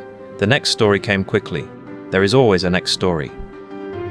The media moved on. The Heen family faded from public view, but the pattern was set. The 24-hour news cycle had found its perfect prey, the story that could be told without verification, the narrative that could be sustained without evidence, the drama that could be performed without consequences. The Balloon Boy incident was not a failure of journalism, it was a demonstration of its new logic. In the years that followed, the same logic would produce other stories, the same cameras would chase other balloons. The same anchors would speak in hushed tones about other children, other dangers, other mysteries. Some would be real. Most would be exaggerated. A few would be invented entirely. The system could not distinguish between them. It was not designed to. The Balloon Boy incident was the first clear signal that the information ecosystem had changed. It was not the last. The Heaney family returned to obscurity. The balloon was destroyed. The footage remains online, preserved in the amber of digital archives. It can be watched at any time, by anyone, on any device. The story is never really over. It is always waiting to be replayed, re-examined, relived. The questions remain unanswered. The next story begins. And the balloon still drifts, a silver disc against a grey sky, empty, waiting for someone to believe it again. The balloon still drifts, a silver disc against a grey sky, empty, waiting for someone to believe it again. But the story did not end with the landing. The story ended with the silence that followed. In the days after the balloon touched down in a Colorado field, the media did not stop. They could not stop. The machine had been built for this moment. Every network had spent the previous decade perfecting the art of filling time. Now they had time to fill. They had questions. They had experts. They had a family willing to sit in front of cameras and answer. Richard Heen appeared on Larry King Live on October 15, 2009. He wore a black shirt. His voice was measured. He spoke of his son's safety. He spoke of the balloon. He spoke of the media's role in the story. He did not mention the cardboard box in the attic. He did not mention the plan. The interview was supposed to be the final chapter. The family would express gratitude. The network would express relief. The audience would return to their lives. But something happened on that stage. Something that no producer could control. 6-year-old Falcon Heen sat on his father's lap. He had been told to behave. He had been told to smile. He had been told to say that he had been scared. But children do not understand the logic of hoaxes. They understand the logic of attention. And Falcon had received more attention in 24 hours than most people receive in a lifetime. Richard Heen asked his son a question. The question was meant to be a closing statement, a moment of paternal concern. A final performance. Richard said, "You know, Falcon, you told us that you heard us calling you. You heard us calling you. Why didn't you come out?" The question was a trap. A trap for a 6-year-old. A trap that only a 6-year-old could escape by telling the truth. Falcon looked at his father. He looked at Larry King. He looked at, and then he said the words that no one expected. The words that no one could stop. The words that would end the story. Falcon said, "You guys said we did this for the show." The silence lasted 3 seconds. 3 seconds in which Richard Heen's face changed. 3 seconds in which the entire narrative collapsed. 3 seconds in which the 24-hour news cycle realized that it had been played. Larry King recovered first. He asked a follow-up question. He tried to steer the conversation back to safety, but the damage was done. The words were out. The words could not be taken back. The words were being replayed on every network, on every website, on every screen in America. The interview continued for another 12 minutes, but no one was listening. The story had changed. The balloon was no longer a rescue mission. It was a performance. The family was no longer a family in crisis. They were a family in rehearsal. Within hours, the Larimer County Sheriff's Office announced an investigation. Within days, Richard Heen was charged with attempting to influence a public servant, conspiracy, and filing a false report. Within weeks, the Heen family was facing a federal investigation. The balloon that had captured the world's attention was now evidence in a criminal case. The investigation revealed what the media had missed. The balloon had been built in the family's garage. The launch had been planned for weeks. The call to the Federal Aviation Administration had been made by Richard Heen himself. The entire event was a stunt designed to generate interest in a reality television show that had been cancelled after one season. The show was called Wife Swap. It had aired in 2007. It had been a single episode. The Heens had been cast as the eccentric family, the family that chased storms, the family that built things in their garage, the family that was not like other families. The producers had loved them, the audience had loved them, but the show had not been renewed. Richard Heen wanted another chance. He wanted to be on television again. He wanted to be famous again. And he had learned from the first time that the path to fame was not through talent. The path to fame was through spectacle. The Balloon Boy incident was not an accident. It was not a prank. It was not a misunderstanding. It was a calculated attempt to exploit the media's hunger for content. And it worked. For 24 hours, the Heen family was the most famous family in America. For 24 hours, they had exactly what they wanted. But fame has a cost. The cost is scrutiny. The cost is truth. And when the truth emerged, the fame turned to ash. Richard Heen pleaded guilty to one count of attempting to influence a public servant. He was sentenced to 90 days in jail, 4 years of probation, and ordered to pay $42,000 in restitution. Mayumi Heaney pleaded guilty to a misdemeanor count of filing a false report. She was sentenced to 20 days in jail. The family disappeared. The balloon was destroyed. The footage remains. But the story is not about the Heen family. The story is about the system that made them possible. The story is about the news networks that broadcast the balloon chase without verification. The story is about the anchors who spoke in hushed tones about a child trapped in a runaway balloon without any evidence that a child was inside. The story is about the audience that watched, that shared, that believed. The Balloon Boy incident was a test. A test of the media's ability to resist a compelling narrative. A test of the audience's ability to question what they saw. A test that everyone failed. The media failed because they could not wait. They could not verify. They could not pause. The story was too good. The story was too perfect. The story was everything they had trained for. And they could not stop themselves from telling it. The audience failed because they wanted to believe. They wanted to believe that a child could be saved. They wanted to believe that the media could be a force for good. They wanted to believe that the story was real, and when the story turned out to be a lie, they felt betrayed. But they had betrayed themselves first. The Balloon Boy incident was not the first hoax of the 21st century. It was not the last, but it was the first to reveal the new rules of engagement. The first to show that the media could be manipulated by anyone with a camera, a story, and the willingness to lie. In the years that followed, the same pattern would repeat. A story would emerge. The media would chase it. The audience would believe it. and then the story would collapse under the weight of its own fabrication. But the pattern did not change. The system did not learn. The system could not learn, because the system was not designed to learn. The system was designed to generate attention. And attention does not require truth. The balloon boy incident ended in a courtroom. But the questions it raised did not end there. The questions followed every hoax that came after. The questions followed every story that turned out to be false. The questions followed every moment when the media chose speed over accuracy, narrative over evidence, drama over truth. The questions remain unanswered. The balloon still drifts. The story is never really over. What does it mean to believe a story that cannot be verified?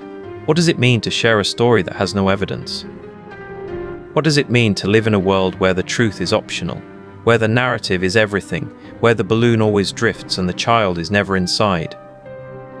The questions remain unanswered. The balloon still drifts. The story is never really over. What does it mean to believe a story that cannot be verified? What does it mean to share a story that has no evidence? What does it mean to live in a world where the truth is optional, where the narrative is everything, where the balloon always drifts and the child is never inside? In the decade that followed the balloon boy incident, the pattern accelerated. The technology changed, but the logic remained the same. The algorithms that now govern what, and engagement, as the Hina family had demonstrated, does not require accuracy. It requires emotion. It requires speed. It requires a story that feels true, even when it is not. The balloon became a template, a blueprint for how to capture the attention of a nation. The formula was simple: a child in danger, a dramatic visual, a live broadcast, a narrative of rescue. The details did not matter. The evidence did not matter. The truth did not matter. What mattered was that the story was being told. What mattered was that the world was watching. And the world was always watching. The Hina family served a short sentence. Richard Heen spent 90 days in jail. Mayumi Heen was sentenced to 20 days of community service. The family was ordered to pay restitution to the agencies that had responded to the hoax. The total came to nearly $40,000, but the debt they owed to the public trust could not be calculated in dollars. The media moved on. The next story arrived within hours. The next hoax was already being prepared. The next family was already rehearsing their lines. The system did not pause to reflect. The system did not issue an apology. The system simply reset and waited for the next opportunity to generate attention. In the years that followed, the pattern repeated with disturbing precision. A story would emerge. The media would chase it. The audience would believe it. And then the story would collapse under the weight of its own fabrication. The balloon boy hoax had not been an anomaly. It had been a prophecy. The hoax had revealed something uncomfortable about the relationship between media and audience. The audience was not a passive consumer. The audience was an active participant. Every click, every share, every moment of attention was a vote for the story that felt most compelling, a vote for the narrative that felt most urgent, a vote for the truth that felt most satisfying. And the audience had voted for the balloon. The balloon had been a story about a child, but it had also been a story about fear. The fear of losing a child, the fear of helplessness, the fear of a world where danger could come from anywhere, even from the sky. The balloon had tapped into something primal, something that did not require verification, something that felt true even when it was not. The hoax had also revealed something about the nature of belief. Belief is not a rational process. Belief is an emotional process. We believe what we want to believe. We believe what feels right. We believe what confirms our fears and our hopes. The balloon had confirmed both. It had confirmed the fear that the world was dangerous, and it had confirmed the hope that rescue was possible. The Heen family had understood this. They had understood that the story was more important than the truth. They had understood that the narrative was more important than the evidence. They had understood that the attention was more important than the consequences, and they had been right. For 24 hours, they had been the most famous family in America. For 24 hours, the world had watched. For 24 hours, the balloon had drifted. The consequences had been real. The emergency responders had been real. The helicopters had been real. The F-16s had been real, the fear had been real, but the story had been false. And the line between real and false had blurred until it was impossible to distinguish. The Balloon Boy incident had not been the first hoax. It would not be the last, but it had been a turning point. A moment when the media had chosen speed over accuracy. A moment when the audience had chosen emotion over evidence. A moment when the system had chosen attention over truth, and the system had not learned. The system could not learn.